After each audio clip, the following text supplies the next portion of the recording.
Imagine being so spoiled, so entitled, and such a brat that your parents literally disown you. This is what happened to the spoiled kid in today's story. And we're crying, crying, crying like a wounded animal. So we're going to call the subscriber who submitted this story Brian. Yes, we're bringing the names back, don't worry. Anyways, there was a spoiled kid in Brian's life. This is a bit of a longer story. I've been bringing these back. I know you guys enjoy them. But anyways, right, so there's a spoiled kid in Brian's life that was, a very, very interesting character. He was notorious around the neighborhood. So there was like one super nice house in the neighborhood, and obviously the spoiled kid lived there. And, he only lived there like for a third of the year because his parents had like crazy expensive houses all around the world in different countries and different states. But while he was there, while he was in the neighborhood, he was an absolute menace. And the kids really knew him because for the majority of the time, middle school, high school, he lived in the neighborhood during the years of or not during the time that he'd be going to school. So he was never there during the summer or winter breaks or something like that. But his parents liked the school district, so they sent him to school there. So anyways, the kids in the neighborhood, including the subscriber Brian, just slowly over time got they just kind of got used to him. They were aware of him, and everyone kind of knew his antics. However, as Brian got older, he became kind of more and more aware of, how much money he had access to and kind of the stuff like that. And some people with age, some spoiled kids as they get older, become less spoiled as they kind of become more socially aware of the fact that, in all reality, it was kind of luck-based that you were born into this. So you should really act as if super grateful and it's fine that you have it. Like at the end of the day, some people have it, some people don't. And if you have it, I feel like as long as you act nice enough and you're kind of not showy with it, you don't brag about it, you don't use it, in the wrong way, then I don't really have an issue with you. So some kids, as they get older, they start as little kids who are spoiled and then they kind of, they grow out of it. But others, like this spoiled kid, kind of grew into it in a sense. He was always kind of known as being a bit jerky and a bit showy, especially when he was just showing off things that he didn't get himself. But it got really bad the older he got. So this is a pretty long story of the road to him getting kicked out from his parents' house and them legally trying to disown him.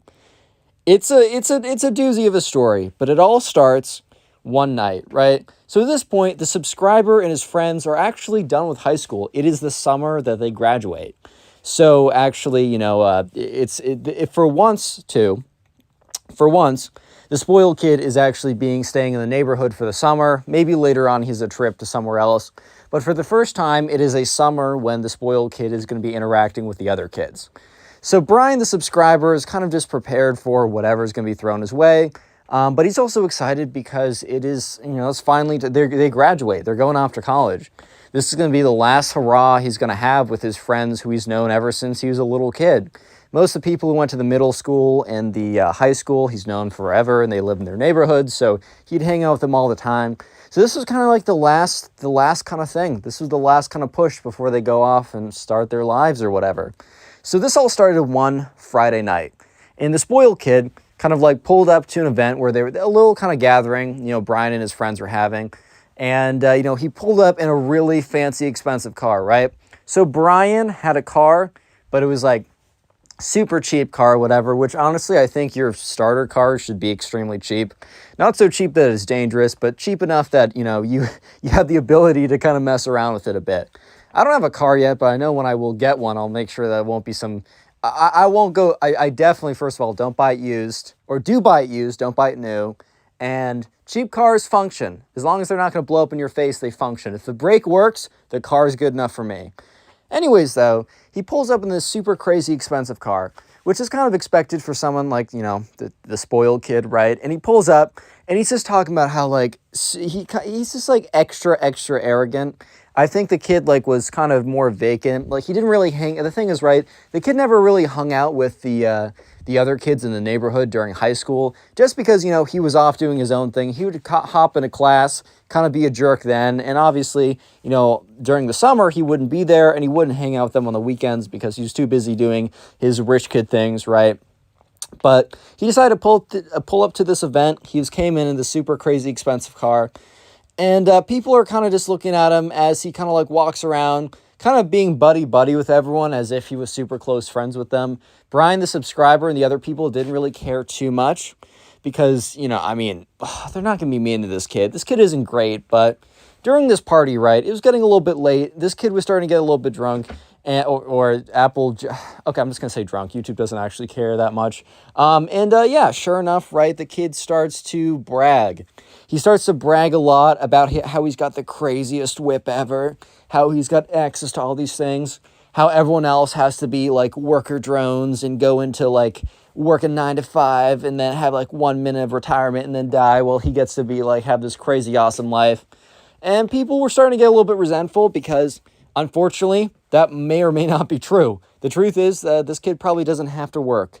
Or so he thought until he literally got disowned, which is coming up. And trust me, it's worth it. I'm really trying to build a good picture of the spoiled kid so that there's a good payoff when he gets disowned at the very end of the story. So anyways, right, at this point, the spoiled kid's like, all right, I'm going back to my house. And this kid had enough to drink where they were like, dude, you can't drive. Because, like, obviously, disclaimer, one of the worst things you can do is, have something to drink and then drive. Get an Uber, stay at a friend's house, or have a DD, okay? Just a little thing from the channel. If I can spread a little bit of good knowledge, I'll do that. But anyways, this kid ignores everyone. No one was able to get his keys. He gets in the car and literally crashes into the first tree. People go over to make sure he's okay. He is miraculously totally fine. But something that isn't totally fine, but is very totaled, is the car. Yeah, completely destroys the car. The car is totaled. It's not a good situation. The spoiled kid actually has to end up calling his parents. His parents drive over. They're very clearly not happy because, their son was, drinking and then got in their car. They're not his car, their car, right? Wrecked it. They're happy that he's okay, but obviously they're not happy about the fact that like a $100,000 car is completely totaled. Not going to be great for the insurance, right? So sure enough, right, you might be thinking, okay, well, spoiled kid crashes a car. Does he really get disowned from that? No.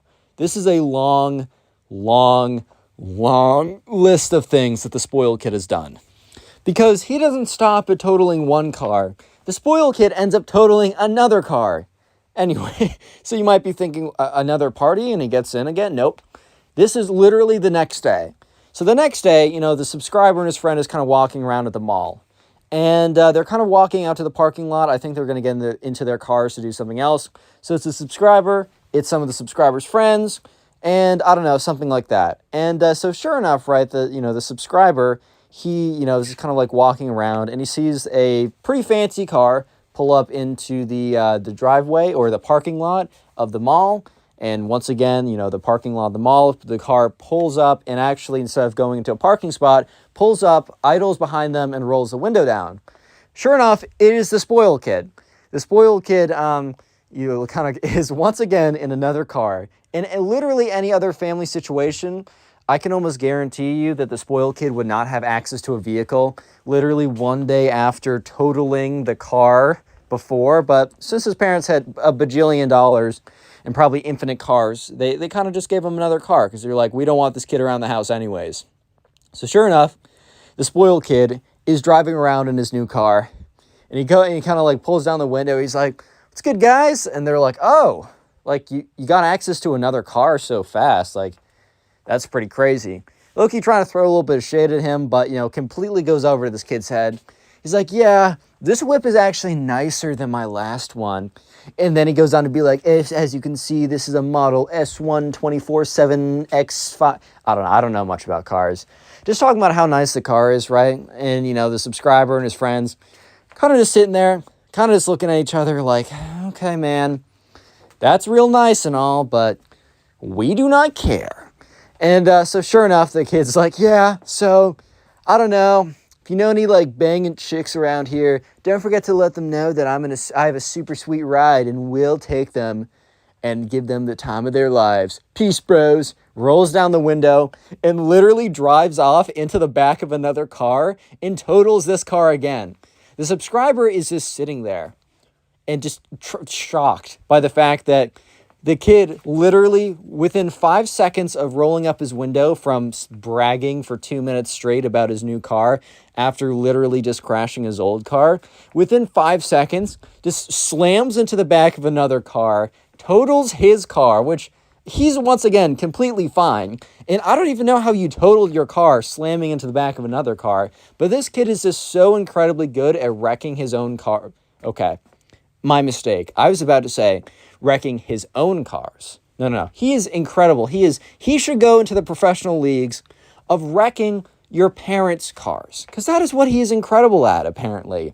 So sure enough, right, spoiled kid gets out. He's like, "Ah, man, you're in my way. Like, you have to get out of my way." And like the other guy was literally in a parking spot. The guy was still in his car. Thankfully, he was good too. He was parked in a parking spot, and he gets out, and he's like, "You rear-ended me, but you didn't just rear-end me. You rear-ended me when I was in a parking spot. Like, how am I in your way if I'm in a parking spot?" And the spoiled kid's like, "Well, you should have seen that I was coming and got out of the way." Obviously, the spoiled kid is clearly wrong in the situation.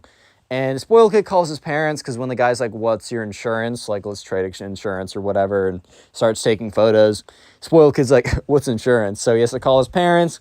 His parents come over, and his parents are very not happy because, after their son drunkenly crashed their car the night before, they give him another, seemingly even more expensive car, which is low-key on them for that much trust, and he crashes into some guy who's parked in a parking lot. Like, dude, how do you even crash into a stationary car that's parked in the parking lot and end up totaling the car? I mean, it's just crazy enough that he crashed into a stationary car in the first place, but dude, what? Yeah, so anyways, the parents are very much not happy. And from that point on, he drives, they give him a significantly less expensive car. It's still like really good. It's still like $20,000, which is an insane amount for a car, but it's nothing that like the spoiled kid would want to flex. This spoiled kid would only flex a car that is $100,000 or more, because anything less than $100,000 on a car is a brokey car. Obviously not. Like, as I said earlier, if the brake works, it's a car, in my opinion. But yeah, the spoiled kid would not be flexing his, "Oh my God, it's only a Tesla. Oh, I'm so poor right now." Yeah, that's the spoiled kid's mentality. So while he was still able to drive around a lot, he was not able to flex it. However, you might be thinking, oh, the parents disowned him just over, breaking a few cars. Like, sure, the kid's a menace, but really disowning him? Like, kicking him out and all that? No. The story continues. This kid gets worse. So this kid keeps on showing up to these parties, right? And the thing is, it's not only just these parties. This kid just, like, appears around the town a ton. And the kid shows up, doesn't flex his car too much, but shows up in his car, just kind of like appears places where people are, either that being during the day or at night if there's a party or something. This kid just kind of like appears places, which is kind of weird, but they kind of just don't question it. And the thing is, though, this kid was super egotistical, and he also was like super aggressive. Like, he was kind of crazy, dude. So like he would like just randomly get into fights with people. And at parties, it was a little bit easier to just be like, kick the two people out. Even if he just like fought someone like randomly, I don't know, like they'd still kick the person out as well who he fought, which just to like mitigate the whole thing, just to like cool it down or whatever. So whenever the spoiled kid showed up at a party or something, there was like a 1 in 5, there's a 1 in 3 chance that he was going to get kicked out because he tried to fight someone.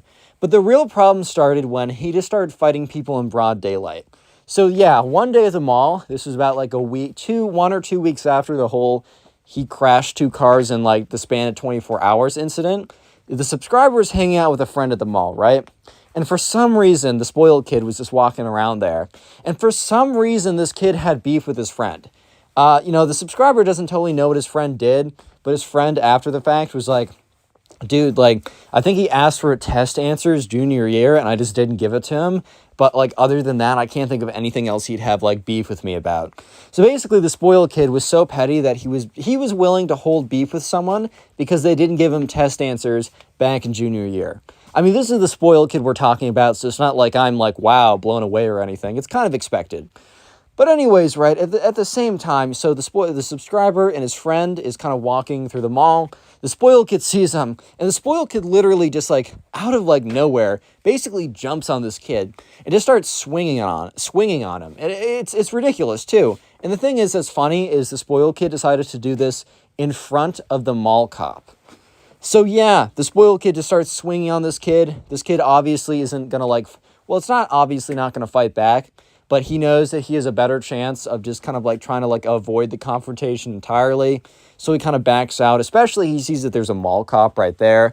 I think, you know, the subscriber's friend had a bit more spatial awareness than the spoiled kid did, because the spoiled kid probably wouldn't have just like charged on him like head first if he knew that like a mall cop is literally 10 feet away. But sure enough, right, the subscriber, you know, is just watching as this all happens, and the mall cop almost like immediately, like 25 seconds in, jumps in, breaks them up, and puts the spoiled kid under arrest. I mean, as much as a mall cop really can. He calls the actual police because, like, this, I don't know. I guess he didn't have a lot to do. And so, you know, he asked the subscriber and his friend to stick around. Eventually, the police show up. The mall cop gives, you know, his eyewitness or whatever. You know, he's interviewed and eventually the parents are called. And the way that the mall cop and the police agree to let this kid go is it's a little shady, but the parents, like, if they choke up enough money, yeah. So I guess the town they lived in was low-key a little bit corrupt, because the cops were telling the parents, like, look, if you hand us $1,000, this won't go on anyone's records or anything like that. And, you know, the parents were pretty upset about this. And, you know, you might be thinking, okay, crashed a few cars, got in one fight. No, one fight? There's literally 4 to 5 other occurrences that I was told, and I was implied that there was a lot more. But I will quickly run through them. I'm not going to spend too much time on each because that'd be a little ridiculous, right?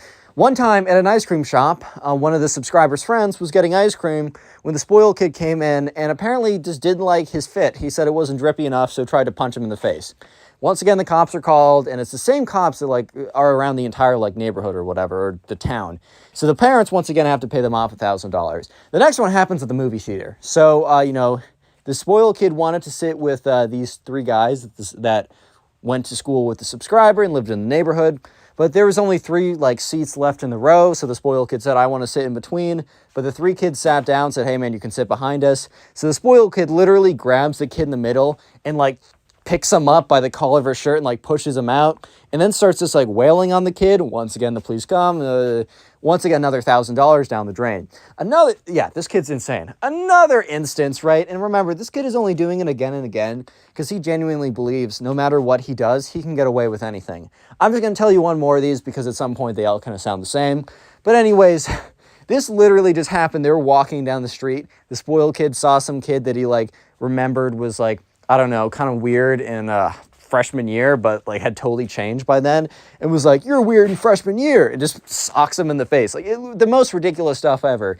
Once again, the police come over, and they're just like, call up the parents. They're like, do you want to just like Venmo me $1,000 at this point to make it easier? So yeah, a lot of corruption is going down in the city, but at the same time, the thing we're supposed to be focusing on is every single time this happens, the parents are getting more and more upset. And apparently every single time this is happening, they are screaming at the kid. It's not as if they're like, okay then. At the end of the day, they keep paying the fines, which honestly, they probably should have just let their son go to jail for a night or two. Would have been a lot more effective than just getting him out and paying the cops $1,000 and yelling at the spoiled kid, because pretty clearly yelling at the spoiled kid was not functional. And the thing we've made it to that part of the story where I tell you the thing that really drove them over the line to disown the kid and kick him out.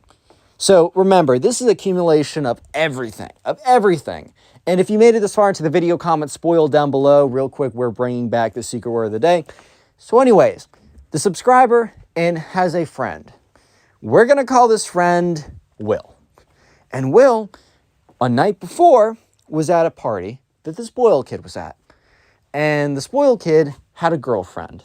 This girlfriend, he like legitimately like flew in from Dubai. Like he messaged some like Instagram model on like, he just like DM'd some Instagram model on Instagram, paid for her flight, said, I'm going to like bring you all these like crazy things or whatever. So this like very beautiful girl from Dubai like was just at the party. It was the weirdest thing ever, and only something that like the spoiled kid of a super rich parent would ever do. And anyways, since the subscriber's friend Will didn't know who this girl was, he went in and introduced himself. The spoiled kid immediately, since he has a 1-inch weenie, right, just was threatened by this and needed to intervene. So sure enough, the spoiled kid is like, goes up to Will and is like, hey, like, you're trying to steal my girlfriend. By the way, this was not his girlfriend. This was like some kind of like escort type business. Or I don't even know what it was. Like, I genuinely don't even know. Maybe it was his girlfriend, but not really, if you know what I mean, right? So Will immediately backs off. He's like, all right, man, like, I don't know who this is. I was just introducing myself. And the spoiled kid didn't like try and fight him, which is kind of weird. And I guess the subscriber and the spoiled kid kind of just assumed that the subscriber and his friend Will kind of just assumed that the spoiled kid, I don't know, gave up or just didn't care about it anymore, like just didn't care about the whole instance. But they were wrong, because the next day they went to the beach because it was during the summer. And there was kind of a beach in the area that they were at. So it was a cool kind of attraction. A lot of people would go there. Water was nice enough. It wasn't like a jacuzzi or something, but it was nice. It was temperate enough for like a pool. And I don't know if it's a lake or an ocean, doesn't matter. It's a beach, either way. So they're at the beach. And the beach, the lake or ocean is big enough that, you know, boats can be in it. So maybe it is like, maybe they live in a coastal town that's by the ocean. Because the spoiled kid's parents have a boat. And they let him drive around in the boat, which is honestly more productive use of his time than like crashing cars or beating up kids.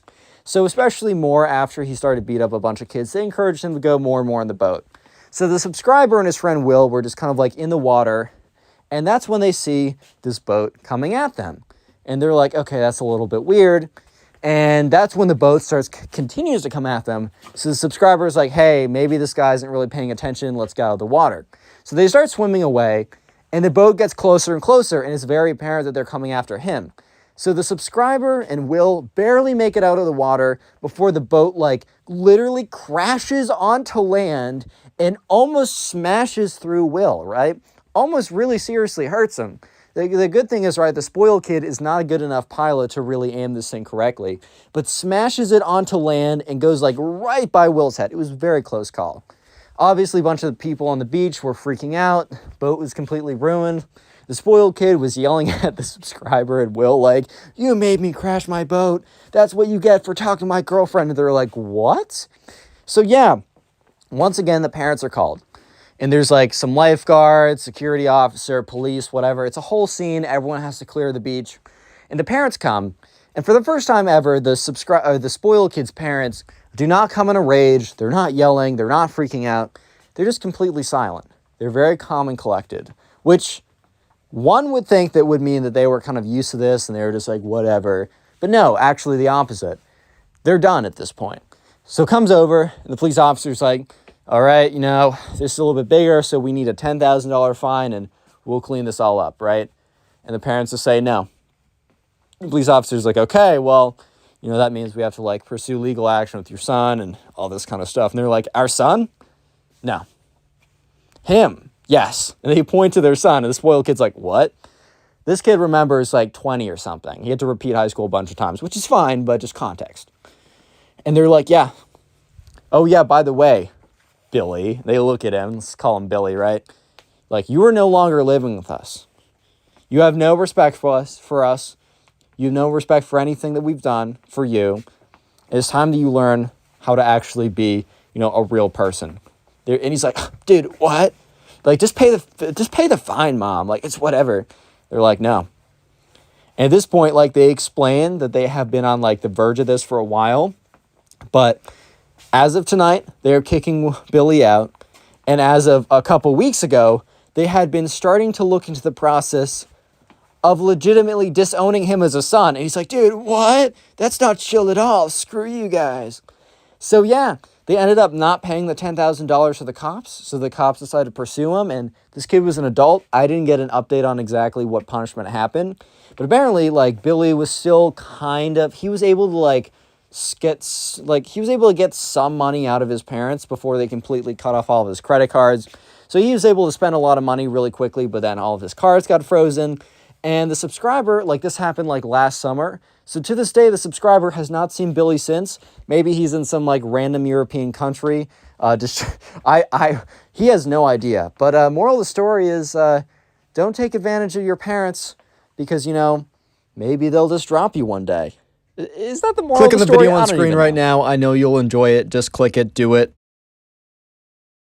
Here we have a story time of a Minecraft kid who actually thought that creepers were real and embarrasses himself in front of everyone in his class during a trip to the dinosaur museum. Yeah, I'm not even kidding. Sit back, relax, leave a like on the video to claim your free nothing, and let's get right into it.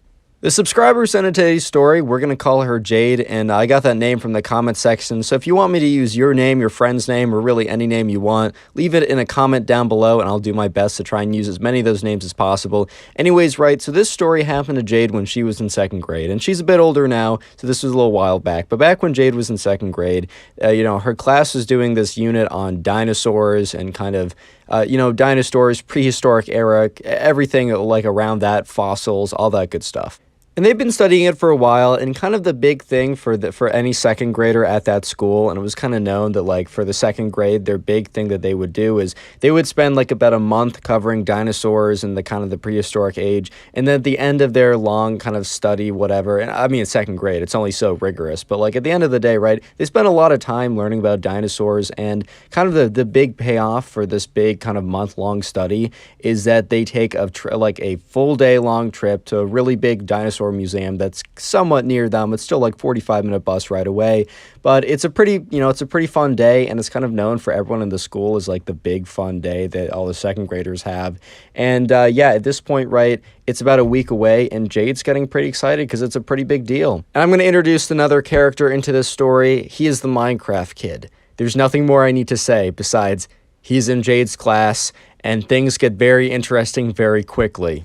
And anyways, right, a week passes and it's finally the day. It's the big day. They all kind of like get there kind of early that morning. Their school normally starts around 8, but for that day, they're asked to get there at 7, which a lot of the parents are a little, you know, they wake up, drive up their kids, and they're all kind of cranky because they have to get up at 7 in the morning, which is a little inhumane. I'll be real. They don't have to get up at 7 in the morning. They have to get up at like 6 to drive their kids there at 7. But all the kids, when they get there, are like kind of like all wide-eyed and excited because, hey, man, it's the big day. It's the dinosaur museum day. And so anyways, right, Jade, you know, she goes in, and Jade has kind of a friend group of 2 other people, so it's kind of like a 3-person friend group, and they all walk onto the bus at the same time. And the thing is, right, the bus seats are by 2s, so they realize that, all right, so one of us is going to have to sit next to like the other 2. And, you know, they make it to about the middle row, and all the other seats behind them are filled, and they decide, you know what, let's just sit on this row. So the row has like 2 different sides, and the 2 of Jade's other friends take the 2 seats on the other side. So Jade is going to take the aisle seat on the other side of the bus, right? And there's a kid sitting in the window seat, and this kid happens to be, you guessed it, the Minecraft kid.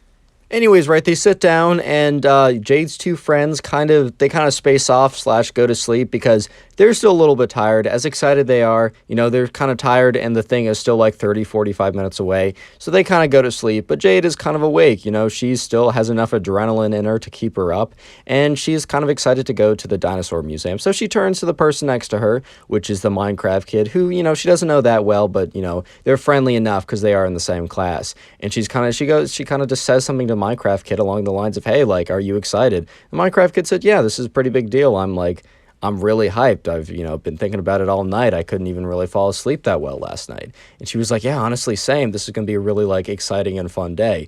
And the Minecraft kid says, I'm so excited to go see, like, to try and find my favorite dinosaur of that period. And, you know, the Jade is like, oh, that's really cool. And the Minecraft kid says, oh, before I tell you mine, what's yours? And I don't know, Jade says something, I don't know, pterodactyl or something. And then Jade's like, oh, what's your favorite Minecraft? What's your favorite Minecraft? No, we're getting to that in a second. What's your favorite dinosaur of the time period? And the Minecraft kid said, oh, I'm a big fan of the creeper. And she's like, oh, I haven't heard of that one. And the thing is, like, Jade had no idea what Minecraft was at this time, and it's only in, like, retrospective, looking back on this event, that she thought it was so funny what actually happened. But yeah, the Minecraft kid said, oh, yeah, it's like a green, it's a little small, it's, like, on all 4s. And he doesn't say the part about how it explodes, right? He decides to leave that detail out, and Jade's like, oh, that's really cool. I don't remember us having a unit on it, but I must have just, like, not paid attention. We covered a lot of material. And yeah, the Minecraft kid's like, yeah, I really hope I'll find an exhibit, and if not, I'll ask around. And so anyways, right, they eventually get there and they start like single file off the bus. So the teacher basically calls them all together and they kind of get all huddled up in a group. And the teacher says, hey guys, like, we're going to be walking around. Us teachers will be kind of walking around to make sure you guys don't get in trouble. But you more or less have free reign of whatever you want to do today. Go ahead, explore any exhibits you want to. Go try out anything. You must stay within the dinosaur museum itself. You can't leave it. Stay on the first 3 levels. If you have any problems, like, just come to the front desk, which is right over here, and points to where the front desk is on the first floor and says, and they'll be able to contact us as we've given them our numbers and the school's number. So yeah, anyways, guys, that's all we really wanted to say. Go off and have some fun. And the teacher says, oh, wait, one more thing. At 12, we'll be having lunch, so please return to the first floor for that. And then afterwards, for about 30 minutes, we're going to have a guided tour. And then for the next hour after that, you're free to go about and like look at whatever, sculptures like dinosaur footprints or museum, whatever you want to look at, feel free to do that afterwards. So anyways, right, Jade and her friends, they go off and they start looking around. And they're going around and they're looking at all the things that they learned and they're recognizing, and they go up and they see like real life dinosaur footprints, and then they walk around this kind of recreation of like the prehistoric era. So there's these like fake bushes and a big fake dinosaur statue, and it's actually pretty cool. And eventually they meet up with the Minecraft kid, who seems to be like frantically looking around. Okay, maybe not frantically, but is intensely kind of like pacing around trying to find something. And they kind of look at him, and Jade is like, hey, is everything okay? He's like, I can't find the creeper. Like, I can't find anything about the creeper. I've been looking for sculptures. I've been looking for any kind of information. I just can't seem to find anything. At this point, right, Jade had no idea that this was, in fact, not a dinosaur, but instead was a Minecraft character that the Minecraft kid assumed was real. And since there aren't any creepers around today, he assumed that since, spiders in Minecraft are real, skeletons are technically real, the creeper must have been real too and just, went extinct. So he was really looking forward to finding, the creeper exhibit at this dinosaur museum. And he keeps looking around, and Jade's like, hey man, like maybe ask someone at the front desk. So eventually, right, lunch came around, and Jade and her friends, went down to the first floor, and they got all together, and the teacher said, hey, there's a lunch, you can stand in line for it, and then go sit down at the table. So they go in line, they get their lunch, and then they sit down at the table. The Minecraft kid, after like 10 minutes, he gets there kind of late, because apparently he's busy trying to find the creeper, exhibit part of the museum. And the teacher's like, Jade is too far away to audibly hear what the teacher says, but the teacher's like, hey, like, the teacher looked a little upset that the Minecraft kid was so late, and then the teacher points to the food and then points to the tables, and the Minecraft kid gets some food and then sits down at the table, and Jade's like, oh, were you successful in finding the creeper exhibit? Remember, at this point, Jade has no idea what Minecraft is. So she legitimately thinks like the creeper is some more kind of, I don't know, niche, obscure dinosaur from back in the day, and she just is like, oh, did you find the exhibit for your favorite dinosaur? Because she was able to find an exhibit with her favorite dinosaur, so she just honestly felt bad. The Minecraft kid so far has been able to say that creepers are dinosaurs to, Jade, because she doesn't know any better, but the Minecraft kid is about to ask the tour guide and be like really persistent about it in front of literally everyone, and it's pretty funny, but I don't want to interrupt the flow of the video, so I'm going to do the little comment thing now. Comment Ben. I'll heart your comment if you do it. And also, feel free to comment Ben multiple times. Like, you can go down and comment it like 5 different times. I guess there's a more decent shot I'll actually see your comment and heart it. Either way, if you don't get a heart, don't feel bad. I'm going to heart as many as I possibly can, just to say thank you guys so much for watching. And also, like, if you haven't already done so, join the Discord, link in the description. You can submit stories there and also talk to me occasionally. Anyways, right, back to the story. So lunch is over, and now it's the like mandatory 30-minute tour guide. And so the tour guide's like, all right, guys, so we're going to go around and check out all the exhibits and just like go over things. And if you guys ever have any questions, just let me know. And before he's even able to finish that sentence, bro, the Minecraft kid, his hand shoots up, and the tour guide's like, yeah, what's up? And the Minecraft kid said, when are we going to see the creeper exhibit? And everyone kind of just looks at him. And the thing is, right, while Jade didn't know what a creeper was, most of the guys and a lot of the girls in his class actually did know what a creeper was. Even if they didn't play Minecraft that much, they were at least aware. And some people started to laugh. And the Minecraft kid looks at him like, kind of like with this look of like, why are you laughing at me? Like, I simply asked the question, where's the creeper exhibit? which like as if like no one's gonna like laugh at that a little bit, but whatever, right? And the tour guide, like Jade, had no idea what a creeper was, so kind of gave him this look of like, what are you talking about? And he's like, I don't understand what you mean. And he was like, well, I'm just wondering when, because like we're seeing the pterodactyl, we're seeing dinosaur footprints, when are we gonna see the creeper exhibit? And once again, you know, the tour guide kind of just looks at him, and the Minecraft kid kind of gives him this look. He's like, oh, this museum sucks. It doesn't even have a creeper exhibit. At this point, right, the teacher's like, Minecraft kid, obviously says his name. We'll just give him a name, right? We'll just call him Minecraft kid.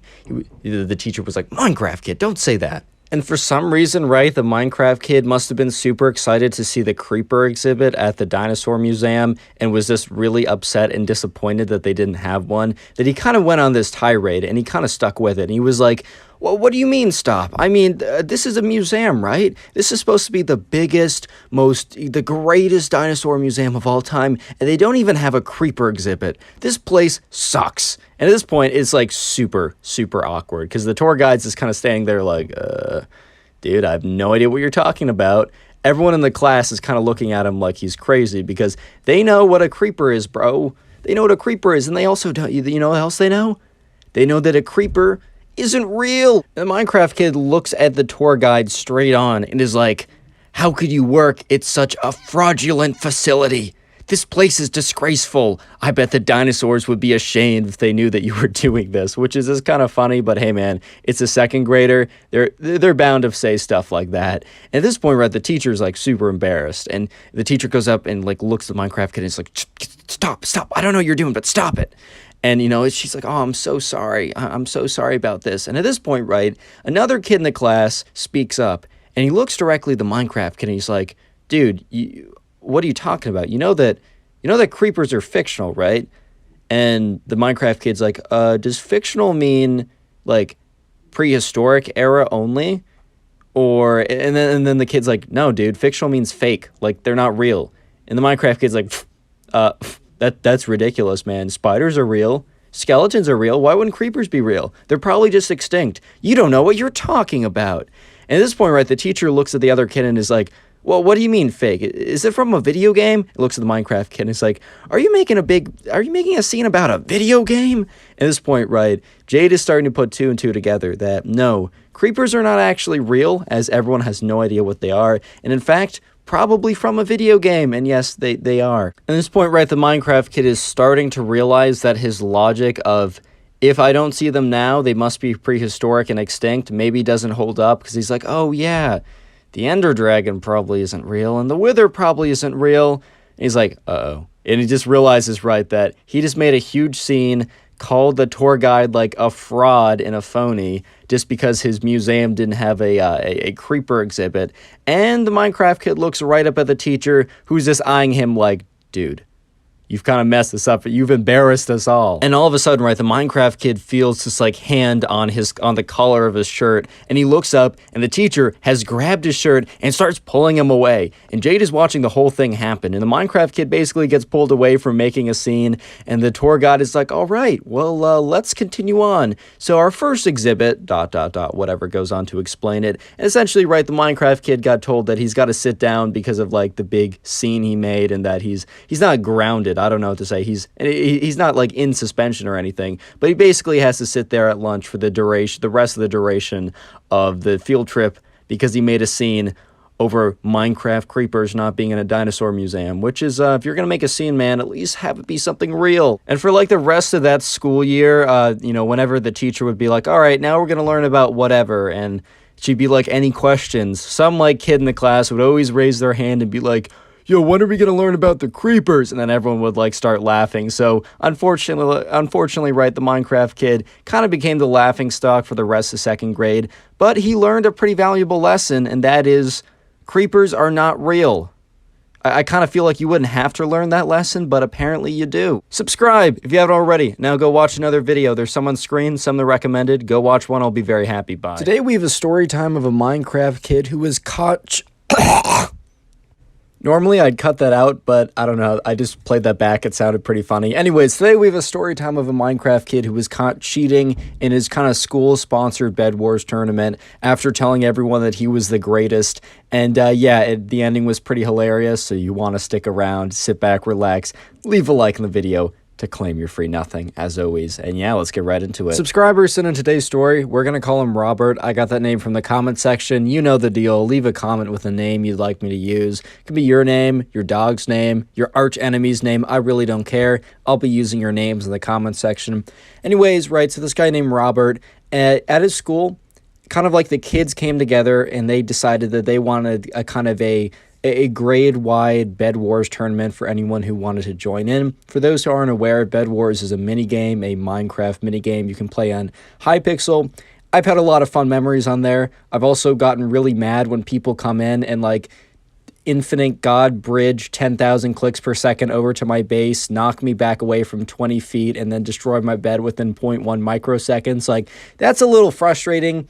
I remember playing in the days when it wasn't so sweaty, and I enjoyed it a little bit more. However, I've had great memories on Bed Wars, and I think it's actually a pretty cool idea that his grade came together and organized a Bed Wars tournament.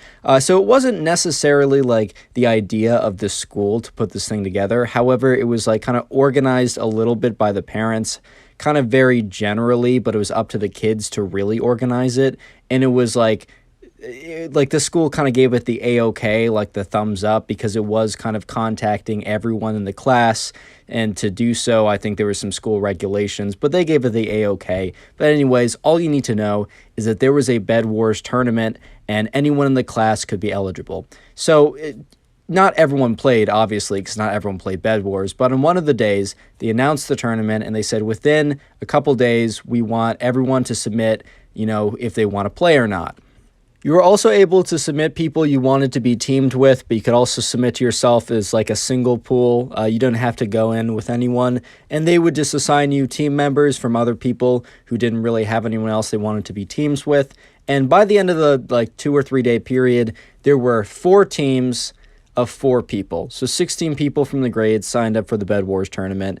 And I think the prize was like and all you can eat, because there's like a local Sunday place, and there was like the prize was like you can get whatever you want. Obviously one ice cream. You can't get there like infinitely every single day, but you could get one, whatever, all you can eat ice cream prize if you win the Bed Wars tournament. I think runner up was just like, you got nothing. It was just like win it. It was all or nothing basically. And so Robert, the subscriber, he signed up with his friend James, and I'm giving him a name because he actually is kind of relevant in the story, and I will be referring to Robert's teammate and his close friend James as James from here on out. However, there was also another kid who we're going to call the Minecraft kid. And he's called the Minecraft kid because, I don't know, he's called the Minecraft kid. He plays Minecraft or something. But he was also kind of a jerk. He was kind of like that kid who no one really liked, and he didn't have any friends. And it wasn't because, for unfortunate reasons, like, oh, he looked funny and all the kids were mean, so they refused to be friends with him. No, he didn't have friends because he basically alienated himself from everyone because he was like cruel to everyone for no good reason. And he was also very boastful and full of himself. And he definitely displayed a lot of that the week before the Bed Wars tournament itself. And the Minecraft kid, for the entire week up until the actual day of the tournament, was talking about how he was significantly better than everyone and how he was going to absolutely wreck everyone and completely destroy everyone and how they shouldn't even bother. They shouldn't even bother because he was just so much better. And so, yeah, Robert and James, who didn't already like this kid in the beginning, kind of made it their goal to make sure to beat this kid. Make sure this kid couldn't beat them. So Robert, James, and the other 2 teammates, who I'm not going to give a name to because they weren't super important, I'm just going to call them Teammate A and Teammate B in case I need to in case I need to reference them specifically.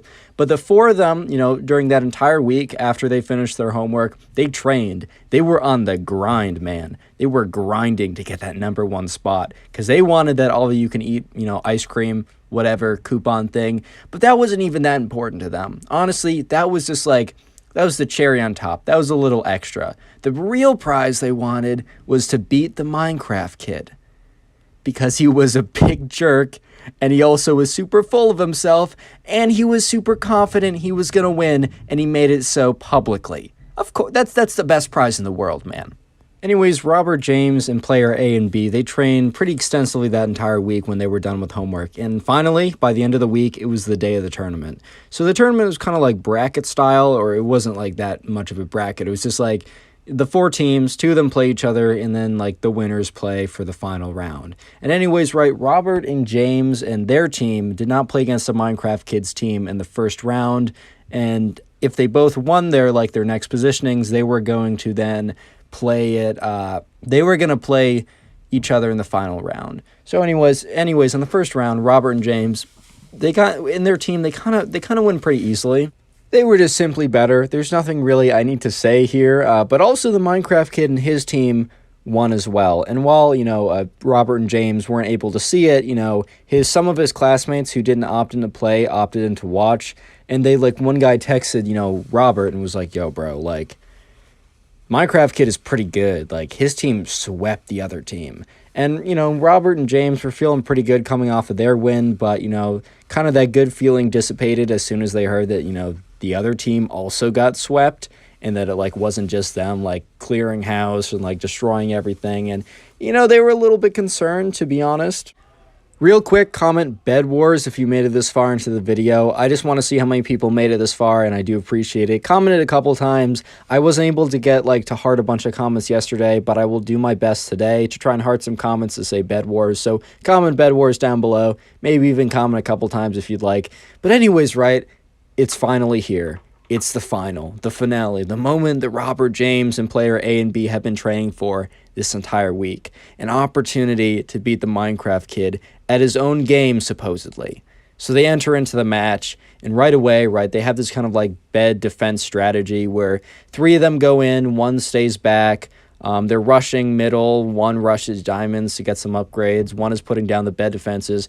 Everything is going to plan. And then, James, not Robert, the subscriber, but James, he's in middle trying to get some emeralds, maybe even put some pressure on the other team. He encounters the Minecraft Kid.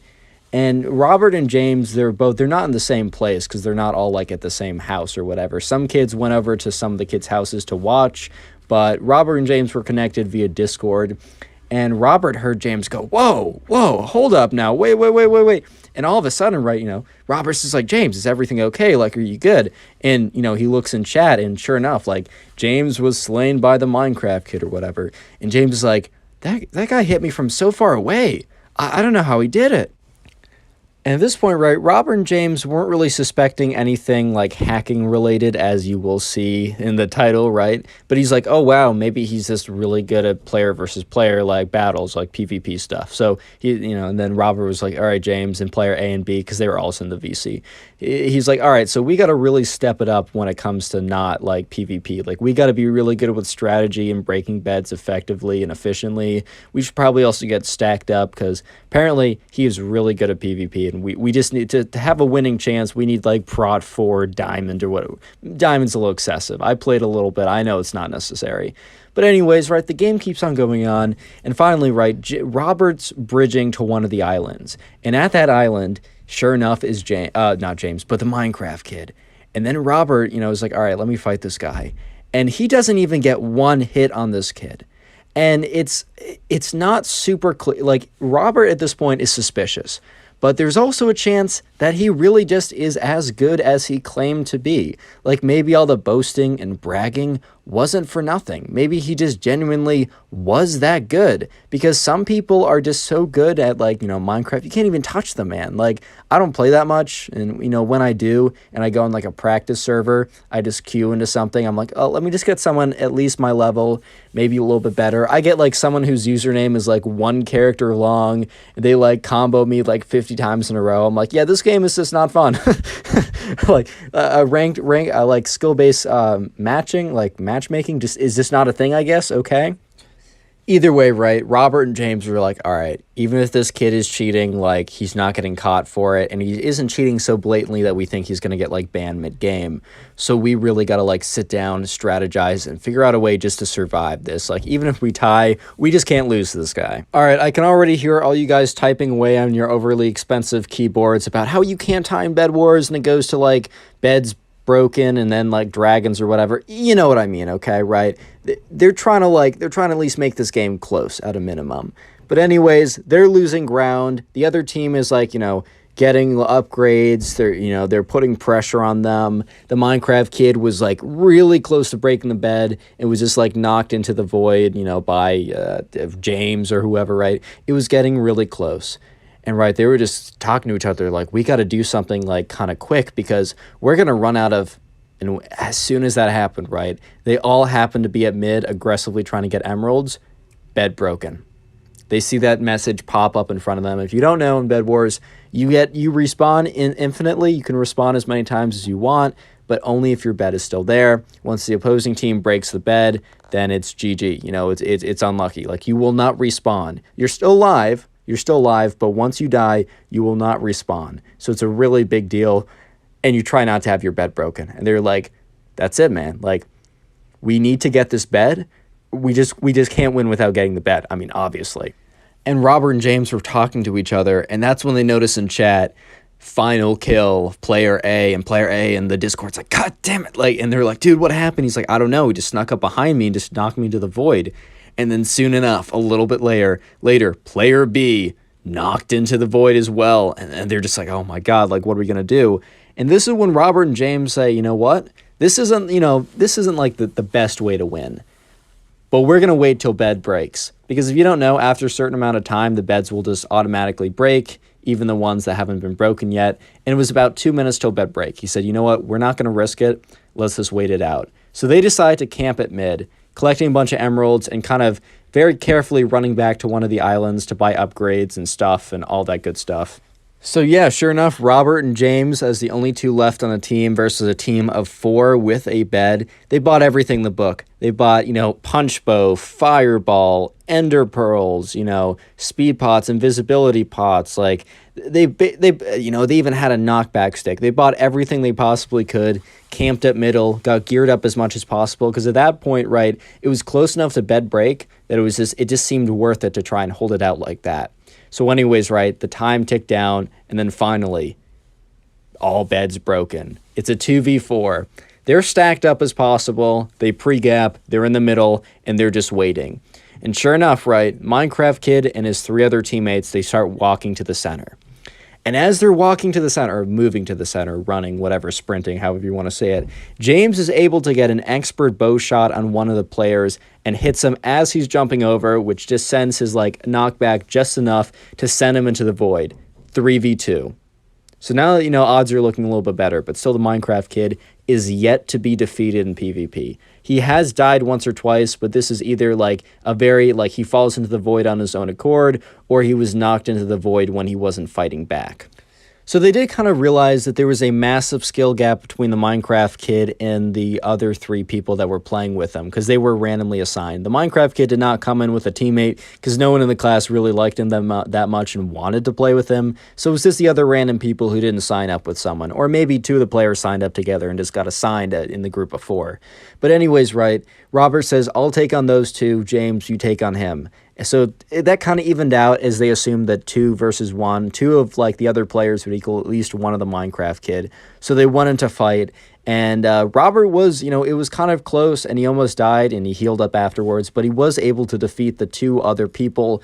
But he looks over as James is just getting comboed, hit again and again and again, and he's fireballing and pearling out of there. But the Minecraft Kid, he realized beds were going to break, so he got some pearls. He got some gapples as well. He stocked up, not as much as those 2, but just enough to keep catching up to James, not letting him fully heal. And sure enough, final kill, James.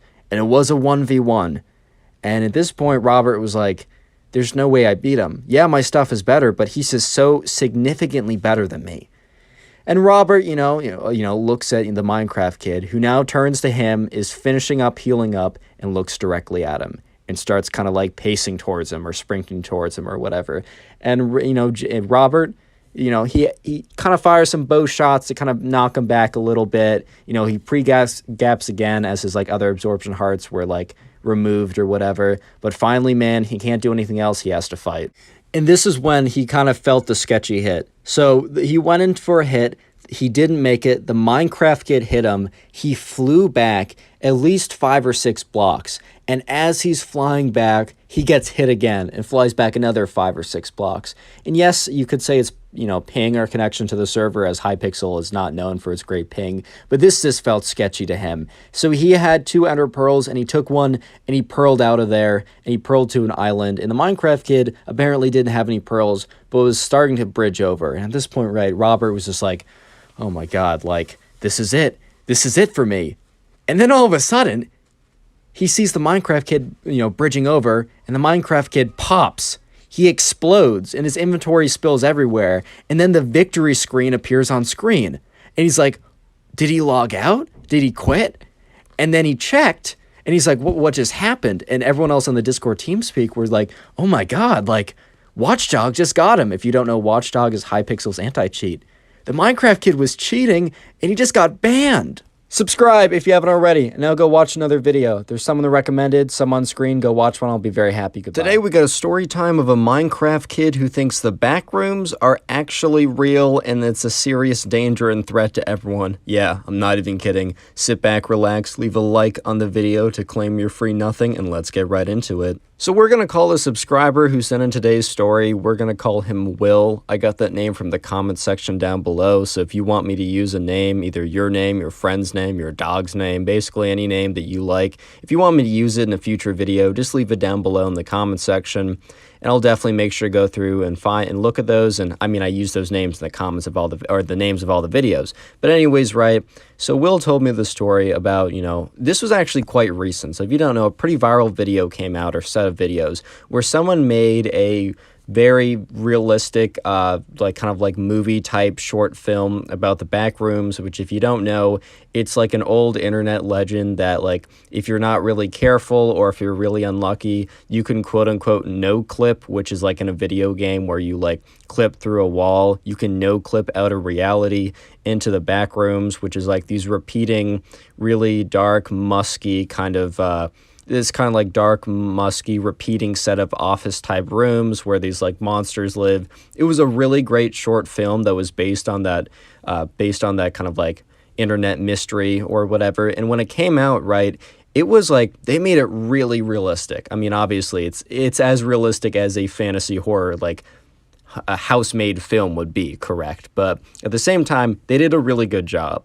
However, recently, the subscriber Will said that his friend, who is definitely a Minecraft kid, saw the videos and believed that they were 100% real. This is kind of giving me vibes of like, I don't know, Salem Witch Trials, or not Salem Witch Trials, what's it called? The movie called The Blair Witch Project, where when they released it back in 1999, before the internet was as like normalized as it is now, they made it like as if it was a found footage and that like what was going on was actually real, and people kind of did believe it. This is kind of a similar situation, so let's just jump right into it.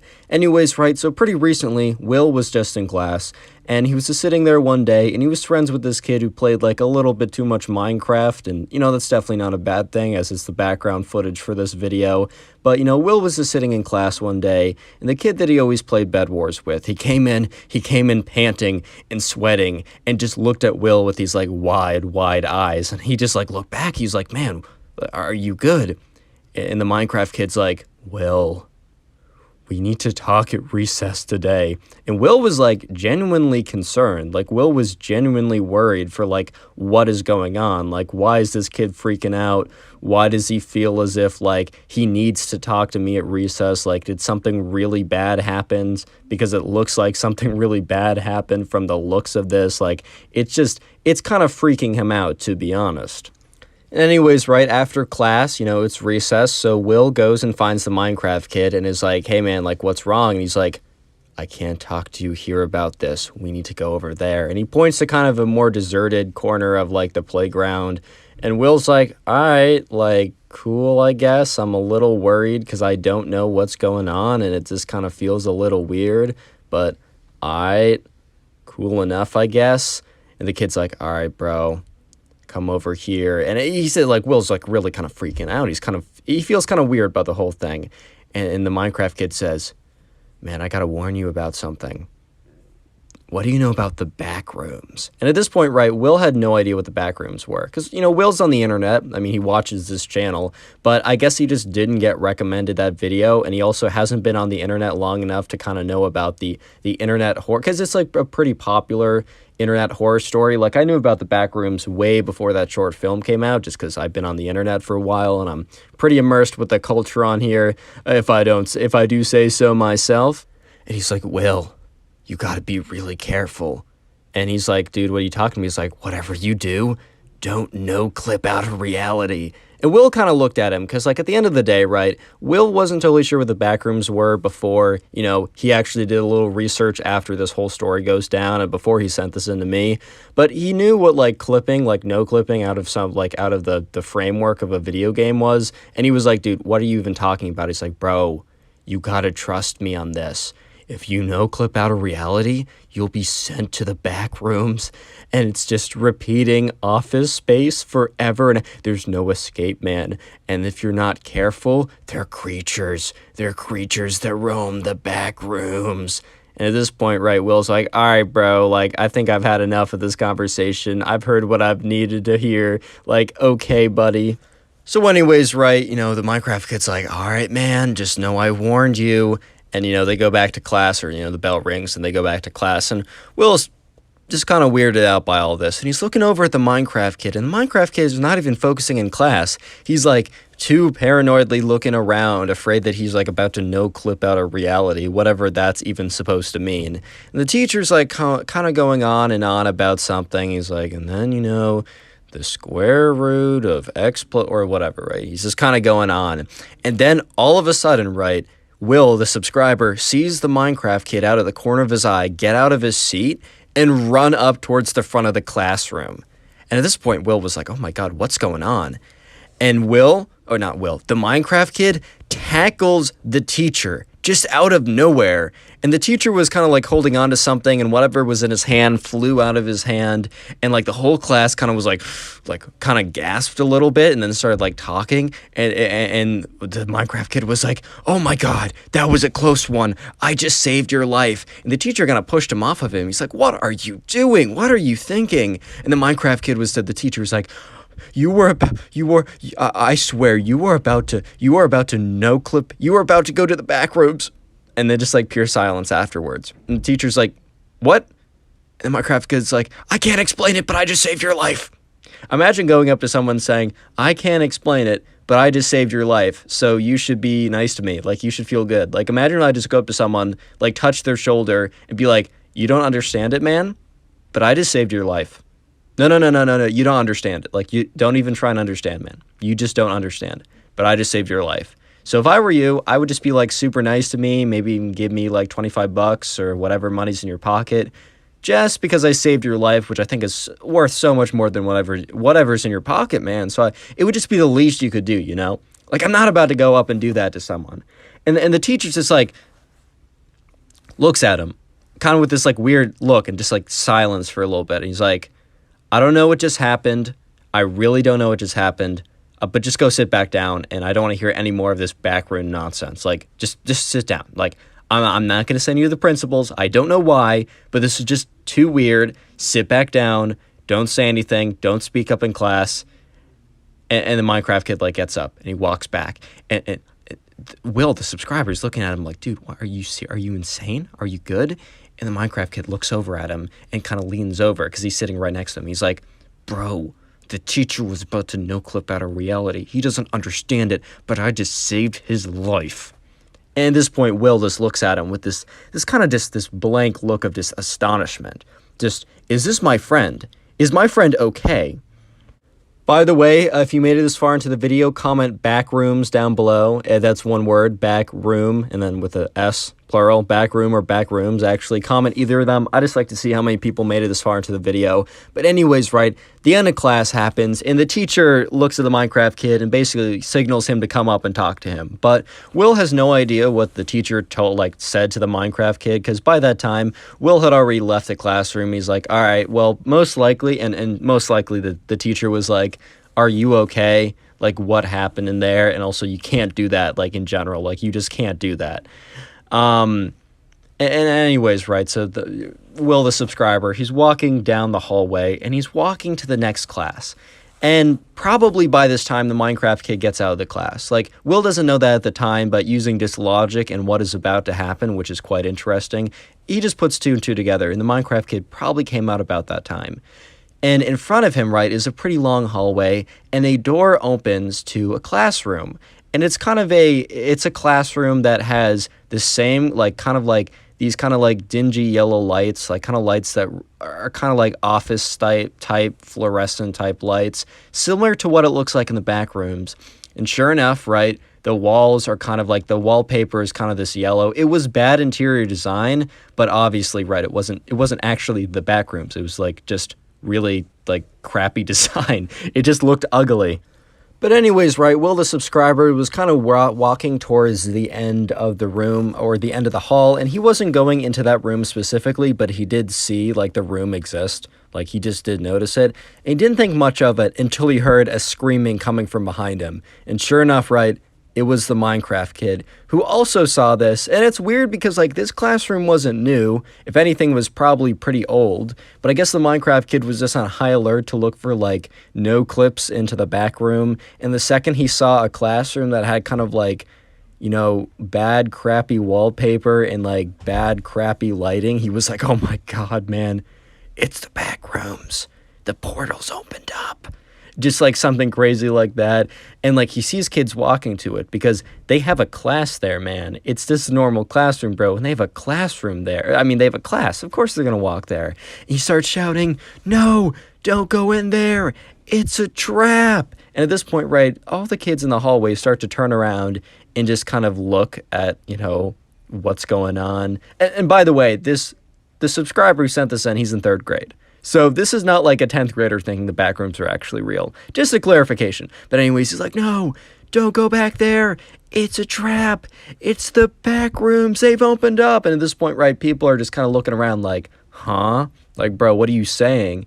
And like, there's a couple people that are about to walk in the classroom who aren't turning around looking at this kid screaming. And the Minecraft kid's like, no, and sprints down the hallway.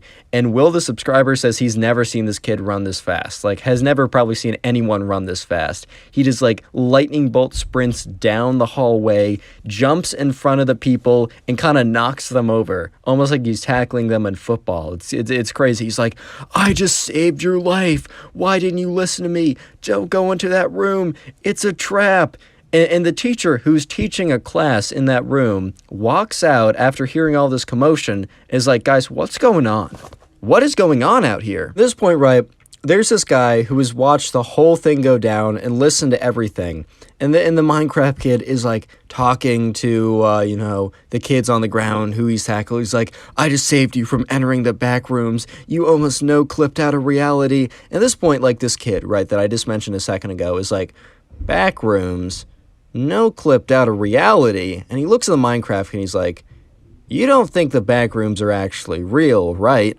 And the Minecraft kid's like, bro, I thought the same thing as you. I thought it was just like funny business, but then I saw these videos on the internet that are real live footage from 1980s. There was a film student and he recorded the whole thing and someone just got the footage and uploaded it. And the kid looked at him like, bro. He's like, dude, you do realize, right, that was like a film project that was made recently. And at this point, the Minecraft kid's like, bro, what are you talking about? Like, you could literally see the footage. It had a time, it had a date on it. It was 1980s, right? It was a film. It was a college kids. They're doing a film project. And then one of them clipped into the back room. And then the camera was sent all the way. And they started like listening to what he was saying. He's like, the camera was sent all the way out of the back rooms, falling. And then the other kid who like was just looking at him like, okay. He's starting to get it. He's starting to get it. And at this point, the Minecraft kid is starting to have a realization that not everything on the internet is real life. And he just looks at the people on the ground like, go about your day, guys. And he gets up. The Minecraft kid's like, all right, my bad. Go about your day. Minecraft kid gets up, starts walking away. And the teacher's like, hold it 1 second. Did you just tackle these kids? And the kids on the ground were like, I mean, I guess. Like, he kind of did. And at this point, the teacher's like, explain yourself. And at this point, the Minecraft kid's like, well, and then the Minecraft kid was really struggling to talk because he realized he had to explain to the teacher that he was trying to save these students from entering a new dimension full of evil beasts, which was her classroom, apparently. Subscribe! Now go watch another video. There's some on screen, some that are recommended. Go watch one, I'll be very happy. Goodbye. Today we got a story time of a Minecraft kid who has a crazy mental breakdown, freak out, whatever you want to call it, in the middle of class over a debate of if Fortnite or Minecraft is better. Yeah, dude, I'm not even kidding. Leave a like on the video to claim your free nothing, and let's get right into it. So the subscriber who sent in this story, we're going to call him Yusuf. I got that name from the comment section down below, so leave in the comment down below if you have a name that you want me to use. But anyways, right, so Yusuf, you know, he is this kid in his class who we're going to call the Minecraft kid. And the thing is, right, a little bit of a background. The Minecraft kid, he just, like, is an avid Minecraft player. And by the way, no disrespect if you like Minecraft. I mean, look at my background gameplay for literally every video for the last, like, 8 months or a year. It's all Minecraft, man. It's a good game. Trust me. I know. I like it too. But anyways, right? So this all happened one day in Yusuf's class. He was kind of just sitting there. He was kind of just chilling. And the Minecraft kid, he wasn't necessarily friends with the guy, but he also wasn't necessarily not friends with the guy. He was on kind of like good, you know, good standing with them. Nothing too special, nothing too crazy. Just your standard run-of-the-mill acquaintance. Let's actually say acquaintance plus, because he was more friendly than your standard acquaintance. Anyways, right? So him and the Minecraft kid, you know, they're sitting there, and then it was kind of like in between classes. They had recess, but like their recess was earlier, and it was kind of just like a low period where, you know, they had some time but also wasn't during a class. And anyways, right, a discussion came up because it wasn't just him and the Minecraft kid. It was Yusuf, Minecraft kid, and a bunch of the kids in this class, including some of his friends. And the discussion came up of which is better, Minecraft or Fortnite, right? And I think most of us know that, like, you can have an opinion on this. Personally, I love Minecraft, greatest game ever, in my humble opinion, right? But I also can respect that people don't feel that way.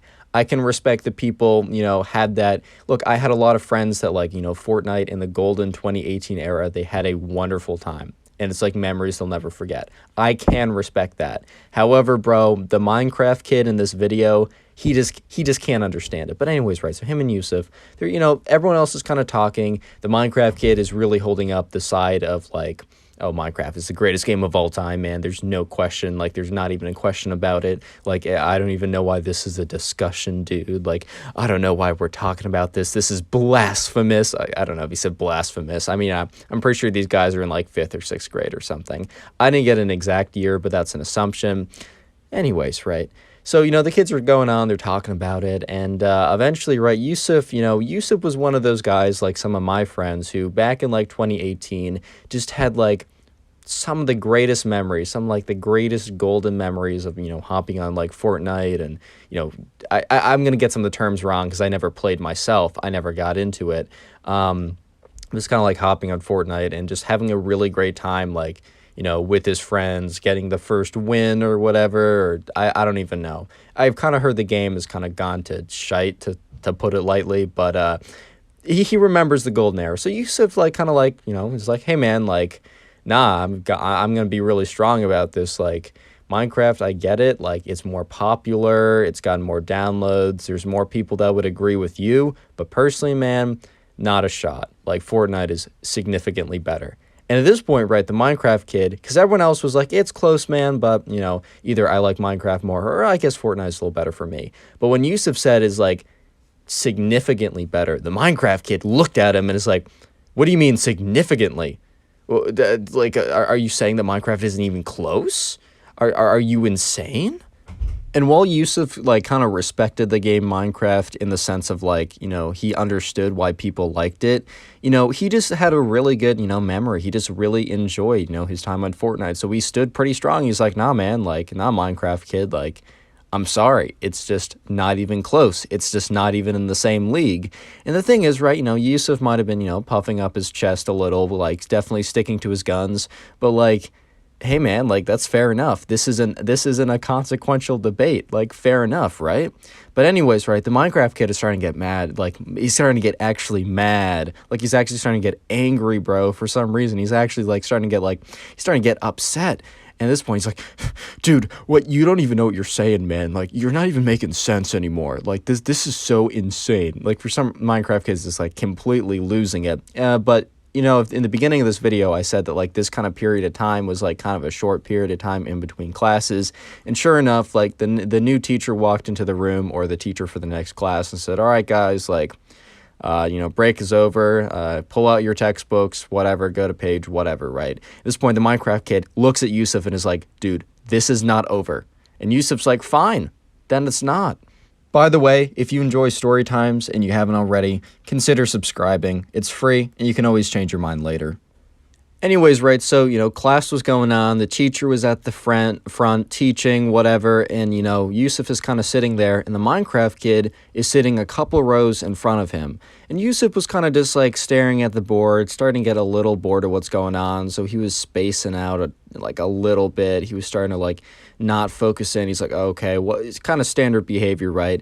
And he kind of, spaces out, but then his eyes kind of focus back in when he realizes that the Minecraft kid, who is a couple rows in front of him, has turned around in his desk and is, staring him down, maliciously, looking at him, with this kind of, face. At this point, right, Yusuf kind of notices that the Minecraft kid has turned around and is just kind of staring at him with this face, and he's kind of just thinking to himself, no way this kid still cares about our Fortnite versus Minecraft debate. I mean, come on, bro. Out of all the things to care about, that's what you're putting your effort into? Out of all the things to care about, man, in the entire world, right now, first of all, there's class going on, and am I paying attention? No, but neither are you, and you're not paying attention because of our Fortnite versus Minecraft debate, but also, bro, it's not that deep. It just simply is not that deep, bro.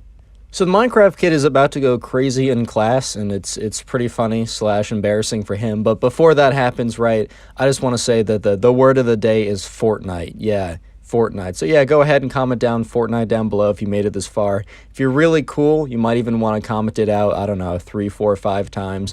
I will be giving out a couple hearts. I don't have a ton of time, but if I see you commenting a lot, I'm going to scroll through really quickly and heart just a few comments, or as many as I can, I guess. I just don't have a lot of time. But yeah, anyways, if you're listening to this, comment Fortnite down below, maybe even comment it a couple times. But anyways, right, so Yusuf is kind of just sitting there bro, what's going on, man? I'm just trying to pay attention because the Minecraft kid has turned around for the last minute and has just been staring at him. And the teacher was at the the kind of facing towards the board to write stuff down, but he turned around to kind of he was in the middle of a question, and the teacher kind of stops talking for a second and is Minecraft kid, says his actual name, but it's Minecraft kid, turn around. The Minecraft kid turns around. And the teacher turns back to the board, and then after 5 seconds after the teacher goes back to the board and continues to write on it, sure enough, the Minecraft kid turns around in his chair and starts looking at Yusuf again, and Yusuf is bro, this kid. And sure enough, Yusuf is just sitting there looking at the Minecraft kid, who is still turned around staring at him. And this time, the Minecraft kid stays there staring at him for a minute and a half. And once again, right, the teacher who is on the board writing something turns around to address the class again and stops talking as he sees, the Minecraft kid once again turned around all the way. He's Minecraft kid, for this is the second time, turn around, what are you doing? And sure enough, Minecraft kid turns around, looks at the front, the teacher kind of stares at him for a second, and then turns back to the board to start writing. And as soon as the teacher turns back to the board, Minecraft kid whips around in his seat and stares at Yusuf again with these eyes of you're a bad guy. You think Fortnite is better than Minecraft. And at this point, Yusuf is just this kid's insane, bro. What? And so once again, this is the third time, right? So once again, the teacher turns around from the board and sees the Minecraft kid turned around completely. And the teacher's Minecraft kid, what is your problem? The Minecraft kid turns around and says, I'm just really upset. And Yusuf is sitting there no way. This has to be unrelated. And then he's thinking to himself, nope, it's not. He was staring at me the whole time. And he's just thinking to himself, oh my God, like, you can't be serious, man. Like, you honestly, you just cannot be serious. And yeah, sure enough, Yusuf, the Minecraft kid, then goes on to say, Yusuf said something really just awful today. And the teacher looks at Yusuf like, what did this kid say? And the Minecraft kid starts getting, like, angry in what he's saying. He said, what Yusuf said should not be allowed to be said. What he said really hurt me and many other people. And the teacher's like, kind of like, okay, I got to take control of the situation, because you think that, like, Yusuf said something, like, really awful. He's like, Yusuf, like, what did you say? And Yusuf's like, dude, I really don't know. And he's like, no, you have to know. I'm sure you know what it is. And then Yusuf's like, you know what? I think I do know what it is. Do you know the game Fortnite, Mr. Whatever? We'll just call him Mr. Ben. And the teacher, Mr. Ben, was like, it's a video game, right? And Yusuf's like, yeah. He's like, do you know the game Minecraft, Mr. Ben? And, Mr. Ben was sure enough. He's like, yeah, I think my kid plays that game. Yeah, I know what that game is. Both video games, right? And Yusuf's like, yeah. So, Minecraft kid and I, we had a little debate earlier about which game was better, Minecraft or Fortnite. Personally, I like Fortnite better. He liked Minecraft better. I said that Fortnite was a better game, and this is why he's having this reaction. And after he said that, the Minecraft kid is like, see, he admits it, man. He admits to saying such things. Send him away, Mr. Ben. Send him to the principal's office. Do it now. Do it while you still have a chance. And Mr. Ben just looks at, Minecraft kid with this face, just like this blank expression of like, you are the reason that I cannot be happy. Just like, bro, stop. It's not that deep. But anyways, right, Mr. Ben looks at the Minecraft kid and is like, just go back to your work, man. Just be quiet. Just sit down. Just sit down. And the Minecraft kid's like, it's a big deal. I don't understand why you don't understand it. And, Mr. Ben's like, what do you mean? Like, he just likes the game better. He's allowed to like certain things more than others. And the Minecraft kid's like, no, he's not. That's not, you can't say that. You can't say that here. And Mr. Ben just looks at him, gives, like, the Minecraft kid this big, long look, and it's just like, during that look, he's like,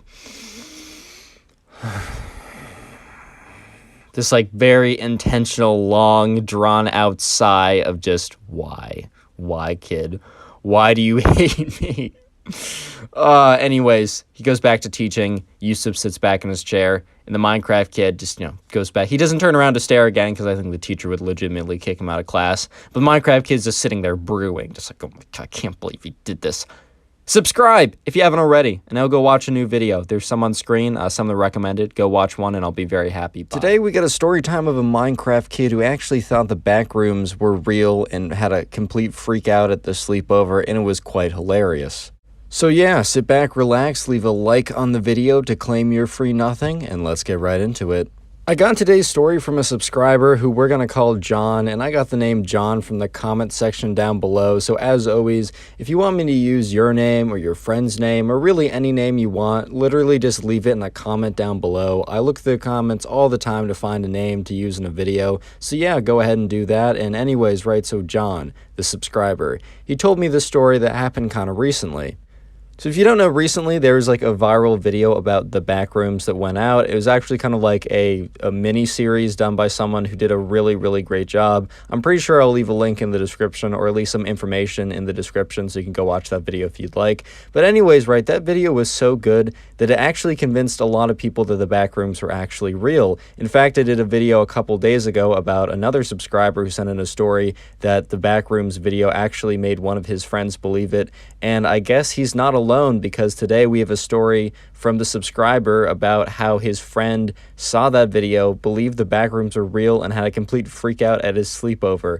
But anyways, right, so this happened to John, the subscriber. And one day, right, he was just like, chilling with his friends, having a pretty good time. And, we're just going to call this friend the Minecraft kid, because he was just known for, he was like known as like the Bed Wars sweat in the class or whatever. So for that reason, we're just going to call him the Minecraft kid, right? So anyways, right, John, the Minecraft kid, and a couple other of their boys, right, they're going to have a good time. They're excited. They're friends. Life is good. And they want to have a sleepover, right? So yeah, they talk to their parents, and sure enough, that weekend they can have a sleepover. Life is good, man. Things are good.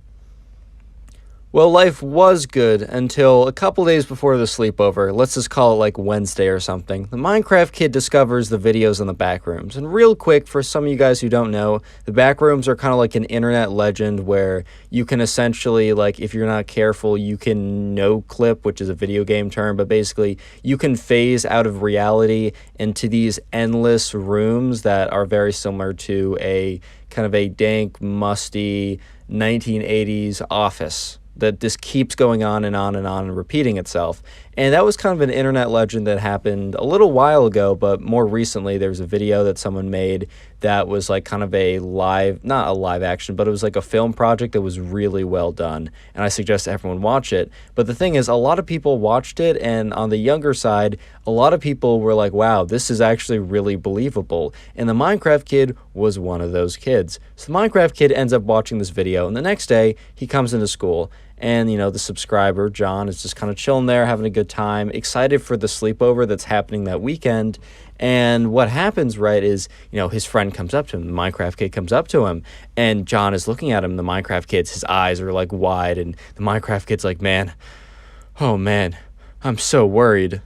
By the way, if you like story videos, and if you haven't already, consider subscribing to the channel. It's free, and you can always change your mind later. Anyways, right, so, you know, he comes up to John. He's like, John, oh my God, like, oh my God. And John just kind of looks at the Minecraft kid like, bro, like, what is up? Like, are you good, man? Like, is everything okay? You're looking really sweaty. Like, are things okay? And the Minecraft kid's like, John, do you know about the back rooms? And John looks at him, he's like, yeah, you know, the internet legend. He's like, no, John, you don't understand, man. These things are real. And John looks at him like, bro, what are you talking about, man? Like, it's like a meme or like an internet legend. It's one of those creepypastas, man. Don't tell me you're going to say that, like, every other creepypasta that's ever existed is now real. Oh, yeah, Sonic.exe, that's real. Jeff the Killer, yeah, that's real, man. Yeah, anything that's on the internet is real, because lesson 1 of the internet is anything you see is legit. But, you know, John can't convince the Minecraft kid that what he saw wasn't reality, and the Minecraft kid was convinced that, you know, he was like, John, I'm sorry that you're so naive right now, but, you know, it's dangerous, like, and I will convert you, like, you will see the truth. And that was kind of a weird cultish kind of thing to say, but whatever, right? He's like, John, you will see the truth. Like, trust me, I will show you the truth. I will show you the way. And, you know, John's just like, all right, bro, like, whatever. Part of, like, John was thinking that this whole thing was kind of like an elaborate troll by the Minecraft kid. But then again, they were, you know, they are, because not were, this happened recently, they are, like, in 5th grade. And, you know, John's, like, not, like, you know, he's a 5th grader, but he's still mature enough to know that, like, internet memes or internet creepypastas, they're not real, man. It's just not true. They're just not real. But the thing is, right, his friend had a bit more of a, let's just call it an active imagination, to put it lightly. And he has kind of done nothing like to this extreme before, but it wouldn't have been completely unbelievable, to John at least, that his friend, the Minecraft kid, would have believed this to be true. That's all I'm saying. Anyways, right, so, you know, John doesn't really think anything more of this, and sure enough, the sleepover comes, and, you know, he completely forgets about this encounter until a little bit later, as you guys will see. But anyways, it's the day of the sleepover, so, you know, everyone's coming over to John's house, and everything is totally normal at first. Like, everything is normal. Like, there's nothing weird. The Minecraft kid is just acting normal, or as normal as the Minecraft kid had ever acted before. And, you know, John really thought nothing of it. And this kind of seemed like there was going to be no story until later that night. So anyways, right, it's whatever. They stay up for a decent amount of time. And, you know, John's mother comes up and says, hey, guys, like, glad you're having fun, but it's probably time for you guys to go to bed. Like, it's getting pretty late. Like, alrighty now. Like, let's just, let's wrap things up here. And they're like, okay, whatever, right? Fair enough. It's like 11 or something, and we're in 5th grade. We go to bed early, whatever. And so, yeah, they're brushing their teeth. They're getting ready. And John is just brushing his teeth when he looks over and sees the Minecraft kid in his room staring at something. And it's just very, very strange. And he doesn't know why he feels so weird about it. But in retrospect, he was 100% on the money. Minecraft kid was up to some nonsense, bro.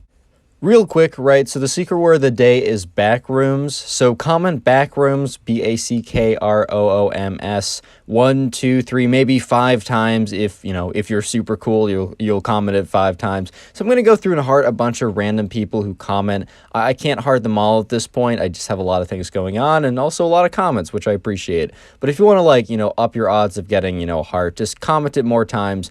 Don't do it more than 5 times though. I don't want YouTube to remove your comments or whatever, or ban you from commenting. But I think 5 is a pretty decent number, so comment backrooms in the comments. And anyways, right, so the subscriber John, he doesn't know why he feels so weird about the Minecraft kid kind of staring at something, but in retrospect, it all makes a ton of sense. And John, the subscriber, was 100% on point that something weird was brewing.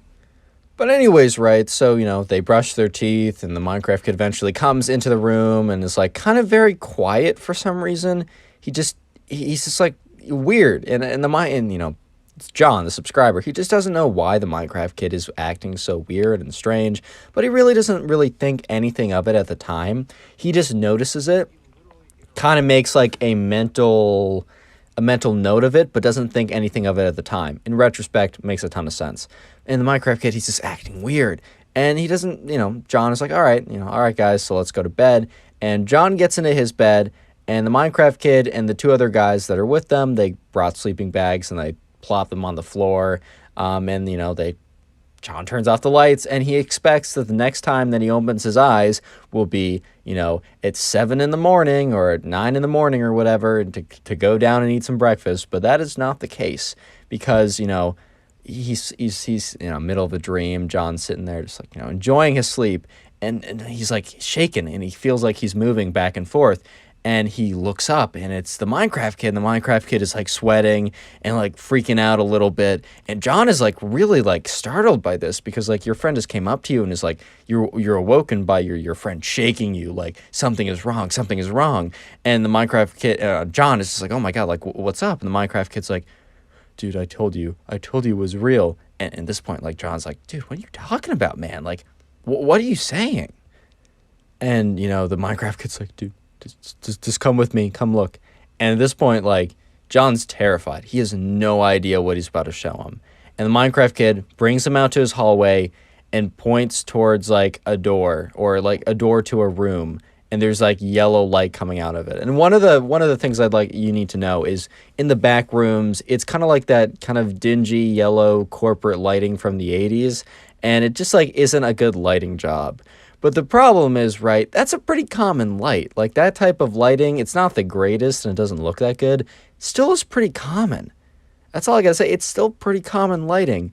So, yeah, sure enough, the Minecraft kid points at this door and is John, the back rooms, they're real. At this point, John is starting to really wake up and comprehend what's happening. And he realizes that his friend is pointing at one of his rooms in his house that he probably just forgot to turn the light off. And he woke him up, terrified, right? Assuming that the back rooms are real and it's proof. And so John is dude, that's just, dude, that's just a room. It's just a room in my house. And John's no, it's not. Or not John, the Minecraft kid. So John's all right, whatever, dude. And, John goes up into the room, turns off the light, and is bro, it's literally just a storage closet. It's nothing. And, this Minecraft kid's dude, I'm sorry. I thought it was, I don't know what's up with me. And John, gets, starts feeling a little compassionate for his friend. He's you know what, man, it's okay. You're probably just freaking out about something. Let's just go back to the room. Let's try and be quiet just so we don't wake up the other guys. I'm going to go in my closet. I'm going to try and find a night light, just plug it in, and then we'll just all go to bed and things will be good. And John's yeah, man, I'm so sorry about this. Thank you. So they go in, right? And sure enough, right, John goes to the closet, turns on the closet light, and then the Minecraft kid starts screaming, "The back rooms! No! John, don't fall for it!" At this point, the other 2 kids who were blissfully sleeping are just rudely awoken. And they're just oh, God, well, what's happening? And John's dude, what are you talking about? And then John looks at the closet, right? And he realizes, because he turned on the light to look for the night light, and he realizes that the light to the closet is the same kind of dingy yellow. And then at this point, right, the Minecraft kid's like, John, it's a trap. Don't fall for it. You're going to fall into the back rooms. Don't no clip out of And, at this point, John turns around. He's like, dude, it's just the closet light. At this point, everyone's like looking up. And because they're like, what's going on? What's going on? And John's like, bro, is this what you were staring at earlier? The closet light? And the Minecraft kid is just kind of looking at John like, I'm an idiot. Because at this point, right, the Minecraft kid, who has a very active imagination, to put it lightly, is now very much aware that, both times, and probably more embarrassingly the second time, it was just a lighting choice. It wasn't actually the back rooms, opening up to swallow them whole or anything like that. And yeah, sure enough, the Minecraft kid is just like, yo, bro, I'm sorry. And at this point, like, the other two guys are like, dude, why am I awake right now? Like, it's 12. It's literally midnight, bro. Like, why am I awake right now? And sure enough, like, John is like, all right, whatever. He goes in the closet, turns the light on again because he turned it off to, like, prove it's not the back rooms. And no, the Minecraft kid did not freak out a third time, even though that would be pretty funny. He finds the night light, plugs it in, and they go to sleep, and they wake up the next day, and the Minecraft kid kind of pulls John aside after they eat breakfast, which was pancakes, which are just such a good way to start the morning. He pulls him aside. He's like, dude, I'm so sorry. I don't know what got into me. And John's like, bro, don't even worry about it. Subscribe if you haven't already. Now go watch another video. There's some on screen, some in the recommended section. Go watch one. Make me very happy. Today we got a story time of a Minecraft kid who freaks out in class because he thinks Huggy Wuggy, yeah, like the big blue monster thing from that video game, is real and out to get him. Yeah, I'm not even kidding. Leave a like on the video to claim your free nothing, and let's just jump right into it. So we're going to call the subscriber Alex, and I got that name from the comment section, so leave a comment for any name you want me to use. But anyways, Alex told me the story about this time of when this Minecraft kid had basically this massive freak out in class because he thought Huggy Wuggy, as I showed you a photo earlier, that kind of like that blue monster from that video game, was actually real. And you might be thinking, Connor, how did he even fall for this in the first place? Well, anyways, here's part one of what happened. Part one is actually tricking the Minecraft kid into believing it. And the subscriber was not the one who ended up tricking the Minecraft kid, because that's, I don't know, that's a little bit mean. I'll be honest, it just feels like a little bit mean to me, and the subscriber also feels that way, or I'm just going to call him Alex from this point on. But there's this kid in the class, right? So there's Alex, there's the Minecraft kid, and then there's also the kind of, we're just going to call him the bully guy. He's known for being kind of mean, for like, I don't know, tricking people, pranking people, but also kind of doing it in like mean-spirited ways. And in part one of this story, essentially what happens is, right, the bully guy, he's bored one day, and he knows the Minecraft kid is kind of gullible, and he's known as the Minecraft kid because he plays a ton of Minecraft, and that's kind of his personality, which, when you're in second grade, which is what grade they were in, man, like, I don't know, it's a cool game. That's fine if that's your personality. But anyways, right, one day, the bully was kind of just like chilling in class, and he was getting bored, and he wanted to mess with someone, and he knew that the Minecraft kid was pretty gullible, and, he was like, you know what? Let's try and convince this kid about that, Huggy Wuggy is actually like a real thing. For me, back in the day, for a little bit, I believed in this thing called like Bloody Mary. Essentially, back in my day, there was a little legend going around that if at 3 a.m., yes, before 3 a.m. became kind of a meme, if you went into your bathroom mirror at 3 a.m. with the lights off and said Bloody Mary's name 3 times, she'd appear behind the mirror and then end you. Like, it was something like that. I know that sounds really dumb, but bro, I was in second grade and I kind of believed it. So once again, right, the bully is like, you know what? We're going to make the Minecraft kid believe that, yes, Huggy Wuggy is like a legitimate urban legend and will actually, come after him if something happens. And the bully kind of doesn't just want to scare him a little bit. He also wants to embarrass him in front of the whole class. So when the bully comes up with this idea, he feels pretty proud of himself. He feels pretty confident. He's pretty excited, So he turns to both his friend, who we're going to call Ben, and also the subscriber, aka Alex, right? And Alex isn't necessarily friends with the bully. He just is like on okay grounds with him. And the bully turns to Ben and Alex and is like, hey, I have a pretty funny idea. So you see him over there, points to the Minecraft kid. I'm going to convince him that Huggy Wuggy is real. And at this point, Alex is like, that's fine, like, whatever, do what you want. But then the bully says, and then I'm going to do this. The bully goes on to explain to Ben and Alex that he's going to tell the Minecraft kid that Huggy Wuggy will only spawn when a teacher talks about something called the Black Death. If you don't know, that was something like the Black Plague or whatever. That was something that happened in like the 1600s or maybe earlier, I kind of forget, where there's a disease that wiped out a lot of people on the planet. And the bully knew that they were really close to covering it in history class. And he was going to explain to the Minecraft kid that across schools, across the country, right, that talking about like, the Black Plague or the Black Death or whatever was banned because they like the teachers knew it would spawn like Huggy Wuggy, this evil creature, whatever, which sounds ridiculous, but man, they were in second grade. And essentially, the bully was going to, show him, try and convince him of, Huggy Wuggy's existence, and then tell him if the teacher, says anything about the Black Death or the Black Plague, he will spawn and, end us all or whatever, knowing very well that the teacher was about to hop onto a unit about, like, the Black Plague, and most likely, the Minecraft kid would have had a massive freak out in class. So Ben, the bully's friend, was like, ha ha ha, that's so funny, whatever, but Alex, the subscriber, was like, all right, man, I don't know, that sounds a little mean, but, do what you want to do. And, Alex kind of goes back to, living his life or whatever.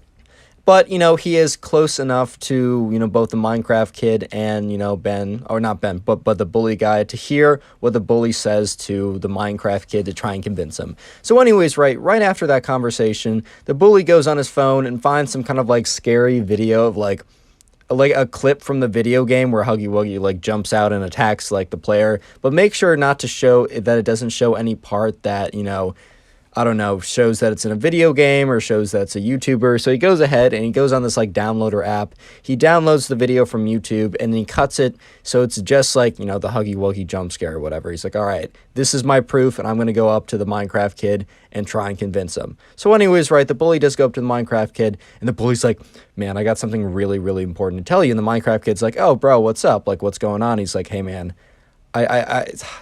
this is just like, I need to get the word out about this. It's like for the safety of others. He's like, dude, my cousin had a friend who went to the school, and in this school, they didn't get the message. And, the Minecraft kid's like, what do you mean they didn't get the message? And the bully's like, they didn't get the message not to talk about the Black Plague. And, Minecraft kid's like, oh, I don't know what that is. He's like, okay, so here's basically what happened. For some reason, right, across the country, whenever, teachers were talking about, trying to teach their kids about the Black Plague, this creature, this big blue creature would just appear and you would just end them all. And just look, and he shows them a video. He doesn't call the creature Huggy Wuggy, right? Because it's like, that's a little like, that might throw him off a little bit. The name is a little bit too cutesy. He's like, I'll leave that out. And then like, the Minecraft kid is like, oh my God. But then the Minecraft kid's like, wait a minute. Why haven't I heard about this?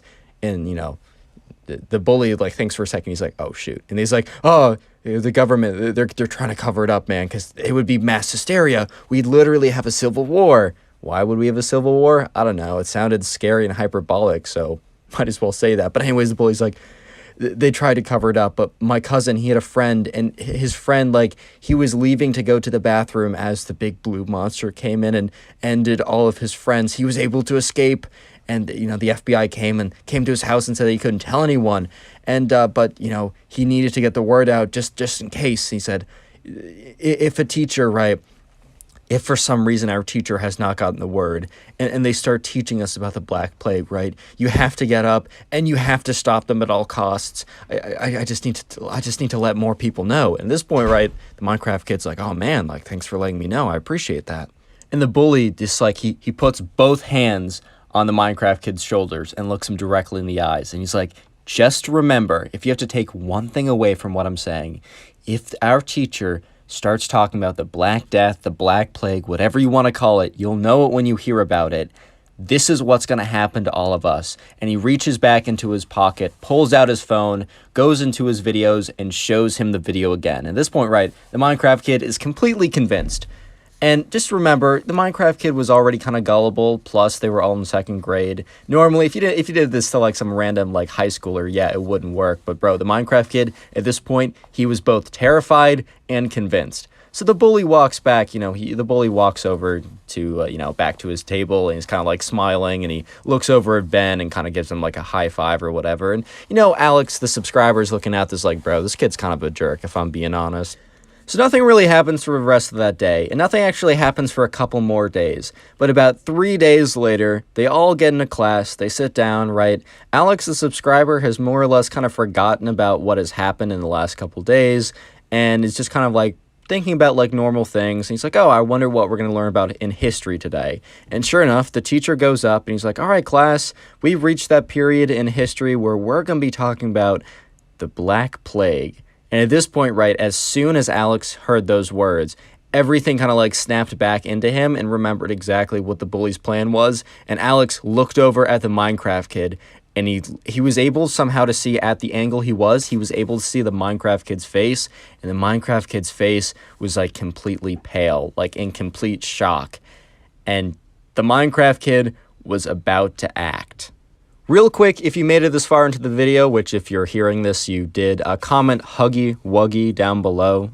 That's 2 words, by the way. I just want to see how many people made it this far into the video, as I really, really do appreciate people who watch my videos.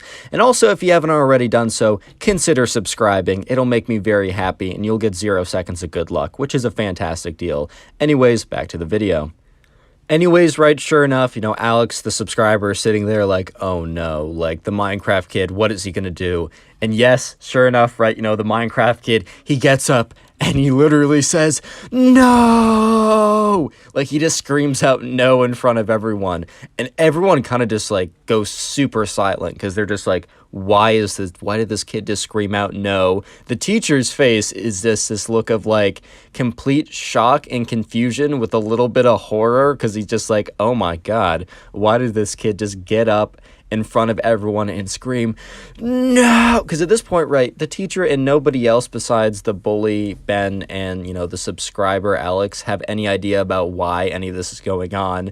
And right, the bully and Ben are trying so hard not to laugh right now. Alex like looks over and takes like a peek and says, yeah, these kids are trying not to laugh so hard. By the way, don't worry, the bully's gonna get some karma in just a second, but it's towards the end, but he does get karma, don't worry. What goes around comes around, just as Justin Timberlake said, baby. Don't worry about it. And the teacher finally, after being kind of like shocked for a second, looks at the Minecraft kid and says, what are you talking about? And the Minecraft kid's like, no, don't talk about, the Black Plague. And the teacher's like, it's in our unit. Why do you not want? He's like, a big blue monster. He's gonna come eat us all. And at this point, right, the class is just like, what the heck? What is going on right now, man? What is going on? And the teacher looks at the Minecraft kid and is like, come again? And the Minecraft kid's like, you don't understand. There's this creature, this big blue creature that, he's going around from school to school. And if the teachers talk about, the Black Plague, he comes and ends them all. And at this point, right, the teacher's like, Minecraft kid.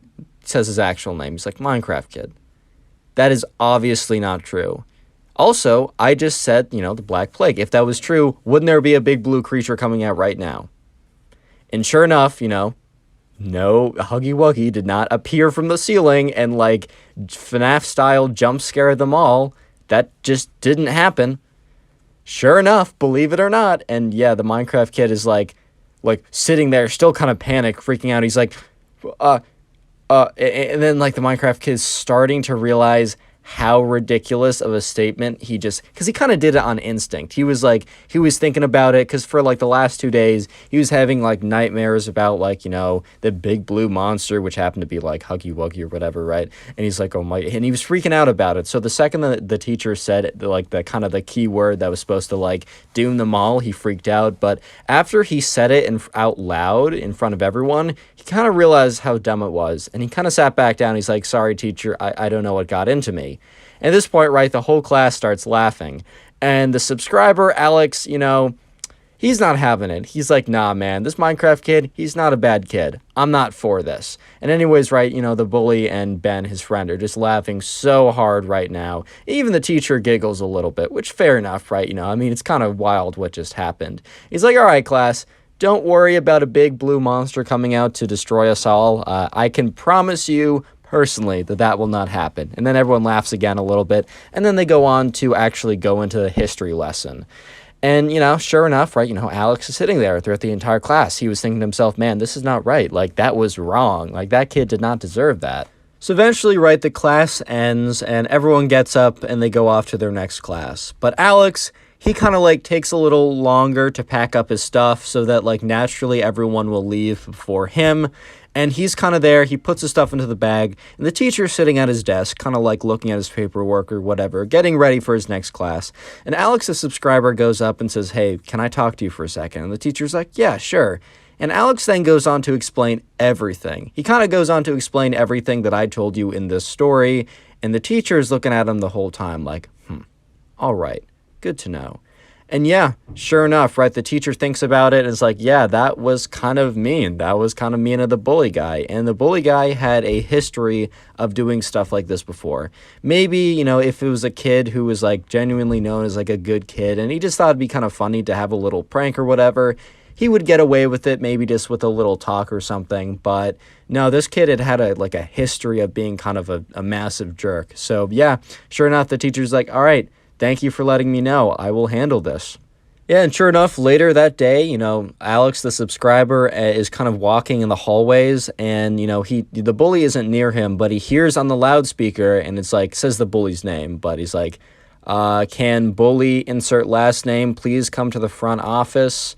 I repeat, can bully insert last name? It's first name, last name, you know what I mean? We'll say like bend over. So I'm kidding. I've seen that comment so many times. Anyways, can like, I don't know, Ben, Steve, or whatever come to the front office if that was the name of the bully. And sure enough, right, the bully got a pretty big talking to. And while he didn't necessarily get suspended, apparently, he was on very, very thin ice. And if he did anything like that again, like, he was going to be like in school suspension for a couple days.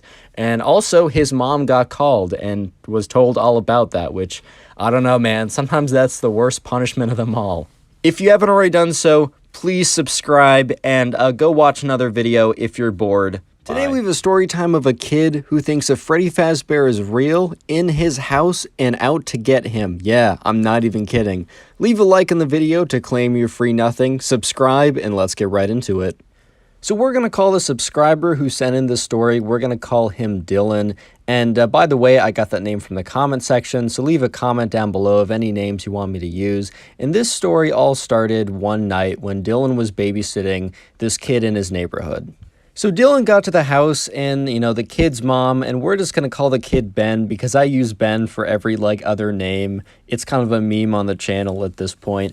Anyways, right, so the kid, aka Ben, his mom came down, greeted him at the door because, Dylan got to the door, rang the doorbell, and, Ben's mom greeted him. And she's like, oh, thank you so much for coming. I know this is kind of on short notice, but I really, really do appreciate it. All you got to do is just, hang out with, Ben's already been fed. You don't have to give him dinner. All you got to do is just hang out with him for a couple hours. His bedtime is at 9, and afterwards, just kind of stay in the house till we get back, which is going to be around 11 or so, and I really, really do appreciate this. And Dylan's like, oh, it's no problem at all.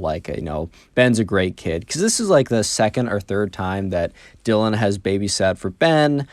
Ben's mom is friends with Dylan's mom. They're not super close, but they're friendly enough, right?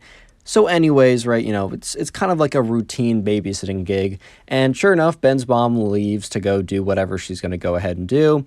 And it's time for Dylan to start babysitting Ben at this point. And, it's pretty normal in the very beginning. Things are kind of chilling until things start to get a little bit weird. So for some reason, I don't remember exactly what, Dylan was like, oh, want me to go get whatever? And, Ben was like, yeah, no, that sounds like a good idea. And Dylan's like, all right, well, that's probably in the basement, so I'm going to go down there. And when, Dylan says, I'm going to go down to the basement, Ben looks at him and goes, no, you can't do that. And, Dylan was really just startled by this because Dylan had gone in the basement before because he, that's why he knew where whatever he was trying to get was. And, this had never been an issue before. And also Ben was he wasn't necessarily a quiet kid, but he wasn't known to have random outbursts for no good reason. So, Dylan was both concerned and confused. So, Dylan turned to Ben and was like, dude, like, what's wrong? Like, is everything okay? And Ben is just looking at him like, you don't understand what's down there, man. You don't know what I've seen. And at this point, right, Dylan's just kind of looking at him like, bro, what are you talking about? Is the boogeyman down there? Is a big scary monster down there? And the kid, aka Ben, is just looking at him like, you're not going to believe me, but Freddy Fazbear's down there. And at this point, right, Dylan, he knows what Five Nights at Freddy's is. If you don't know, Freddy Fazbear is like one of the animatronic characters from this video game. Five Nights at Freddy's, very fun game. I used to really enjoy it as a kid. But anyways, right, Dylan was aware of what that game was. He was at least aware, and he was like, Ben, there's 0% chance that Freddy Fazbear is down there. And Ben looks at him like, dude, no, you don't understand. So Dylan kind of has like a smirk on his face, and he looks at Ben and he's like, all right, you want to make a bet? I'm going to go down there, and I bet you like a firm high five, right, that I will find 0 animatronics. I won't find Freddy Fazbear. I won't find Chica. I won't find any of those guys down there. I bet you a whole high five that, I'll find no one down there. And, look, obviously Dylan was just trying to calm Ben's nerves because he felt bad. Ben was 9 or something, so active imagination, if you like to say the least. And Ben was looking at him all kind of scared because he was worried for Dylan, man. He was afraid he was going to go down there. It was going to be the bite of 87 all over again. He can't be having that. And so Ben's like, dude, I don't want you to risk anything. And Dylan looks at him like, Ben, I promise you, I am risking nothing by going into the basement. And so Ben looks at him, because Ben kind of wants him to check anyways. He's like, all right, man, as long as you know what the risks are. So sure enough, right, Dylan opens up, the door to the basement, turns on the lights, starts walking down there, and he's in the middle of yelling up to Ben saying, hey, Ben, I can't see anything so far. As I said, Freddy Fazbear isn't and as he's finishing that sentence, he hears a scream from Ben. Ben upstairs is like, ah!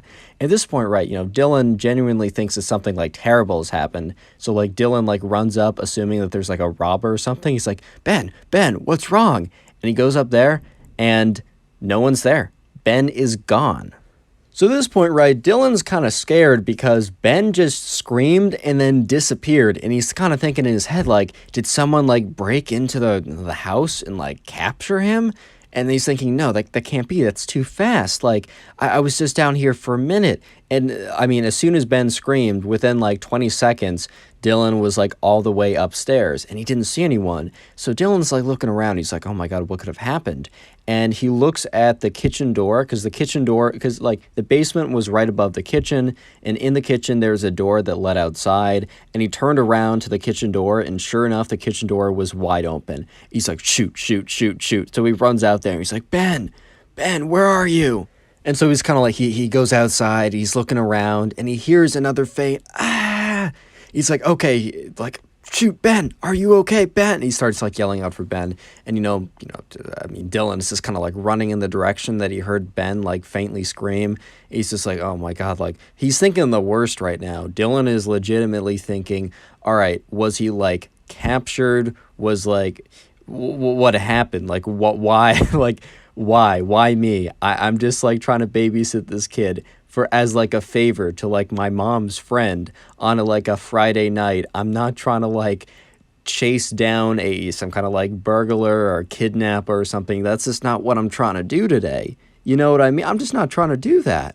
And anyways, right, he starts running down the street in the direction of Ben, and he hears Ben yell again, ah, kind of very faintly in the distance. He's like, Ben, I'm coming for you. At this point, right, Dylan is basically breaking out into a full sprint, and thank God, Dylan is a track athlete, because the average person babysitting him probably would not have been able to sustain a full-on sprint for that long, or would have been able to at least catch up with, Ben at this point. And, eventually, right, Miles is running around. He's or not Miles, sorry, my bad. Dylan's oh my God, Ben, where's Ben? Where's this kid? Where'd he go? And then eventually, right, he sees Ben. He's like, Ben. And Ben is several like miles away from, or probably about like a mile away from the house. He's like kind of like cuddled up, kind of like crouched up, fetus position, whatever, in like some random dude's yard. He's like, Ben, what happened? And Ben was kind of just all curled up, and at this point, Dylan was like, Ben, what happened? Like, are you okay? And Ben looks up at him, and he explains why he ran away.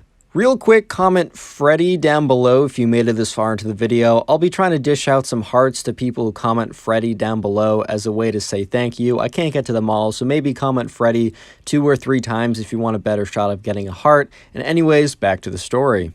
Anyways, right, Ben says, through like kind of like tears and kind of choking up a little bit, he's like, I know you're not going to believe me, but I actually saw Freddy. I saw Freddy. He was in the house. He was looking right at me. I'm sorry, Dylan. Like, I had to run. And at this point, Dylan is like in his head. He's like, dude, you cannot be serious, bro. I thought you were like captured. I thought someone came for you.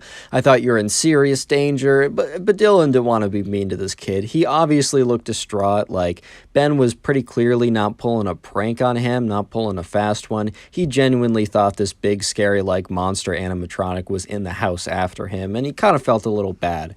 But he did say, Dylan was like to Ben, he's like, Ben, you can't just be doing that. Like, I legitimately thought you got kidnapped. And Ben's like, dude, I know, I'm sorry. Like, I didn't mean for any of this, but I really saw him. So, Dylan sits there, kind of thinks about it for a second. He's like, Ben, we're going to go back to the house, and we're going to go through the entire house, you and me. We're not going to separate again. It's going to be you and me, and we're going to go through every square inch of the house, and I'm going to prove it to you that it's just in your imagination so that you can feel safe. Dylan's a good guy, right? Bro, a lot of people would be very mad. They would be mad at Ben. Like, they would just be like, I'm done with this kid. But Dylan, he's a stand-up guy. He's a good kid, right? Because he went out of his way to just, make sure that Ben was feeling safe. So, they walk back, and eventually they get back to the house. And Ben is just, like, looking at the door, like, all, like, nervous and scared or whatever. And, Dylan's like, don't worry about it, man. Come on in. And they walk into the house, and someone's actually sitting at the front table. And Dylan's like, hey, like, hello? And a guy turns around, and Dylan recognizes him as Ben's older brother. And Dylan's like, oh, man, I didn't know you were going to be here. And, Ben's older brother, who's like, I'd say like, he's probably 12 at this point when, Ben is 9. Ben's older brother's like, yeah, sorry, I was upstairs playing video games earlier. Sorry I didn't come down earlier. And, Dylan was like, all right, that's fine. That's okay. Like, just know I'm here till, your parents come back, and I'll be putting you to bed, and, whatever, right? Ben's older brother's like, all right, like, sorry I didn't say anything earlier. Dylan didn't think much of it until, they went upstairs, and Dylan saw what Ben saw. When Dylan and Ben were going around, like, scavenging, like, every square inch of the house to make sure that Freddy Fazbear wasn't actually in there, right? They eventually got to Ben and Ben's older brother's room, and they went around, and Ben was like, because they went in there, Dylan's like, all right, no one's in here, and Ben's like, check the closet, because, like, the monsters always hide in the closet, man. That's just, like, that's a simple fact we all know. So, but, Dylan's like, all right, fine, whatever. Dylan opens up the closet and is taken aback because what he sees in there is like a papier-mâché Freddy Fazbear costume. At first, he jumps a little bit because it low-key looks like the real deal. And even though he knew for a fact that, Freddy Fazbear is not actually real, right? He doesn't actually exist. He jumped for a sec because that was the last thing he was expecting to see when he opened that up. He's like, geez, like, what's this? Whatever. He goes in and he kind of like, he looks in the closet and Ben's like, is there anything in there? And, Dylan's like, nope, nothing's in there. But he kind of like, Dylan goes in and like kind of like looks at the costume and realizes that it's a costume in the closet that Ben's older brother uses. And then he realizes, and he's like, wait a minute, Ben, what did you exactly see? And Ben like started to get nervous again and tear up a little bit. He's like, I saw this big Freddy. He was standing in the staircase and he was just looking at me. And at this point, Dylan was like, Dylan put 2 and 2 together and realized that Ben's older brother was playing a prank on Ben and almost got him in a lot of danger, to be honest. So, sure enough, eventually time goes by and it's time for them to it's time for Dylan to put them to bed. And they go to bed. Dylan's just kind of sitting there waiting for Ben's mom to return. And when Ben's mom returns, Dylan explains what happens and then also explains what he found in Dylan's older brother's closet. And let's just say that Dylan's older brother got quite a talking to.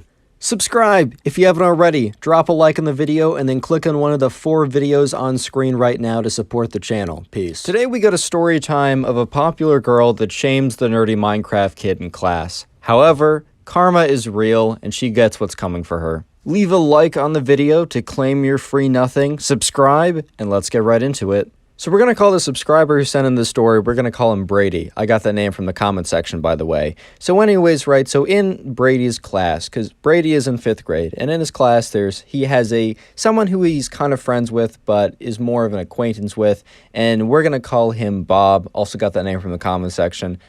Suggest names down below. But anyways, right, so Bob is he's kind of the class nerdy Minecraft kid, whatever, right? And by the way, that's not meant to shame anything. In fact, the nerds are the ones that make the bread out of school, bro. I mean, that math really does come in handy if you're trying to, like, I don't know, be a quant or something, making that money. So no disrespect. Also, obviously, I enjoy Minecraft, so I guess I'm the nerdy Minecraft kid. But anyways, either way, unfortunately, Bob was not that popular with the ladies' man, which I can also unfortunately relate to.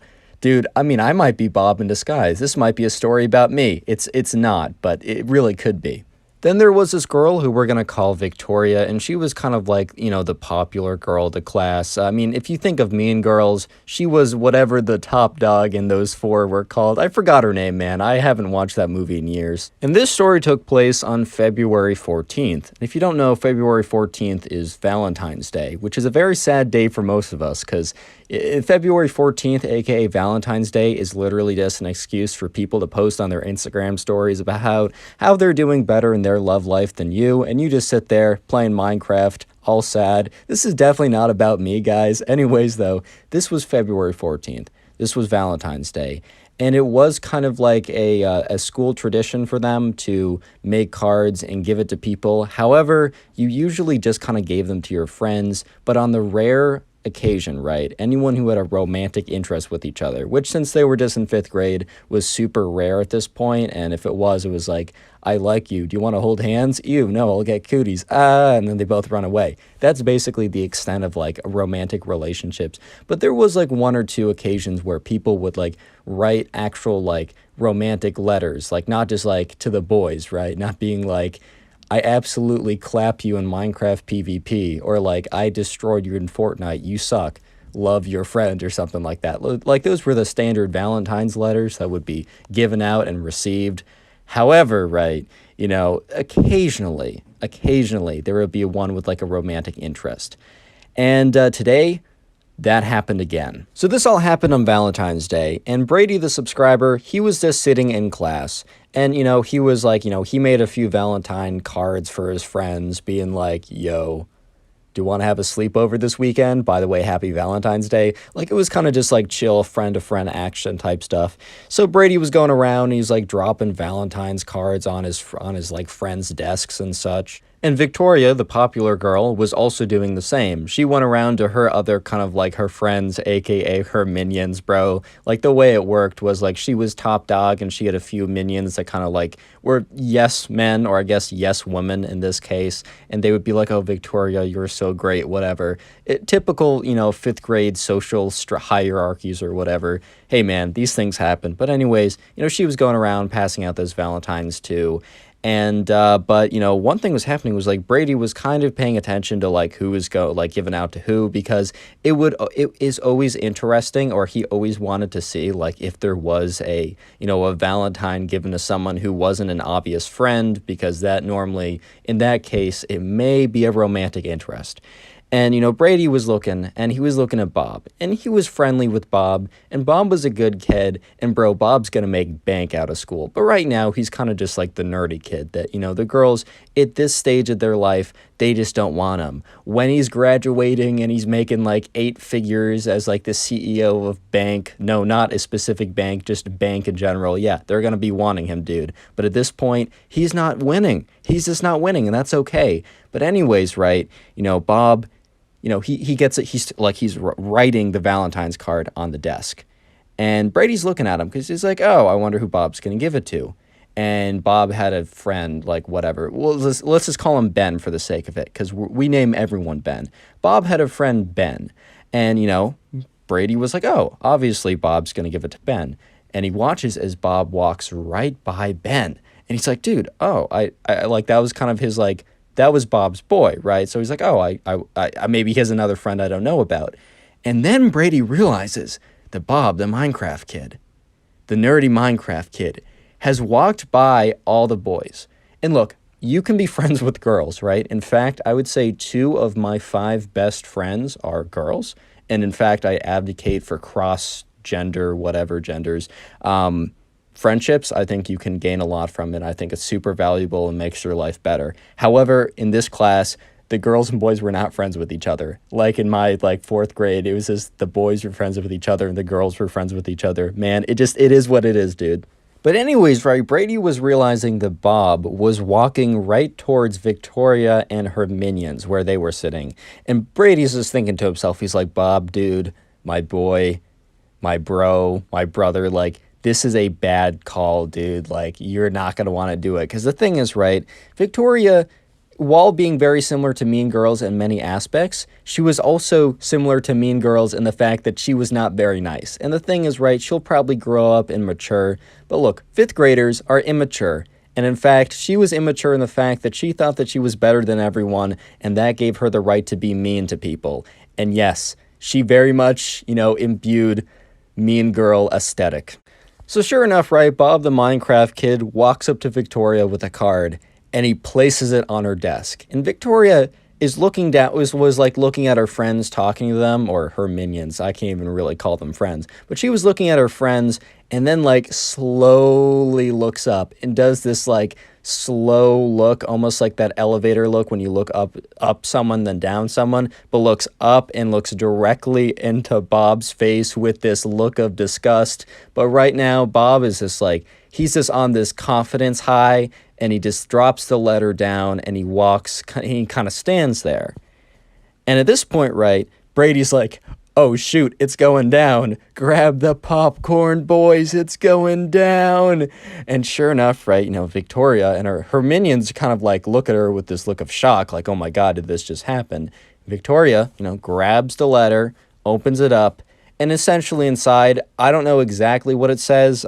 Brady, the subscriber, sent this story to me on Instagram. Follow me on Instagram at connorpugs. It's in the description. It's the account with 34K. Has a couple of photos of me and the boys looking fire.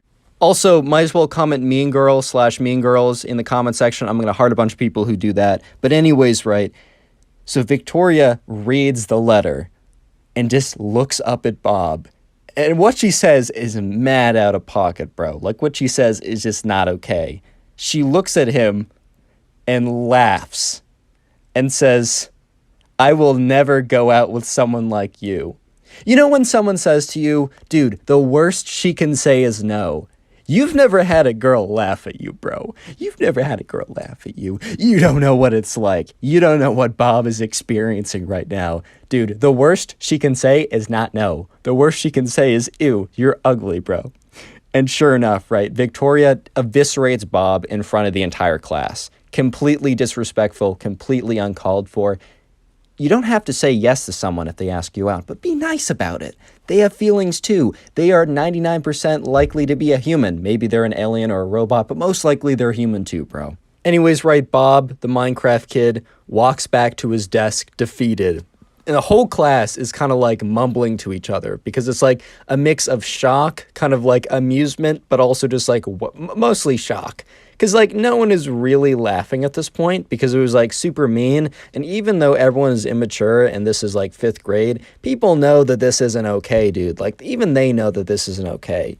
However, right, Victoria kind of feels she has almost cemented her power even more by, being mean to Bob. Oh, now that I was so cruel to Bob, everyone will know for sure that I am top dog, that I am number one, that I'm the most powerful, whatever, right? That I am the top mean girl, whatever. However, politics work for 5th graders. I don't know, dude. However, I did say in the beginning of the video that karma is real. And the thing is, I do believe in karma, and this story is just more proof that it does exist. Because the thing was, Victoria was very loud when she said Bob was ugly and that she would never date or have any romantic interest in anyone like him ever. She was very loud when she said this, and that was on purpose. Because, she wanted the entire class to know that she said this. She wanted to publicly humiliate him. However, right, she said it loud enough so that both the class and the teacher could hear. And the thing is, right, the teacher is not immature. The teacher is fully aware of how cruel, now Victoria was, how mean what she said was, how bad it was that she said what she said. And Victoria thought she got away scot-free because the teacher, he heard what, she said, but he didn't say anything immediately because he wanted to kind of sit there and think about, all right, what is the appropriate punishment for this? So he actually, acts as if he didn't hear anything and then begins class. And, Brady, the subscriber, is kind of looking back at Bob, and Bob looks like he's crushed, man. He really got his hopes up. Or at least he thought that, if he was going to be let down, it wouldn't be so cruelly. But by the end of class, right, Brady's walking out. And as he's walking out, he kind of stays behind for just a second. He doesn't stay in the classroom, but once he walks outside the classroom, he kind of waits back just to hear what the teacher's about to say. And he hears the teacher say, Victoria, can I see you for a minute? And sure enough, right, Brady's like, all right, so Victoria is getting punished. Because for a second, he was like, bro, is Victoria not getting punished? And it turns out, right, Victoria has to write Bob a full-on apology letter. And as well with this, Victoria's parents are told about everything. And I don't know about you, but when your parents are told about when you're kind of acting like a jerk, that is sometimes the worst punishment of them all. Subscribe if you haven't already. Leave a like in the video and then click one of the 4 videos on screen right now / watch another video to support the channel. Thank you, bye. Today we got a story time of a Minecraft kid who thought that physics worked like it does in Minecraft, aka if you spill water, it doesn't go everywhere. It only spreads out a little bit.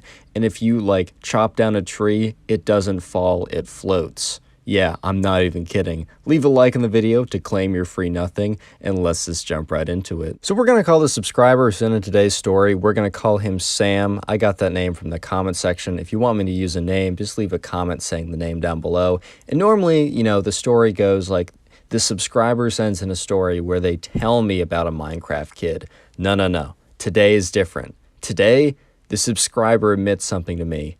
He admits his darkest secret, that he, in fact, was the Minecraft kid. Yes, so this is a story from the subscriber who we're going to call Sam. When he was younger, many years ago, when he kind of believed that physics worked like they did in Minecraft. And obviously he doesn't think this anymore, and it's kind of like a funny, embarrassing story to look back on.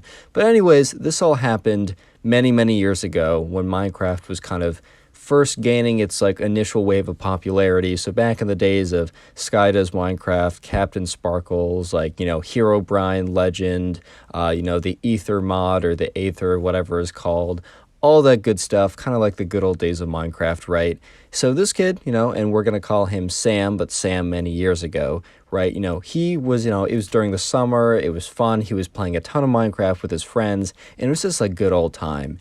And, he was going off to his first ever kind of sleepaway summer camp type thing, which for him, even though he was kind of young, his parents always, his parents were sent off to sleepaway camp pretty early on and wilderness camp.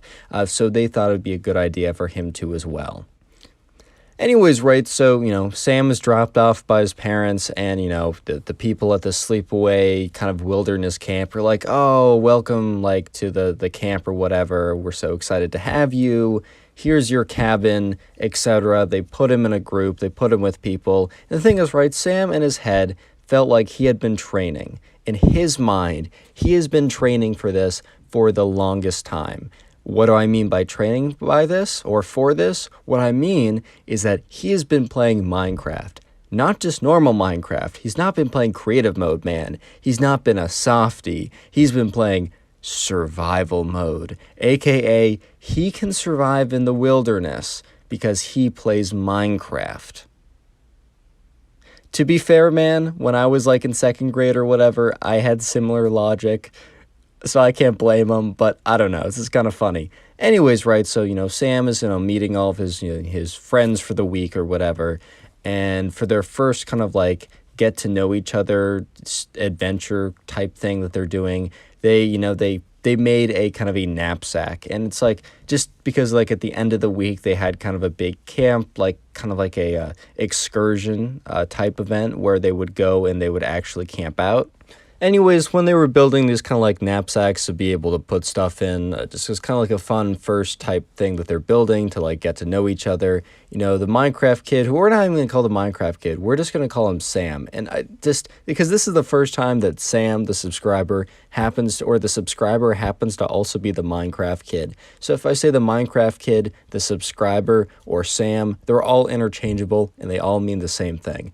Anyways, right, so Sam was getting to know these people, and they were talking about, like, their wilderness experience or whatever, and Sam explained to this one person that he had plenty of wilderness experience, and he just simply did not elaborate. Because if he did elaborate, he probably would have been clowned on, saying that, like, yeah, I play a lot of Minecraft, man. I know exactly what the woods are like. Like, you can trust me, man. I know exactly what I'm doing.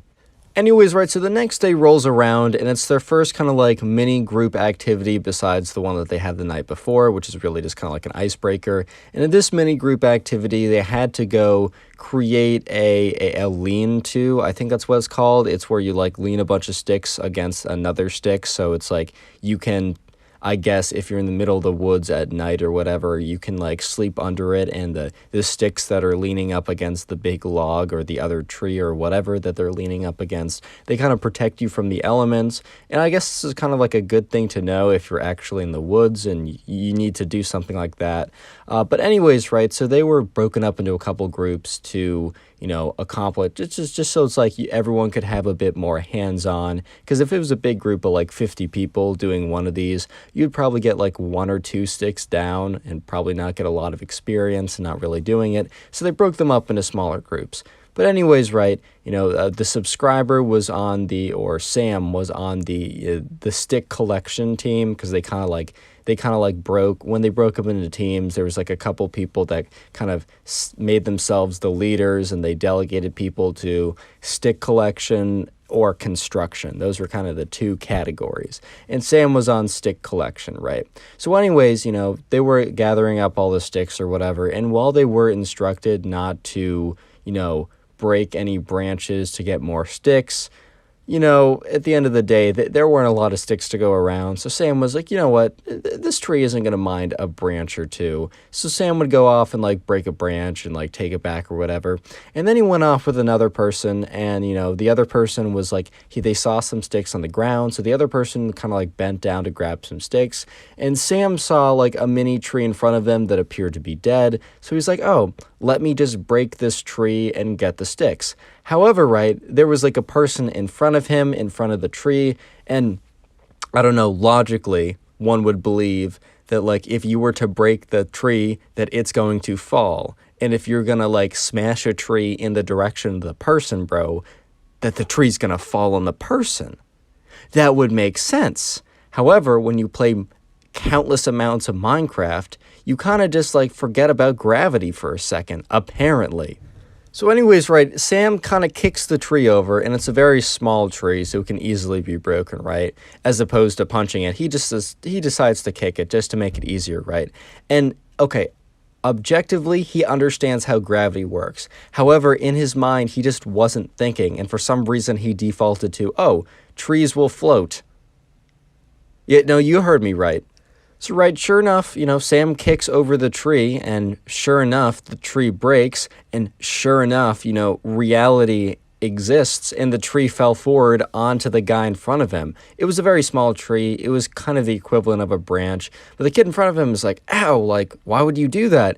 And Sam just exclaims, without even really thinking about it, I'm sorry, I thought the tree would float. And the kid just gets up and gives him this look, and then walks away. And obviously Sam, after saying that, is like, oh, that sounds stupid. And he doesn't really think anything much of it. But anyways, time goes on, and it's a couple days later, and it's another, for some reason, they need to gather wood again. And they're assigned to the same place. So if you remember, I literally just said it, a couple days ago, they had to basically use all the sticks in the area. However, the camp counselors were not like prepared for this, and they had a pretty like strict regimen of what they had to do. So they kind of assigned the kids to do, you know, a project that involved a lot of sticks. I don't know if they're making another lean-to, or they're making like kind of like a tent type thing out of sticks, or they needed to gather sticks. They needed sticks for some reason. So anyways, right, the kids, you know, they were sent off to get sticks, and like they weren't finding any sticks. So they're like, all right, like I know we're not supposed to do this, but I think we're gonna have to break down some of these trees. So anyways, right, Sam, he finds a tree, and unlike the other tree that he was able to kick over and thought that like would float for some reason, this time he realizes the trees don't float. He is evolved from that point. But the thing is, though, Sam is still in the mindset of punching trees is how you get wood, because he had never actually seen like someone like chop wood with an axe except in TV, and he had played so much Minecraft that had kind of like fallen out of his mind. So all he thought of like, oh, when people want wood, they punch it, they kick it, they headbutt it or whatever. That's how normal people get wood.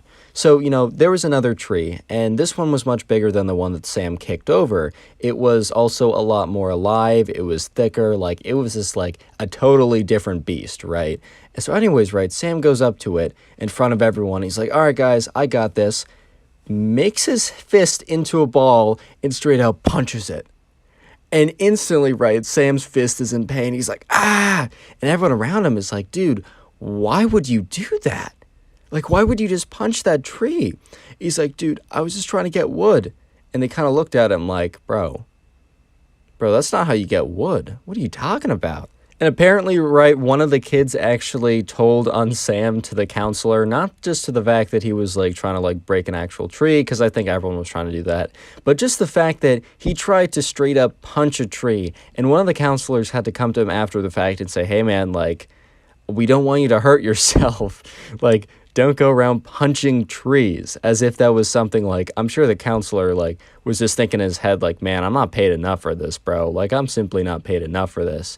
And there was one final thing that Sam, after being embarrassed basically twice, Sam had one more like just complete logical fallacy based on Minecraft physics that this one people were actually pretty angry at him for, and it was pretty funny. But before that happens, if you made it this far into the video, I'd like you to comment Minecraft down below. Maybe even comment it like 3 or 4 times if you're super cool. I'll try and slap a few hearts on those comments. And if you haven't already done so, consider subscribing to the channel. You can always unsubscribe later. And also, if you are subscribed, make sure those notifications are turned on, because you probably won't see my videos anyways.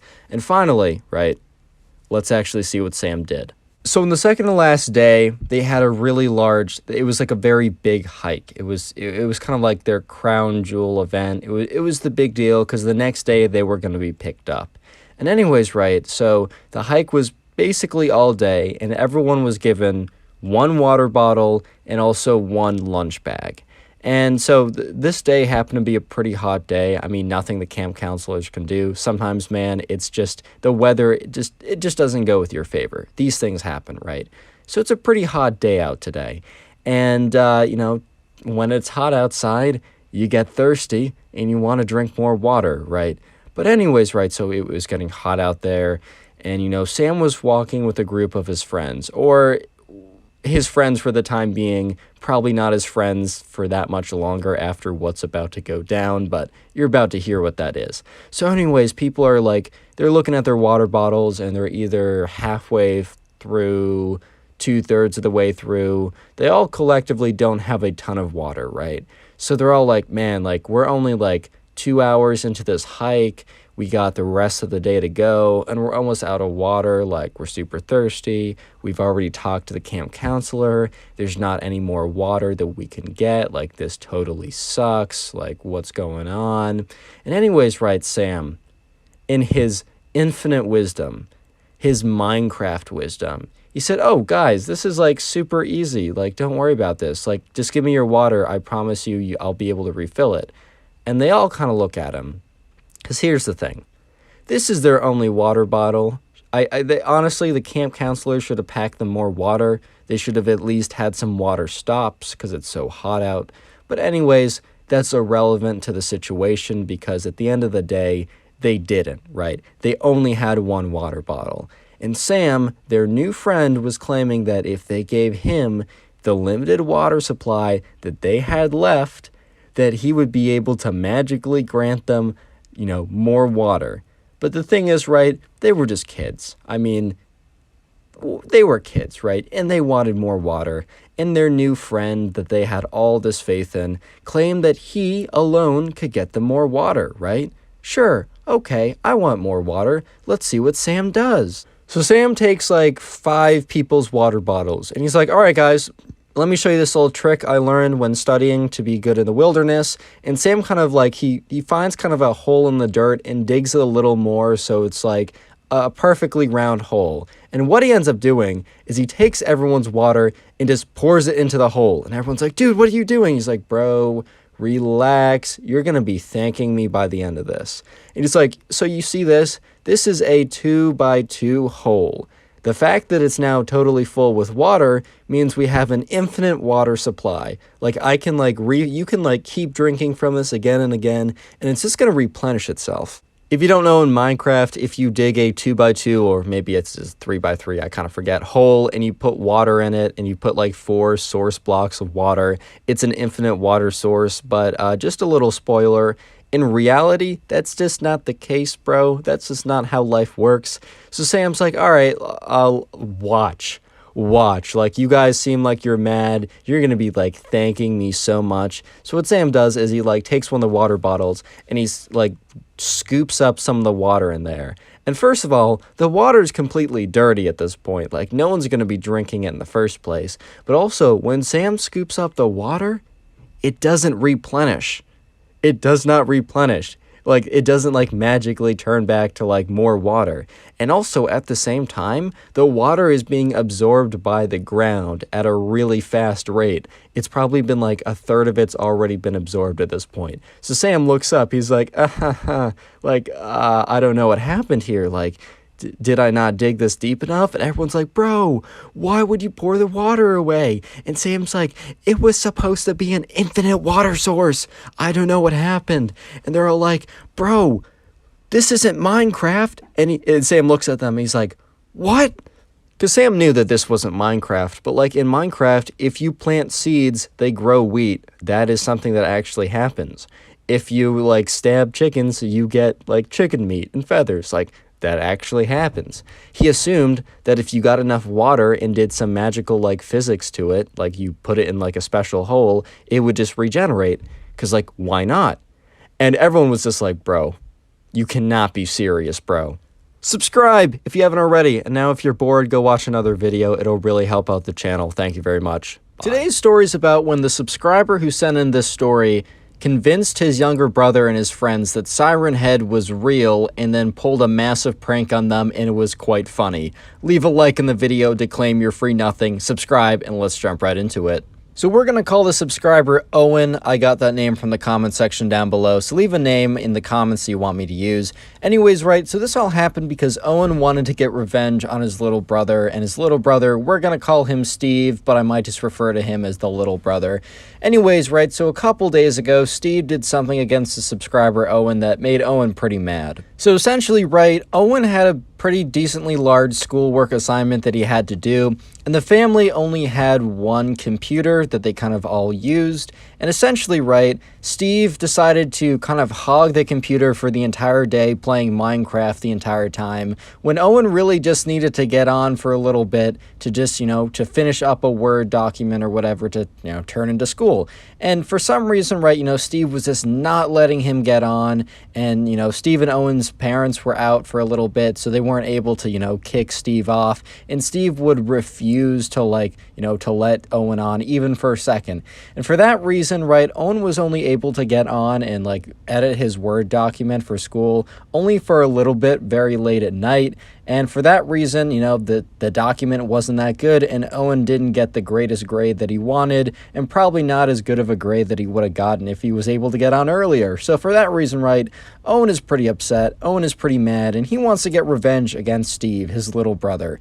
And, Owen's like a couple years older, and I think Owen's in like 4th grade or whatever. Steve might be in 2nd or 1st. But anyways, right, Owen knows that Steve is having friends over in a couple days. So he sits down in his room and thinks to himself, I gotta pull a prank on Owen, or on Steve. I gotta get him back somehow. Anyways, right, so Owen the subscriber was sitting in his room and he's thinking to himself, I need to get back at Steve, like I need to figure out a way.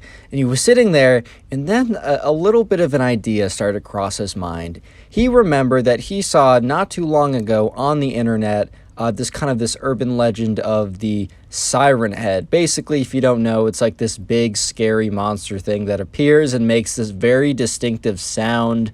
If you want to go look it up, that's totally up to you. I don't want to play it if it's too scary for you guys. But anyways, right, it's a pretty cool internet legend, but it's also a pretty scary one as they go. And Owen was sitting there. He's like, why did I think of this? Why did my brain make me think of like, oh, I should think of this for like the prank or whatever. And then it came to Owen. He knew exactly what he needed to do. Step 1 was wait. Because he had to wait until, Steve had his friends over. And also, while he was waiting, set up the proper equipment and get together the story for part 2. Next, part 2. When Steve and his friends come over, casually start talking about Siren Head to them, and then kind of convince them that Siren Head is real. And even if they aren't totally convinced that Siren Head is real, and they're like, oh, you're just messing with us, at least remind them or make sure that they know what his distinctive sound sounds like, so that when they hear that sound, they'll be alerted. Step 3, wait until very late at night. Because one thing that, Owen knew was that his parents were not going to be back for quite a while, right? Even though, kids were coming over, sleeping over at the house. For some reason, all the parents were okay with them kind of just chilling there. I mean, I can't really explain that part of the story, but it is what it is. So basically, right, make it late at night so they've all gone to bed, but before the parents get back. And during that time period, sneak out of bed. I mean, he'll be sleeping in a different room than the other kids in the sleepover, right? Kind of quietly get out of bed and then play the siren song, like the Siren Head song. It's very distinctive. It's very creepy. If you've not already listened to it, you can go ahead and listen to it if you want to. But anyways, right, that was the plan to prank them, and let's see if it actually worked out. So anyways, right, Steve and his friends, a couple days later, Steve has his friends over, and at this point, right, they're kind of sitting at the kitchen table. Their mom made like pizza, pre-made or whatever. Speaking of pizza, I'm pretty hungry, but the mom made pizza beforehand just so that they'd have something to eat when they got back, because his mom was out for the moment. And they're sitting there, and Owen casually drops like, oh, you guys know what Siren Head is? Some of them, shake their head no. A few of them nod their head yes, and they're like, oh, it's that thing on, like, the internet or whatever. And Owen is like, oh, it's not just a thing on the internet, right? It's actually, legit. And one of the kids is very convinced. He's like, oh, are you serious? And the other one's like, no, dude. Like, it's obviously fake. It's like, it's online. It's just an internet meme. And, so Owen has kind of predicted this. Owen was aware that they probably wouldn't have just been convinced just by the fact of him saying, oh, Siren Head is real, especially if they knew there was an internet meme. And Owen, turned to the guys, and he's like, I thought that was I felt the same way before. He's like, I saw it on the internet, I thought it was kind of spooky, but I didn't think much more of it until my friend. Do you remember Ben? Once again, I'm just using Ben as it's. If you've been on the channel for a while, Ben is the name I use whenever I don't have a name. So he's like, remember my friend Ben? And essentially, right, Steve and his friends kind of nodded, because Ben was, one of Owen's friends back in the day, but Ben had to move way across the country. And, Owen was looking at them. He's like, Ben and I talked a couple days ago, and he was telling me about how out in the country, because he was kind of in the countryside, a lot more like they were living in more of a city, or Ben moved to the countryside, and Owen was like, he was telling me about some stuff that was happening out there. And he said that, one night he was walking out in the fields, and he was kind of late. He was out just kind of like messing around, playing out there, because he used to be in the city too, because he lived where, Owen was living, and Ben was having some fun exploring the countryside. But he also let time kind of slip away. And if you guys don't know, when the sun sets really quickly, and it was getting dark, and Owen looks at them. He's like, and then he said that, he heard this sound, the siren sound. And it was kind of this long, monotonous wailing that kind of, he heard it before. And that's when he realized that it sounded just like something he saw online. And he got really freaked out, because that's a pretty scary sound to hear when it's getting dark out late at night. And he's like, oh, wow, like, I'm kind of freaking out. Like, so right, Ben, he starts running back. And as he's running back home, he makes a wrong turn, and he finds himself in this, like, a big abandoned field or whatever. And, he looks out in the distance, and it's a very flat field. In the middle of the country, there's a lot of kind of flat terrain. And he looks very far down, and he sees on the horizon this big, long, lanky figure that had kind of this siren head and had to be at least 50, 60 feet tall. Of course, right, Ben immediately ran in the other direction, and after, like, a lot of panicked running, he eventually found his way home. And let me just say, Ben did not go wandering after dark after that time. So Owen finished up telling that story, which, if you don't know, that story was, he fabricated it to make it more believable. And then one kid who was, like, kind of snarky and, like, he's obviously an internet thing. This kid was still like, yeah, right, I think your friend Ben is just trying to mess with you. But obviously, the other kids were, like, really, like they're all shaken and, like, oh my God, they all look kind of nervous. And even the kid that was, like, putting on a front about being like, yeah, man, that's obviously fake. Truth is, he was also pretty scared and rattled by the story. Even if he wasn't 100% convinced by it, let me just say that if he was to, and I'm not saying he does, wink wink, but if he was to hear the siren head noise later that night, right, like when it was like 11 o'clock and it's all dark outside, yeah, he might have been a little bit scared, even if he didn't believe in it, quote unquote, So anyways, right, on to part 2, the actual prank.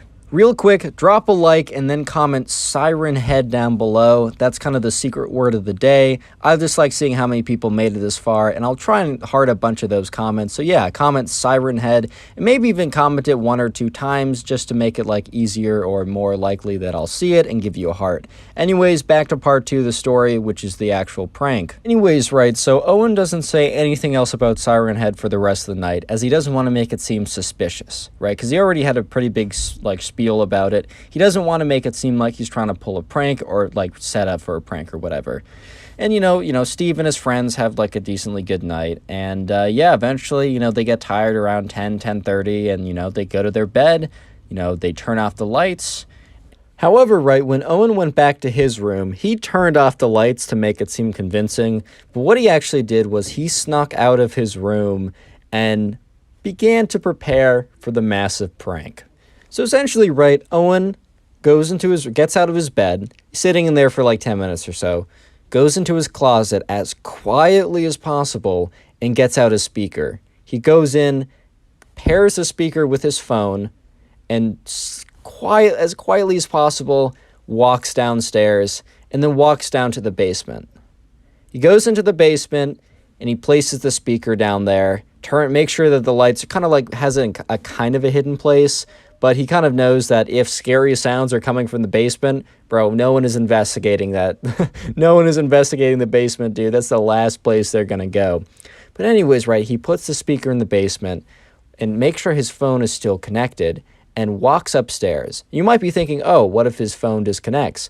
He actually tested it the day before. That was part of part 1, making sure that everything worked. And sure enough, for some reason, right, maybe the way his house was like the walls were thin enough, or his phone was good enough, or some combination of the two, his phone stayed connected even when he went back into his room.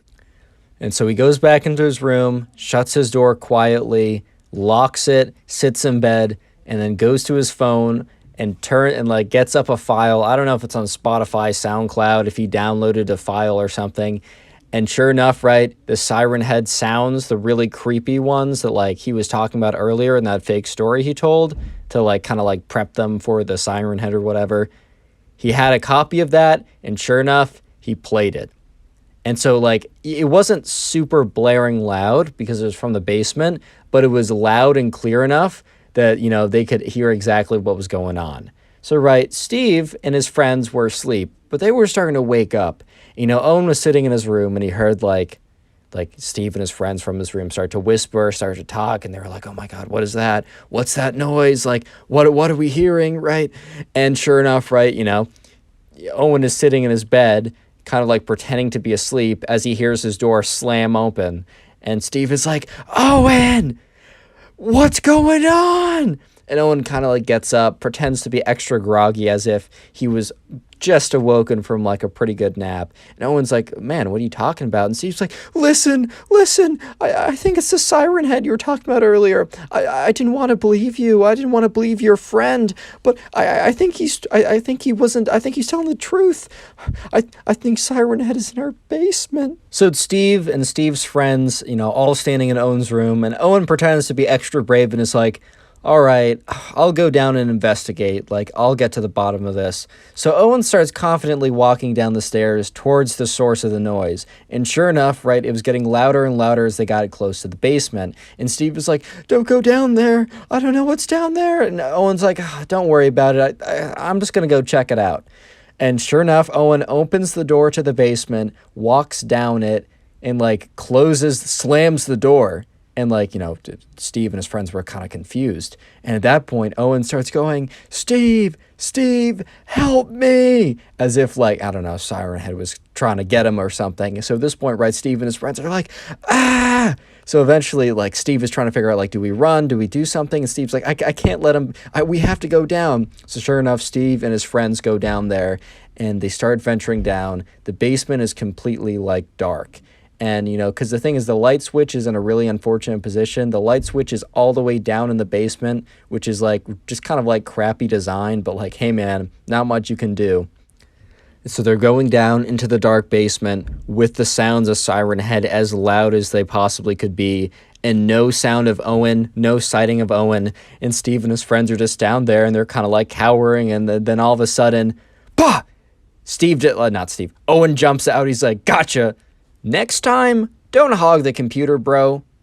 Subscribe if you haven't already. Leave a like on the video and then click one of the 4 videos on screen right now if you want to support the channel. Bye. Today we got a story time of a Minecraft kid who thought Endermen were real and did a presentation on them in front of everyone in class. The teacher's reaction to this was actually hilarious. Leave a like on the video to claim your free nothing, subscribe, and let's get right into it. So we're going to call the subscriber who sent in today's story, we're going to call him Ethan. I got the name from the comment section. Anyways, right, so Ethan, he was in 2nd grade, and his class was doing a presentation on any animal of their choice from the prehistoric era. So that means, I don't know, you got your dinosaurs, you got your whatever, right? Any kind of like dinosaur type animal. And the thing was, right, the teacher probably made a bit of a mistake because the teacher did not vet like what animal you chose. Obviously, like the teacher taught an entire unit on like dinosaurs and pterodactyls, all those types of animals, right? And you know, he kind of just at the end of the unit, he wanted to have kind of like a fun presentation type thing where you would choose an animal and then you would go ahead and do your own research. This was like the first kind of project that these kids ever had where they had to, you know, go ahead and do their own research online. You know, this was very recent. So, you know, this wasn't many years ago when online was a lot harder and a lot more, you know, obscure. And they had access to computers at the library during class period for, you know, the next couple class periods. Or they could also do research at home, but if they didn't have access to a computer at home, they had access to one at the library. But anyways, right, the teacher did not vet which animals they chose. And there was a kid in Ethan's class, and he was the Minecraft kid. He did nothing but play Minecraft all day. And bro, I'm just saying Minecraft is not a bad game at all. I mean, look at the gameplay I have in the background of this video. The game is obviously fire. And the Minecraft kid, we're going to call him Jeff. Also got that name from the comment section, so leave a name you want me to use in the comments down below. But anyways, right, Jeff played a lot of Minecraft. And the thing was, right, Jeff believed that a lot of what was in Minecraft was actually real. I don't know about you, but for a little bit of time, I believed that dragons really did exist because I would hear about knights, I would hear about like medieval castles, which I knew also existed, and then I heard about dragons, and I just thought that they went extinct. So hey man, I don't really blame Jeff, like especially since he was in 2nd grade, he was playing Minecraft, and in Minecraft there are skeletons. Skeletons really do exist. There are cows, there are chickens, and there also happen to be Endermen. He just thought Endermen existed at an earlier time, and that they were like exist in the prehistoric era, and that they must have went extinct with the dinosaurs. And the thing is, right, Ethan, the subscriber, wouldn't have known this before the fact, except for the fact that the teacher, had, a couple days before that they were done with the presentations, the teacher, decided to mix things up and have them get into small groups. And he kind of said the names randomly, and, the names happen to be Ethan, Jeff, you two are in a group. So Ethan and Jeff, Ethan the subscriber and Jeff the Minecraft kid, they both go off to a table and they sit down, and the instructions were basically to talk about the animal or the dinosaur animal, whatever you chose, and just kind of like, I don't know, say what you've done so far, talk about what you want to do, and kind of just have a little conversation.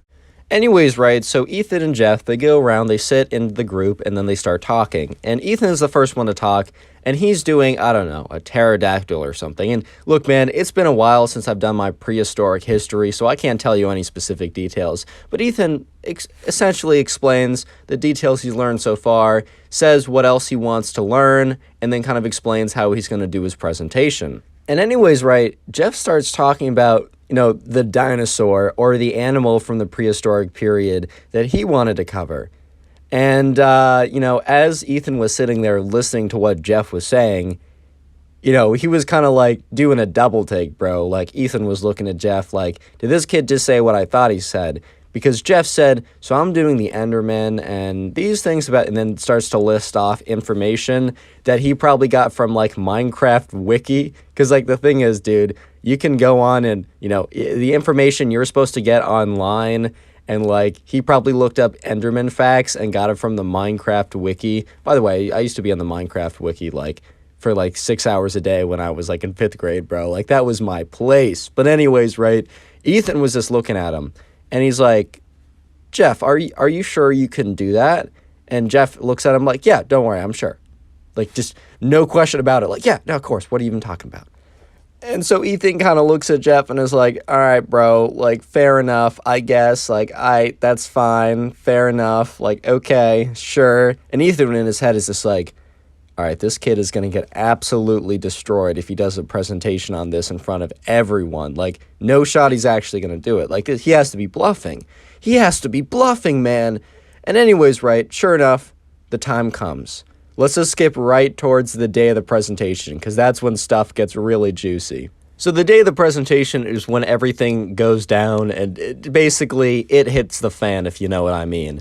Real quick, though, if you made it this far into the video, comment Enderman down below. I'm going to try and heart a bunch of people that comment Enderman, but honestly, I've just been struggling to heart everyone's comments. So if you want a better chance of getting a heart, comment it like 3 to 4 times down below. And even if you don't get a heart, just know I still do appreciate you watching this far.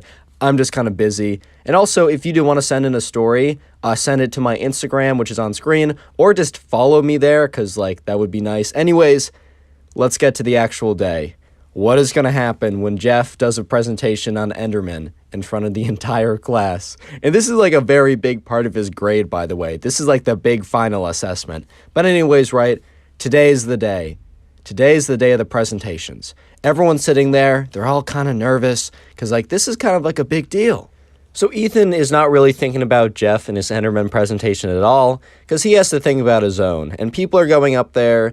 And some people have a little poster, some people have like a very simple slideshow. Remember, this is 2nd grade. No one's doing anything crazy. No one's coming in with like a 50-page research paper, that was confirmed by like a PhD board. Like, no. This very simple stuff, but obviously when you're in 2nd grade, the simple stuff takes you a long time and you feel pretty proud of it. But eventually, Ethan hears his name getting called. And Ethan goes up there. Ethan has like a 3-point slideshow with photos and a bunch of bullet points. And by the end of Ethan's presentation, you know, everyone's clapping. The teacher's a big smile on his face, and Ethan's feeling good. And Ethan has this like feeling of like, oh man, like I feel so good, man, because like the thing is, this was like the last big presentation or the last big thing they had to do for the entire year. So Ethan was low-key done. It was like the feeling when you have like a big exam and you're just done with it and you know you're just done. And it's basically going to be fun stuff and then summertime, which means there's more fun stuff. So Ethan was sitting there feeling really good. Like life is this good right now. And he starts to like think and he's like, wait a minute. Jeff hasn't gone yet. I wonder if he does that Enderman presentation. That would be, he's not going to do that, man. Ethan's kind of sitting there, kind of like, he's still on that happy high, and he's like, oh, that's so funny, man. Like, no shot he actually does that. And eventually he's sitting there, and it's Jeff's turn to go up, and he watched Jeff walk up. And Jeff was doing a slideshow presentation, so Ethan's like, no way he actually does a presentation on Enderman. Right? And sure enough, right, you know, Ethan's sitting there, and Jeff goes up to the board, gets up his presentation, and he opens up the first slide, and there's a photo, a screenshot from Minecraft of Endermen, and there's a big title saying Endermen. Where did they come from? What are their characteristics? And Jeff just starts talking, man. He's like, all right, so I'm doing the Endermen. And so the Enderman it starts going on about information, and Ethan immediately looks around the class, and everyone's faces are just like in complete shock. Because like, okay, some people didn't actually know what Endermen were. Some like, I don't know, some people didn't play Minecraft, but a lot of people at this point were very aware what Endermen were, and they were also quite aware that, dude, these are video game creatures. And the thing is, right, in a lot of cases, the teacher just wouldn't know what this was. However, the teacher had a son who was like, I don't know, 7 years old, young, significantly younger than the kids here. And the teacher would play Minecraft with his son, which honestly sounds really sick. When I'm a dad, I'm definitely going to be playing, so I'm going to be rocking some Minecraft with my kids. Like, I don't care, even if they don't want to, they're playing Minecraft with me. No question about it. No, I'm just kidding. But the teacher knew what an Enderman was because he played Minecraft with his son. So the teacher's just looking at, like, Jeff with this kind of look of complete confusion. And, you know, Jeff is like, switches to the next slide, and he's like, all right, so here's some fun facts about the Endermen. So they actually have an ability to teleport, and everyone at this point, like, some of the girls are just laughing, because, like, even if they don't know what Minecraft is, when they hear, like, this big creature can teleport, they're like, bro, what? What are you saying? And anyways, so the teacher's, like, interrupts him. He's like, Jeff, what are you doing? And Jeff just has this, like, is really thrown off guard. And Jeff just looks at the teacher like, what do you mean? I'm doing my presentation. And, you know, the teacher is starting to realize that Jeff is not trying to be some funny guy here. And the teacher's just like, Jeff, you know, we have to do a presentation on a creature from the prehistoric period.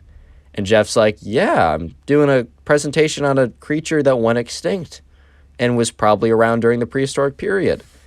And the teacher has the most interesting reaction. The teacher says, okay, continue on. Which some of you guys might have been thinking, oh, the teacher's definitely going to clown on this guy. However, right, you know, the teacher just lets him go. And Ethan is, like, completely, like, taken aback. He has no idea, like, why. And Ethan's so confused. And, you know, Jeff ends the presentation, and the teacher starts clapping, and everyone kind of confusingly claps as well. And they just have no idea, like, what is going on. And, you know, at the end, so more people go, right? It's a fun day. And by the end of the day, right, Ethan, you know, goes up to the teacher when everyone leaves the classroom, says, hey, can I talk to you for a second? So Ethan goes up to the teacher, and the teacher's like, yes, Ethan, like, what do you want to know? And he says, oh, by the way, great presentation. And Ethan's like, oh, thank you. I just had a question about Jeff's presentation. And the teacher looks at him, and he's like, all right, I think I know your question is. And Ethan just kind of looks back, and, you know, the teacher says, yes. Jeff did a presentation on Endermen, which, you know, I know what they are. I play Minecraft, my son. I know that they're not real. However, Ethan, I don't think that Jeff did this maliciously. I think he genuinely believed that these creatures exist during the time. And even if he did research on a fictional creature, it's very apparent that he put in a lot of work. He put in as much, if not more, work than everyone else. And it just happened to be that the information that he learned was not true. Ethan, if you think about the assignment, what did I want you guys to do? I wanted you to pick a creature, learn about it on your own, and then make a presentation organizing what you learned, and then present it in front of everyone. Jeff checked off all those boxes. It just happened to be that, he was misled with the information that he got. I'm not going to punish him for that. And Ethan just looks at him like, oh, wow, okay. And, the teacher's like, you know what? You don't need to tell Jeff about this. He'll probably find out on his own. But all you need to know, Ethan, is you did a great job today. You'll be getting a great grade, and we'll be having a lot of fun for the rest of the semester. Subscribe if you haven't already. Drop a like, and then click on one of the 4 videos on screen right now, or just go and watch another video to support the channel. Today we got a story time of a Minecraft kid who thinks SCP-096 is out to get him. Leave a like on the video to claim your free nothing, subscribe, and let's get right into it. So we're going to call the subscriber who sent in today's story, we're going to call him Ryan. Anyways, this all happened on one Friday night. Ryan was playing some Minecraft, as he usually did. And, he was playing some doubles in Minecraft or whatever, and he was just queuing with random people. It also just happened to be kind of like a rainy and stormy night out, and it was getting dark kind of early. It was that time of the year, and kind of the atmosphere was just a little bit spooky. But anyways, right, Ryan was playing some Minecraft doubles, and he was just queuing with random people who wanted to play with him. And, normally, right, people would sometimes just quit immediately. Some people would, not be very good. Some people would talk to him and be nice. But then there was this one guy who queued with him. And there was just something strange about his username. And, Ryan doesn't exactly remember his username, but he just remembers that something about, this guy's username just made him feel a little uneasy. And it was like when Ryan was sitting in the generator getting resources. If you don't know, in Bed Wars, right, you try and protect your bed, and you also get gold and iron and stuff to you can sit in your bed to get gold and iron, and you get resources to get blocks or whatever. Kind of irrelevant to the story. But when Ryan was sitting there getting resources to build a protection for his bed, this player that queued with him would just be staring at him. His character would just be staring at his character. It was just very weird. It was just very strange. It was just a little bit creepy. And anyways, right after the game, Ryan and this guy actually won. No one else in the party or no one else playing that round of Bed Wars was very good. And Ryan was pretty good. And the guy he was playing with was actually surprisingly decent for, a random person he queued with who was acting kind of strange. He was surprisingly pretty good at the game. And anyways, right before Ryan was about to hop into another Bed Wars queue to play again with another random person, he received a party request from this guy. And Ryan was thinking to himself, all right, that's, it's a little strange. This guy's a little weird, but he's also pretty good. I would like to win some more games. If you don't know, in this Minecraft mode, if you party with someone, that basically means that you can play with them or on the same team as them. And anyways, right, so Ryan, he accepted the party request because he's thinking to himself, all right, why not? And anyways, right, so Ryan was about to go, and he asked, oh, do you want to play another game? Because in the party, you can, chat with each other. He's like, oh, do you want to play a game? We make a pretty good team, haha. And the guy who he teams with doesn't respond right away. And Ryan's just a little bit weirded out by that. He's like, okay, this is a little bit strange. I don't understand. And then he gets a message in the party chat from the other guy, and it says, do you want to know the truth? At this point, right, Ryan was feeling a little freaked out. He was feeling a little weirded out. He was a little uncomfortable with what was going on, but at the same time, right, he was just kind of randomly playing Minecraft on a Friday night just because he was kind of bored. And this definitely felt like this would, either scare him, maybe, but it would most definitely cure his boredom. So we responded, yeah, sure, what's up? So after a second of waiting, the guy that, Ryan had queued with responded, do you know the legend of SCP-096? At this point, right, Ryan was, somewhat, into, he was on the internet. He wasn't, not on the internet at this point. And the thing is, though, right, Ryan just didn't know anything about, creepypastas and, and anything like that. He didn't know about internet horror stories or whatever. So he had no idea about anything about SCP Foundation or any of the other SCPs. So he responded, no, I don't know what that is. So Ryan, is like, responds, no, he doesn't know what that is. And, after a second of waiting, right, he finally gets the first message saying, message me on Discord. And then the random guy that Ryan cues with gives him his Discord as well as his Discord number, whatever, however you add people on Discord. By the way, I have a Discord server. You should join it in the description. Anyways, right. So he adds him on Discord, and Ryan is really interested at this point because he's like, I'm no longer bored, to say the least. Like, he's also aware of stranger danger, and people on the internet are probably weirdos, so be careful. But at the same time, man, he wants something interesting in his life, dude. He wants something interesting happening, and this is the definition of something interesting. So anyways, after, a minute or two, Ryan eventually gets the ad back, and the guy starts typing. He's like, so, do you really want to know about the legend of SCP-096? And sure enough, Ryan is like, yeah, what is it? I don't know what that is. The guy says, all right, let me give you a little bit of a backstory. And by the way, this backstory or this explanation of SCP-096 will not be exactly whatever the relevant lore is, because this guy wanted to alter the internet legend a little bit just to scare Ryan a little bit more. So don't eviscerate me in the comment section. I'm just reading what I've been told over DM. By the way, if you want to submit a story, Instagram is in the description. That's how you submit them. Yeah. So this guy starts to explain over Discord to Ryan that SCP-096 is a monster that was captured by a special unit of the government, also known as, the SCP Foundation. And he said the only reason that he knows about this happening is because there was a leak of this on the dark web or the dark internet. Basically, if you ever want to spook someone, to say, ooh, dark net, ooh, the deep web, and everyone's going to be like, ah, even though it's mostly just databases and files, but whatever, right? He's like, there's a leak on the dark web. And I was one of the few that was able to see it. And apparently, right, the government is housing this creature. And along with the leak, there's an image. So he drops an image in chat, and it looks something along the lines of this. Obviously, he chooses an image that's a little bit less video gamey, but anyways, right, he puts the image in chat. He's like, the legend is, right, this creature, anyone who sees this creature's face, the creature will start to scream and wallow or whatever, but then after about a minute or two of screaming, it'll just go on a destructive rampage, and he will destroy anyone who sees his face.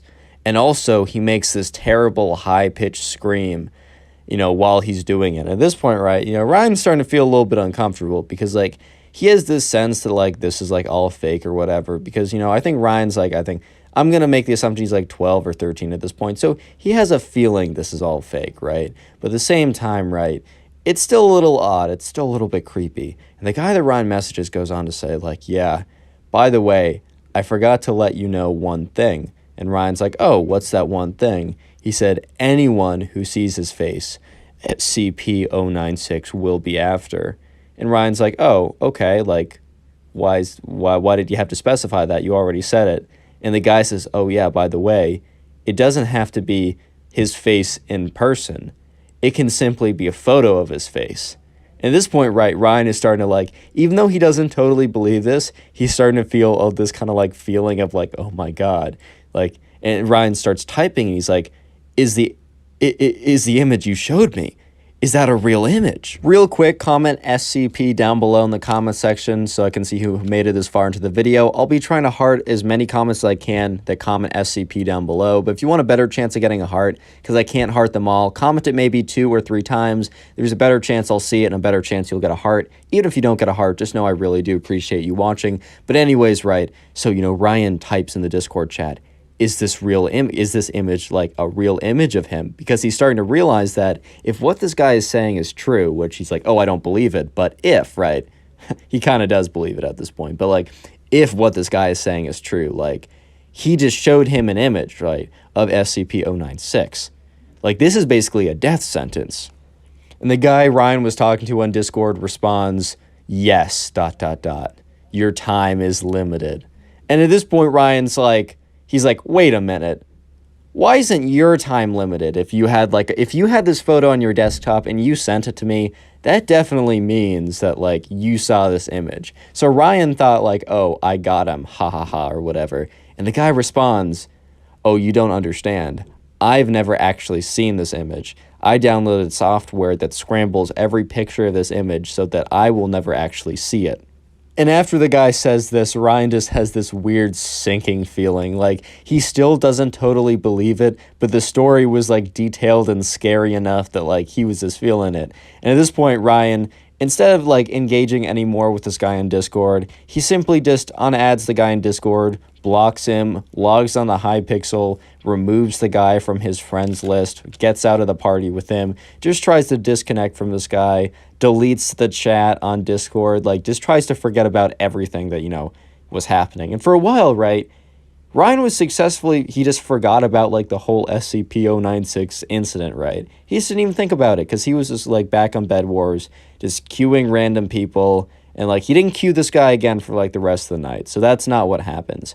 However, right, if you do remember when the guy was explaining what happens, like, when the SCP guy goes on, like, a destructive rampage, he makes this, like, wailing sound, this screeching, screaming, wailing sound. And if you guys don't know, if you live with foxes, foxes will make this really loud, screeching, wailing sound late at night. And I know this because where I live, there's a ton of, like, foxes that roam around at night, and they make this, like, screaming sound. It actually was really scary the first time I heard it. And the thing is, right, where Ryan lived, there hadn't been foxes that lived there for years. So, like, Ryan, like, he does remember in retrospect that that happened many years ago, but it took him a while to remember that. But anyways, in the moment, he was just sitting there playing some Bed Wars, playing some Minecraft, right? Just, like, chilling, having a pretty good time. And he's sitting there, and he's mid-game. He's just queued with some random guy. And he hears this screeching sound coming from outside. And the thing is, right, it's the sound of the foxes. However, he's not thinking about foxes. He's thinking about what this random guy on Discord told him about what the SCP-096 does when he's on his, like, destructive rampage and when he's coming for you. And it sounded exactly like that. And because of this, like, coincidence, right, this guy, like, was obviously going around trying to scare people, and there's not a chance he could have known that, like, this guy lived with foxes. It was just a really terrible coincidence, right? But the fact that, like, after seeing the image, and he hears the exact sound, the scary sound that he was told he was going to hear, Ryan just, like, freezes in his chair. And his heart starts racing so fast. And he just, like, gets out of his chair, goes to his door, slams it shut, locks it. And his mom is just, like, in the other room and is like, Ryan, is everything okay? And he's like, yep, everything's good. I'm good. And legitimately for the rest of the night, like, he didn't go to bed till, like, 5 in the morning when he just, like, could not stay up any later, right? He stayed in his room, lights on. He just sat up in his bed. He didn't even, like, lie down in his bed. He sat, like, straight up vertically in his bed for the entire night until he fell asleep forcefully at, like, 5 a.m. And when he woke up, he was, like, woke up in a panic because he was sure that, like, the SCP-096 was about to be right above him, right? And honestly, for the next couple weeks, like, Ryan was, like, terrified. After about 2 weeks, Ryan decided to face his fears and look online to see if there was any information about SCP-096, and that's when he realized the whole thing is like an internet joke or an internet hoax or whatever, and that yes, no, SCP-096 is not out to get him. Subscribe if you haven't already, drop a like on the video, and then go watch one of the 4 videos on screen right now, or go watch an old video. Either way, you'll support the channel. Thank you. Today we got a story time of a Minecraft kid who thought that golden apples actually existed, and he ended up writing an entire paper about them in his history class and presenting it to the entire class. It was pretty funny. Leave a like on the video to claim your free nothing, subscribe, and let's just jump right into it. So we're going to call the subscriber who sent in today's story, we're going to call him Brandon. I got that name from the comment section down below, so leave a comment of whatever name you'd like me to use in a future video. Anyways, right, Brandon was telling me a story of one time in his history class, this kid called Steven. Yes, Steven. He's the Minecraft kid for today's video. I'm just going to call him Steven. So this all happened during history class when they were learning about the Revolutionary War. For you who don't know, or maybe don't live in the United States, the United States used to be a colony of Britain, and then they broke free and they fought a war for their independence. That's the quick version of what happened. But anyways, right, they were at this point in their schooling where they were learning about, the Revolutionary War, the independence of the United States, and they had a pretty large project, or at least a paper that they had to write about really any topic they wanted. There was a bit of freedom, but it had to do with the Revolutionary War, early, American colonies, life or whatever. It was very broad, and the teacher was, going to be pretty accepting of multiple topics. And they were also just in 5th grade, so it was like, the expectations weren't crazy high. But let me just say the Minecraft kid found a way to slip below these somewhat low expectations. Anyways, right, so the paper was assigned, and it was write about any topic that had to do with the Revolutionary War. So the Minecraft kid, or we're just going to call Steven from this point on, had a brilliant idea. A brilliant idea. I mean, not really, but an interesting idea, to say the least. So the Minecraft kid had a few, or Steven, I'm just going to call him at this point, Steven had a few misconceptions about reality. And part of this was due to the amount of Minecraft he played, and how part of Minecraft he thought was real. And the thing is, right, the logic isn't the worst ever, because look, at the end of the day, spiders do actually exist in the real world. Trees do actually exist in the real world. There's a lot of real world stuff in Minecraft. And the thing is, like, Steven knew that, I don't know, the Wither didn't actually exist in the real world. He also knew you couldn't punch trees. However, he had a few misconceptions about what in Minecraft wasn't actually true about the real world. And one of those misconceptions happened to be, golden apples as a source of healing. Yeah. And how do I say this without it being too awkward, bro? Well, I'll just cut to the chase. Steven was going to write a paper about how golden apples should have been used in the Revolutionary War to, reduce casualties. So Brandon, the subscriber, didn't know about this until one day before they were to present their papers in front of the entire class. They were assigned to small groups to read each other's papers and give a little bit of feedback. And Brandon was doing something about life in the colonies back in the day, something pretty standard. He read his paper, and Steven didn't really give that much feedback. He was like, "Oh, that sounds pretty good, bro." One thing about small groups I found is, the feedback is always "Nice, good stuff." It's the least helpful feedback I've ever received. But anyways, right, eventually, Brandon's sitting there, and he listens as Steven starts to talk about what he's doing. Anyways, Brandon sat there as Steven read him a paper about how both sides would have taken less casualties if they took advantage of the golden apple health feature in the real world. If they employed more golden apples for their healing.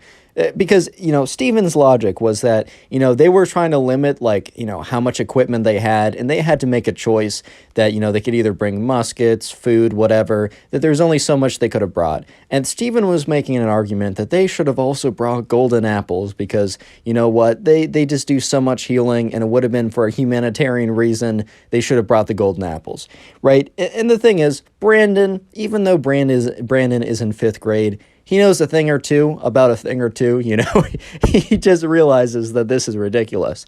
However, Brandon, he concedes to me because he sent this to me over on Instagram, which is in the description, or just connorpugs. If you want to send in a story to me, actually, if you have a story, please send it in to me because, that's how I make these videos. He conceded to me on Instagram that, he should have stepped in. Brandon admits that he should have stepped in and said something. But Brandon, he says, "Oh, I like the paper, bro." And Brandon says, that's kind of a jerk move of him because he does know better, right? But Brandon was like, "I gotta see this. I gotta see him say it in front. I need to be there when he reads this in front of everyone." And to be fair, man, I can't totally blame him, and it definitely made for a better story. So, low-key, Brandon, thank you for doing this because now I got a better story to tell on the channel. Anyways, it's finally the day. It is finally the time where they are to read their papers in front of everyone. Everyone at this point has polished up their papers, they've made it as good as possible, and they're all sitting there kind of nervously awaiting, saying, reading it out in front of everyone, because, public speaking's hard, man. It's hard to, read something you worked on, for a while in front of everyone. I get it. But the thing is, right, probably the ironic thing was that the the person who seemed the most confident, as Brandon recalls, was Steven. He didn't even have no sweat, no worry, no like kind of like, I don't know. He just seemed like the most confident out of everyone going into this, which is pretty funny since he was writing a paper on golden apples. But anyways, right.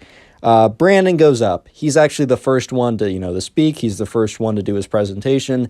And Brandon says he does a pretty solid job. Is that actually the case? I don't know, man. I'm just telling you the story how I get it. But anyways, right, Brandon says, he does a pretty good job. More people go up, and all the presentations or the papers are pretty solid. Before Steven does his big presentation, which is probably the best part of this story, real quick, comment golden apple down below. I'm going to try and heart as many comments as I can see that say golden apple. Don't take it personally if I don't get to heart your comment. I'm very busy. I got a lot of things going on. And just know, heart or no heart, I do appreciate you. But if you don't want to heart, comment golden apple down below. Anyways, so right. Steven, he walks up in front of everyone with this big kind of confident walk. He gets up there, kind of has this like a little bit of a smile, a little bit of a smirk, kind of just like saying, I know what I'm doing. I got a great presentation. Sit back, like relax, and prepare to be blown away. I mean, like, they were definitely blown away, but maybe not for how good it was. So Steven goes up there and he's like, today I'll have a presentation on how casualties could have been significantly reduced during during the Revolutionary War. And the teacher was like, the teacher actually started to pay closer attention because this was a very interesting topic. The idea, a lot of people did here's historical life that happened back in the day. Here's a very specific battle. It wasn't necessarily not interesting, but it was kind of boring. And then when Steven comes up and says, hey, here's how we could have reduced casualties, the teacher starts paying attention because he's like, oh, goddamn, this is kind of cool. This is kind of interesting. I want to know how this goes. But the second that Steven starts talking, the teacher just instantly is just like, hey, yep. Anyways, right, Steven's like, all right, so we're going to be talking about how casualties could have been significantly reduced in the Revolutionary War. When packing soldiers, they only have so much space. They can only carry so much, and they have to make a decision. Do they carry more, artillery? Do they carry more weaponry? Do they carry more whatever, right? And he says, it's very strategic of what you choose. And I think that both sides made a strategic mistake by not equipping soldiers with more golden apples. A moment of silence for Steven's grade, please. Thank you. Very respectful. Anyways, right. Brandon looks across the entire class, and everyone's face, who is kind of because they were all kind of tuning in because this was an interesting topic, or at least they wanted to hear the payout. They wanted to hear what was the secret sauce to reduce casualties. And when they hear that it was equipping them with golden apples, they were just like, What? And Steven goes on for about another 5 minutes reading out his paper where he goes over, the pros of using golden apples, how they're easy to store, how they regenerate health while they didn't carry anything else that regenerated health. And Steven really questioned why they didn't have any type of regen, not realizing that regen is not a real thing. And by the end of it, he says, thank you guys so much for listening. I hope I changed a mind or two here. And then he, picks up his paper, proudly and confidently walks to where the teacher is, puts his paper down on the pile of papers because you would turn in your paper after you're done reading it, and sits back down. And the teacher doesn't necessarily say anything. The teacher kind of just says, thank you, Steven. That was very interesting. The teacher's not about to humiliate him in front of the entire class because the teacher kind of realizes that everyone else in the class was kind of giving him this look and that they knew that something was up. But anyways, right, Brandon was a little confused that nothing happened to Steven right away, that Steven was kind of in the clear, and he was like, wait a minute, is the teacher actually going to let him get away with this? But anyways, a day later, not a day later actually, probably about a week later, the teacher had finished grading their tests and they started handing them back. And it just happened to be that Brandon was right behind Steven. So when Steven got his test back, he could see exactly what was on the paper. Yeah, and sure enough, when Brandon saw what Steven got an F in a circle and then "see me after class" written in like red pen. Subscribe if you haven't already, drop a like in the video, and then click on one of the 4 videos on screen right now to support the channel. Peace. Today we got a story time of a kid who claims that he saw an Enderman in real life. Leave a like in the video to claim your free nothing, subscribe, and let's jump right into it. So we're going to call the subscriber who sent in today's story, we're going to call him Billy. Anyways, right, one day Billy was in class when this kid ran up to him. We're going to call this kid Brian, and Brian is the Minecraft kid in this story. Brian runs up to him as they're ending class. Brian is completely late that day. The teacher looks at Brian and he's like, "Brian, where were you today?" And Brian's like, I'm sorry, Mr. Davenport." That's just a name we'll say. "I'm sorry, Mr. Davenport. Like, I won't do it again. I won't be late again." And he just goes up to Billy. He's like, Billy, you won't believe what I saw today." And, Billy's just looking at Brian like, "Dude, calm down. Like, relax. What? Like, what did you see?" And Brian just looks at Billy. He's like, "Billy, you're not going to believe me, man. You're not going to believe me." And Billy's like, "Chill out. Just tell me what you saw and we'll figure this out together." And Brian just looks at Billy and he's like, "I don't know how to say it, man, but and, Billy looks at him. He's like, "Dude, just spit it out. Like, you're good. Like, don't worry about it. Like, I'm not going to judge you. I just want to hear what you have to say. Like, I know that you're obviously pretty distressed right now, and there's probably a reason why you're late today." And, eventually Brian's like, "Fine, you're going to laugh at me, but just listen to me." He's like, "Billy?" And Billy looks at him. "Yes, Brian." "Billy, I saw an Enderman today." And Billy just kind of gives him this look of like, bro. For a second, Billy was like, all right, this guy's trying to prank me. Like, he's gone a long way to, like, do this prank. Like, he's late for class. He's, like, putting on a really good act. And then Billy's starting to realize that it's actually more likely that he's not trying to prank him and he just saw something that he thought was an Enderman. And, Brian's like, "Dude, you have to believe me on this one." And Billy's like, "Brian, Endermen aren't real. Why would I believe you?" And Brian's like, "Dude, I saw it. Like, why do you think I'm so freaked out? Why do you think I was late today?" And Billy's like, all right, relax.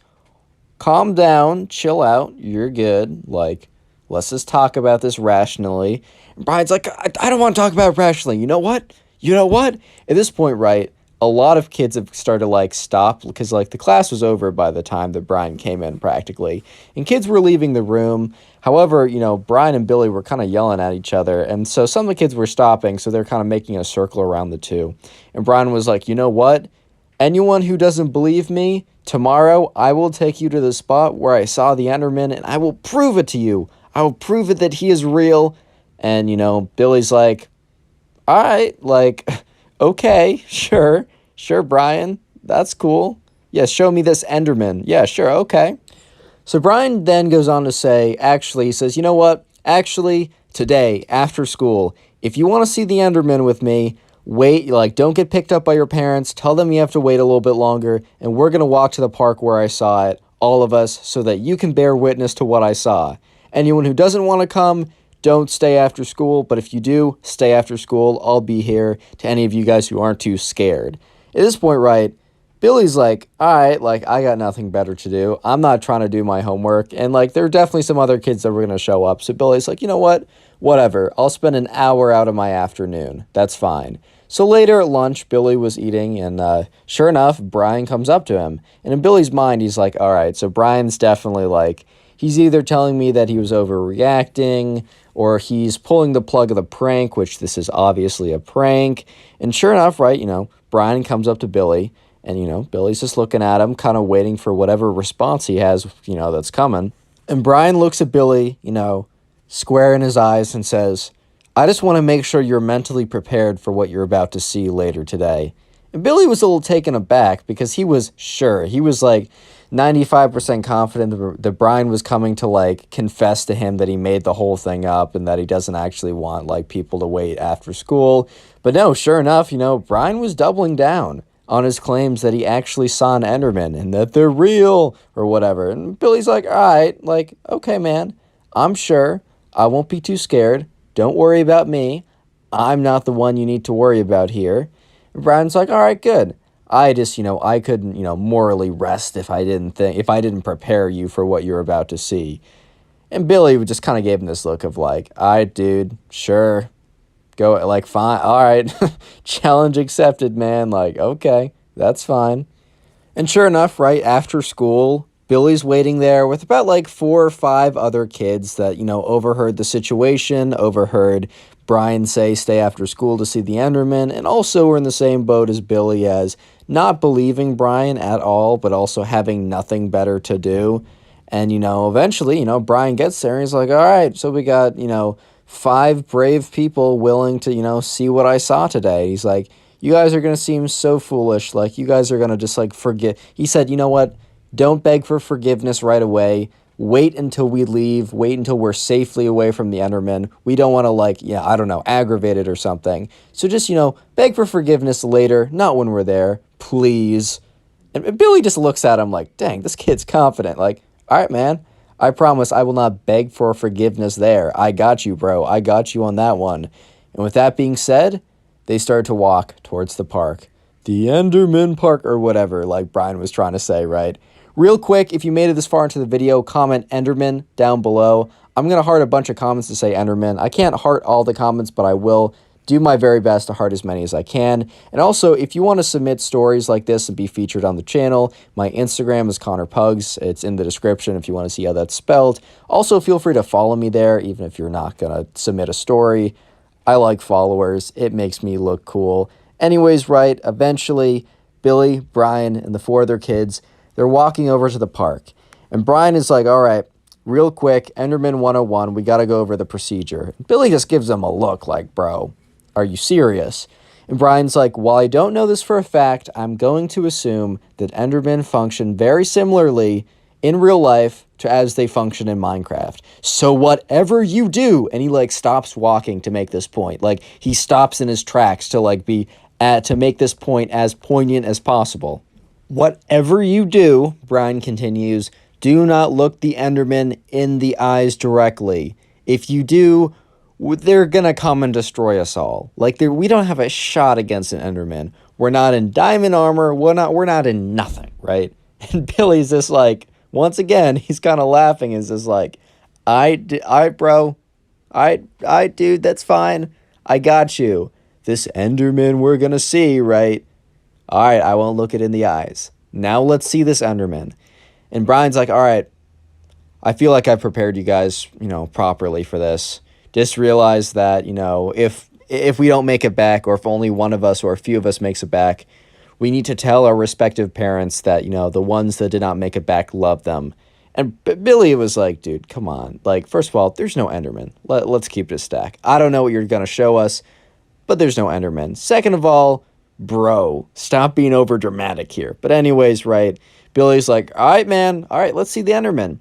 And Brian's like, all right, moment of truth. This is what you guys have been waiting for. Because they eventually, when he says that, they reach like the gate of the park. And Brian was like, earlier today, yeah, I was supposed to be in class, but I wasn't really feeling it. So I decided to go walk in the park. I just need to clear my mind. And while I was walking, like I saw in the corner of my eye, this big, long, dark figure that was buzzing, and it looked like an Enderman, man. I could hear it. I could hear it zipping around. I could feel its presence, and I just got out of there as quickly as possible. And I just ran directly back to school. I mean, it was like a 20-minute run, too, and I got to class late, but I know what I saw, and you're going to see it, too. At this point, like Billy's like, so you didn't even get a good look at it? And Brian turned to him and said, Billy, if I got a good look at it, I wouldn't be standing here right now, because the first rule of Enderman contact is if you stare at it, you're a goner. Did you not hear what I said just a second ago? And Billy's like, all right, Brian, okay, I got you. So eventually they get to the park. Billy, Brian, and the other 4 walk in, and Brian just stops. And he's like visibly very scared. And Billy looks at him, he's like, Brian, what is it now? And Brian's like, I see it. I see it in the corner of my eye. Nobody look. Nobody turn their heads. Don't do it. You'll all perish. And Brian, like, legitimately was very scared at this point. But Billy, you know what? He was like, you know what? I'm going to take the risk. If there's actually an Enderman there, well, that's unlucky for me. But I'm going to make the assumption that there's not. And sure enough, right, Billy turns his head, and what does he see? He sees a tall, lanky, darkish tree. Billy just turns around and he says, Brian, there's no Enderman there. He's like, dude, what did I say about looking? And Billy's like, dude, you can look. He's like, I don't trust you. And Billy is a little like hurt by that. He's like, you don't trust me? Like, I literally just looked there. So Billy put both of his arms on Brian, forcibly turned him around. And Brian was like, ah. And then his like scream was cut short as he realized that there was nothing there but a tree. And Brian was like, oh, my fault. Subscribe if you haven't already. Drop a like in the video, then click on one of the 4 videos you see on screen right now to support the channel. Thank you. Peace. Today we got a story time of a Minecraft kid who tries to impress the new girl in class with the fact that he has aliens in his basement. I don't know, man. But anyways, he gets exposed in front of everyone and it's pretty hilarious. So sit back, relax, leave a like on the video to claim your free nothing, subscribe to the channel, and let's just get right into it. So the subscriber sent in today's story. We're going to call him Brian. I got the name from the comment section down below, so leave a comment of any names you want me to use. Anyways, right, so Brian was telling me about, you know, this new girl who came into class, and we're going to call her Claire. So normally, look, there's always, like, new kids moving in, but it's still a rare enough occasion that it's, like, it's a big deal, especially since Claire didn't come at the beginning of the year. She came, like, 2 months into the fall, I guess, semester or trimester. I don't know what section, like, or what they're on. Right, but they're in 5th grade. Just all the context you need. So anyways, right, on the first day, the teacher says, all right, class, we have a new student. I'd like you to, meet Claire. Claire, is there anything, you'd like to, say, or, do you want to introduce yourself? She's like, yeah, hi, guys, my name's Claire. I'm from insert, originally from insert place very far away. I recently moved here, and, I'm starting here in the school system. Everyone's like, hi, Claire, nice to meet you, whatever. So pretty standard. Claire goes to sit down. And there's also another kid in this class, and we're going to call him Benny. Let's just call him Benny, right? And, while he did play a lot of Minecraft, he was mostly known as, the Minecraft kid because of the same creeper shirt he wore every day. I mean, dude, maybe this kid was like Einstein and had, 6 pairs of the same shirt in, pants to wear every day. But, dude, I'm just going to make the assumption that, man was not running the washing machine every single night. He just kind of came in the same shirt, maybe washed it once a month when it started to, crystallize from the sweat and gamer juice. But whatever, man. Benny, he was an interesting kid. And it wasn't just the sweat crystallized gamer t-shirt he wore every single day. He had quite the personality as well. But I'm going to leave that to the story. Anyways, right, so they were in class. Claire sits down. Benny, Brian, and all the other students were sitting there listening to the teacher go on about something. And finally, right, class ends, and it's lunchtime.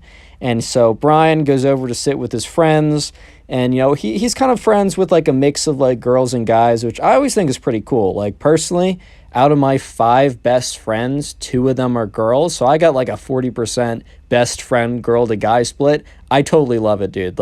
Being friends with a different gender, you just get a different experience, and it's really cool. Anyways, though, Brian was friends with girls and guys. So Claire, trying to be outgoing, get to know people, she sat down with this group of people, and she's like, hey, my name's Claire. I mean, you probably know that from me being introduced earlier, but my dad just changed jobs, pretty suddenly, and I'm here now, and I just got enrolled in the system. If you want to tell me about you guys or anything like that. So they start going around.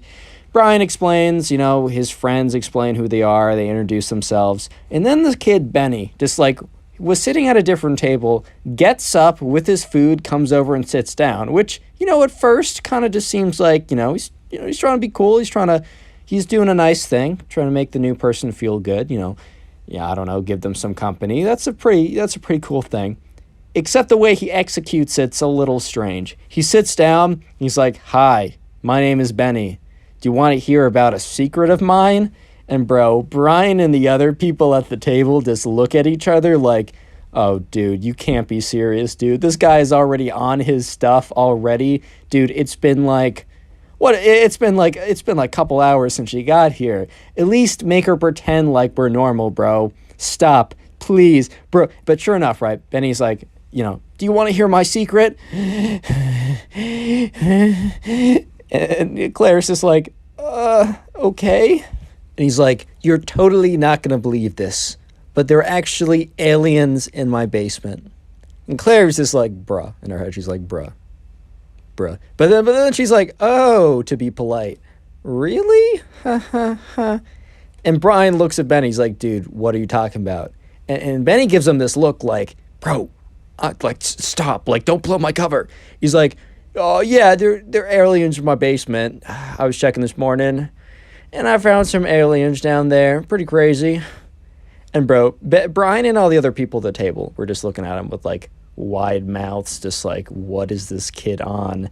And Claire, who's trying to be polite, you know, part of her thinks like, oh, maybe this kid's trying to prank me or something, or maybe he's just full of it. Well, option 2 is probably the one. But she's like, oh, isn't that nice? And then Benny, instead of just like leaving it there, is like, if I can prove I have aliens in my basement, will you go on a date with me? At this point, right, Brian and all the other kids are just like, bro, shut up. At this point, right, Claire just kind of sits there like, what is going on? And Brian says, all right, like, Benny, let's not ask these questions. That's very weird and strange. And Benny's like, I think you're just a hater who doesn't believe in the aliens. And Ben, you know what? Brian's like, yeah, actually, I don't believe in the aliens. And at this point, right, Benny's like, oh, I got to defend myself. He's like, you want to make a bet? You want to make a bet on the aliens? And Brian's like, I'll make a bet with you on if there's actually aliens in your basement. Sure thing. Yeah. Benny's like, prepare to lose. How much money do you want to lose? And Brian's like, how much money do I want to win? Let's put $5 down. And look, this is 5th grade. You might not be thinking like $5, whatever, right? I mean, $5, you can get a pretty nice like Subway sandwich with that. But anyways, right, $5. It was a big deal back then too, even bigger than it might be now. So, you know, Brian was like, all right, sure. Yeah, $5. And Benny's like, all right, fine, $5. And Claire's just sitting there like, bro, you got to be kidding me. And Brian's like, all right, well, let's see some proof. And Benny's like, all right, we'll be here tomorrow, and I'll come with some proof. And Brian's like, all right, well, we all at the table have to agree that it's actually proof. And Benny is like, you guys will be so shocked. There's no way you can prove otherwise, so I accept. And Brian's like, all right, bet. Quick $5. And in Brian's head, he's like, all right, quick $5. Got Claire out of this awkward situation. I'm just straight up winning today. There's no question about it. So Benny goes on to say, all right, guys, we'll just be here tomorrow at lunch, and I'll show you indisputable proof. Make sure to bring the $5. Brian's just like, all right, bro, I'll be here at lunch. Sure thing. And Benny's like, fine, see you then. And he gets up and leaves. And Brian immediately turns to Claire. He's like, I'm so sorry. He does not represent us, man. Like, we're all normal. I'm sorry he said that weird thing and then proceeded to ask you on a date. Like, that must have been super uncomfortable. And Claire was like, I mean, a little, but it was also kind of funny. And, you know, Brian's like, you don't have to sit here tomorrow. We won't take it personally because we know he's coming back. And Claire's like, nah, dude, what are you talking about? I want to see these alien photos. So Brian immediately knew, like, Claire was super fun. Like, she was going to be chill. She's going to fit in just fine. And Brian's like, all right, like, just be prepared. He probably is going to have something up his sleeve, and let's just hope it's not directed at you again. And she's like, all right, I can take it. Like, to see the the quote-unquote alien photos, I'll do anything to see that. So anyways, right, the next day rolls around.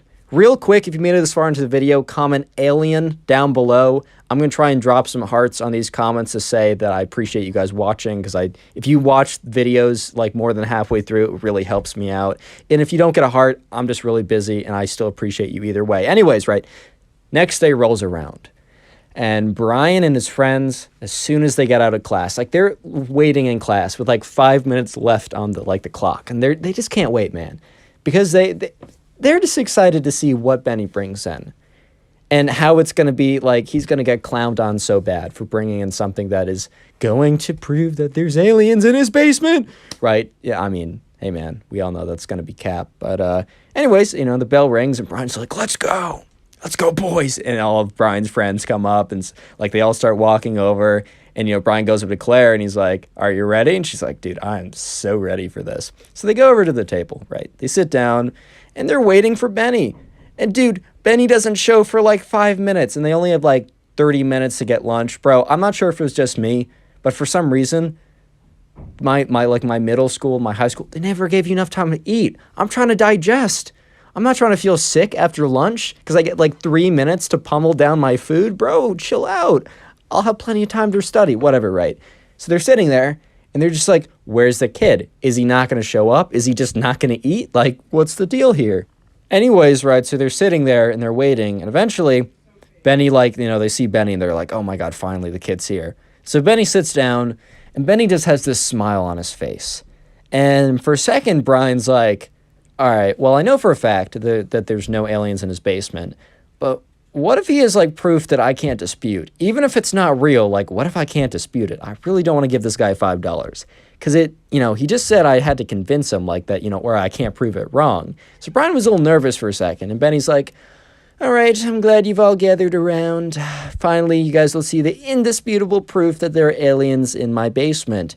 And I shall receive $5 from Brian and a date from Claire. And Brian's like, hey, yo, that was not part of the deal. And Claire's like, all right, that's fine. And Brian kind of was taken aback for a second because he's like, in his head, he's like, dude, I know you don't want to go out on a date with this kid. And I know you're just putting it in because it's like funny and you think that there's no chance. But what if he has good Photoshop skills? You don't know this. But anyways, right? Benny's like, all right. Pulls out his phone. He's like, look at this and weep. Or get super scared because that's how I'd react to aliens personally. And sure enough, like, they take the phone and they all look at it.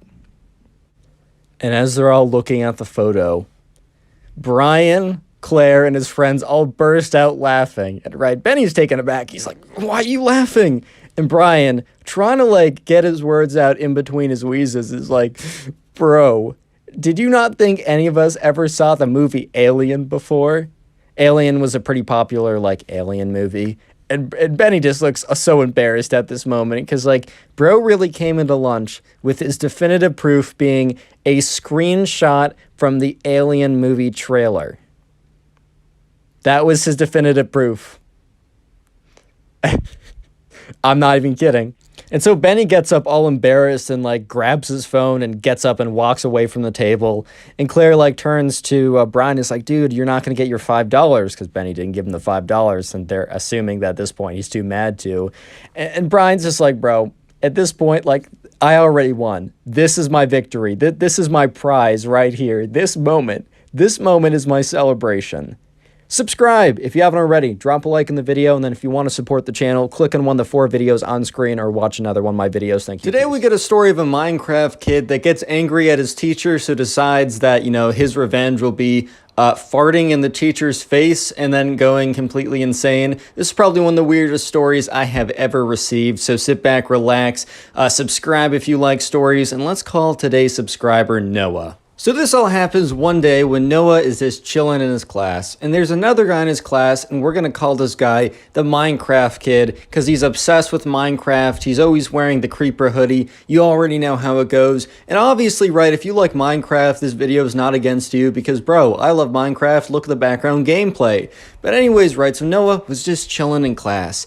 And he looks to, like, his left, and directly, like, to the next of him, directly adjacent to him, is the Minecraft kid. And him and the Minecraft kid weren't, like, best friends or anything, but he had nothing necessarily against the Minecraft kid. And the teacher was beginning the lecture on whatever it was, and he sees the Minecraft kid, he had his computer out because everyone had their computers out. It was, like, 6th grade, and that was, like, the first time that, like, they were given school computers or whatever, or Chromebooks, or I don't even know. He had his computer out, though. And, like, you could have your school-given Chromebook or school-issued Chromebook, or you could bring your own computer. So the Minecraft kid, brought his gaming computer. And the difference with today and any other day is Noah looked over and saw the Minecraft kid reach into his backpack, pull out a mouse pad and a gaming mouse. One of those, like, gaming mice that, like, all light up and glow and all that stuff? Yeah, he whipped out one of those. And at first Noah's like, oh, he just wants to use a mouse instead of the trackpad. Like, that's totally understandable. Trackpad sucks. I 100% agree. And anyways, right, Noah doesn't even really pay that much attention. And that is until he hears the Minecraft soundtrack. Super, super, super loud. Minecraft soundtrack is beautiful. I've actually, like, gone to sleep to it a couple of times on Spotify. But that's beyond the point, right? Anyways, right? So Noah is like, he realizes that the Minecraft kid next to him is not only like not really caring that, he has his entire gaming setup out, he also just doesn't care that Minecraft music is blasting away. And sure enough, right, you hear the Minecraft soundtrack, you hear the walking footsteps in Minecraft, you hear him beating up some chicken and the chicken making like squeaking noises or whatever. And so Noah's just like, oh my God, like this kid's gonna get in a ton of trouble. But sure enough, right, the music was just so loud that the teacher like turns around and like looks at like the Minecraft kid and is like, Minecraft kid, like turn down that music. Like you can't be playing music in class. So the teacher didn't realize that this was just like music to a video game. The teacher just thought that the Minecraft kid was playing like music in class, which, sometimes kids have like tried to like listen to music, but normally they'd use headphones or whatever. And the teacher says, hey, no listening to music in class, you gotta be paying attention. So the teacher kind of doesn't think anything more of it and goes back to their work. And so the Minecraft kid, sure enough, just turns off the volume, but keeps on playing Minecraft. And it's super obvious because he's like whipping his like mouse around and like clicking really fast and doing all this stuff. And obviously if the teacher paid like really close attention, he would realize that the Minecraft kid was not just listening to music, but was not listening to music at all, but instead was playing a video game with music in the background. So anyways, right, Noah's like, dude, this kid's gonna get caught. And sure enough, right, the Minecraft kid, I think in the beginning was playing like normal Minecraft, but then he goes on to one of those servers. I think he's playing Bed Wars or something. And this kid is like really good at Bed Wars. And when you're really good at Bed Wars, a lot of times you'll be clicking super fast so that you can place more blocks. Or maybe when you're fighting someone, you take less knockback and you might get more hits. So this kid starts butterfly clicking, which is when you take two fingers and rapidly slam your mouse with it. And sure enough, right, the kid in the middle of class starts spamming his mouse like and Noah was just like, dude, that's so loud. And sure enough, the teacher turns around and is like, hey, Minecraft kid, are you playing video games in class? And the Minecraft kid legitimately keeps on clicking because apparently he's in the middle of like a fight or something, like a PvP fight, and keeps on clicking, ignores the teacher for a good 10 seconds. The teacher looks at him in disbelief, and the Minecraft kid looks up and is like, huh? And the teacher's like, shut off your computer. You're not allowed to be playing video games in class. First you're listening to music, now you're playing video games. Like, that's super disrespectful and distracting. You're not just distracting yourself, you're distracting everyone else in the class, and that is totally not fair for them. And he said, and then the teacher followed up by saying, Minecraft kid, you're on super thin ice. Turn off like your video game. So the Minecraft kid is like, whatever, man. And like, closes the computer, closes the computer screen, whatever, and kind of like slumps back in his chair with his arms crossed because, man, he just, he wanted to play Minecraft. He didn't want to pay attention to whatever was going on in class, right? So at this point, Noah thinks that the Minecraft kid is done being stupid in class, but Noah was very, very wrong to say the least. Because anyways, right, Noah kind of goes back to paying attention to the class, trying to like take some notes. He's trying to do well in this class. And then Noah, to his surprise, hears clicking noises. And he's like, all right, there's no chance that like the Minecraft kid is back to playing his video games. But sure enough, the Minecraft kid had taken out his computer again and went back to playing Bed Wars. And once again, he's on his mouse going like clicking it literally as fast as he possibly could. And that he's not being slick. He's not being he's not being clever or anything like that. Because the teacher immediately turns around and is like, Minecraft kid, I told you, like, you can't be playing video games in class. I already told you you were on super thin ice. Like, that's it. If you can't like pay attention and you're going to be distracting everyone else, then you can't be in this class. Go to the principal's office and she'll deal with you. And the Minecraft kid just looks at him and says, what did you say to me? And the teacher's like, no back talk. Go to the principal's office now. And from here on, things were about to get much, much worse. But real quick, comment Minecraft down below if you want to harden your comment, as Minecraft is the secret word of the day. And by the way, if you've been binge watching my videos, please leave a comment like this down below so I can heart it, maybe reply, just so I can know that you're doing it and say thank you. Because when you watch a bunch of my videos in a row, it really does help out the channel more than you can even imagine. And I mean, also, if you want to be like this guy, I'm not saying to leave a playlist of my videos on overnight when you go to sleep with the volume on 1%, but I'm also not saying not to do that. Wink, Wink, wink, wink, nod, smile. Anyways, back to the story. This is where it gets crazy. So at this point, the teacher has told the Minecraft kid that, he needs to go to the principal's office right now. And the Minecraft kid is not happy about this at all.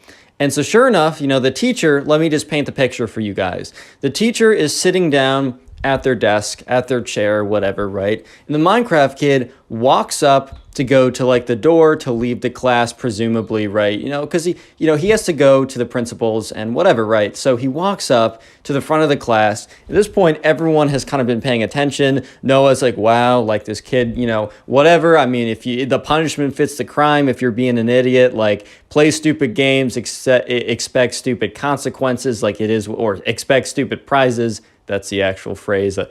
My fault. But anyways, right, the Minecraft kid does something absolutely crazy because he walks up to the front of the class and he slows down as soon as he gets to his teacher. And the teacher's like, keep moving. Principal's office is that way. And as soon as the teacher says, keep moving, the principal office is that way, the Minecraft kid runs over to the teacher. And the teacher, remember, is sitting down at a pretty low desk/chair. And the Minecraft kid stands whips out a chair, puts it down in front of the teacher. And the teacher is in the middle saying, hey. And the Minecraft kid steps on the chair, turns around, and rips the biggest fart you've ever heard in the teacher's face. This is the most ridiculous thing Noah has ever seen in his life. And in Noah's head, he was like, huh? What? Huh? And the teacher was just as shocked. The teacher's just in a state of disbelief.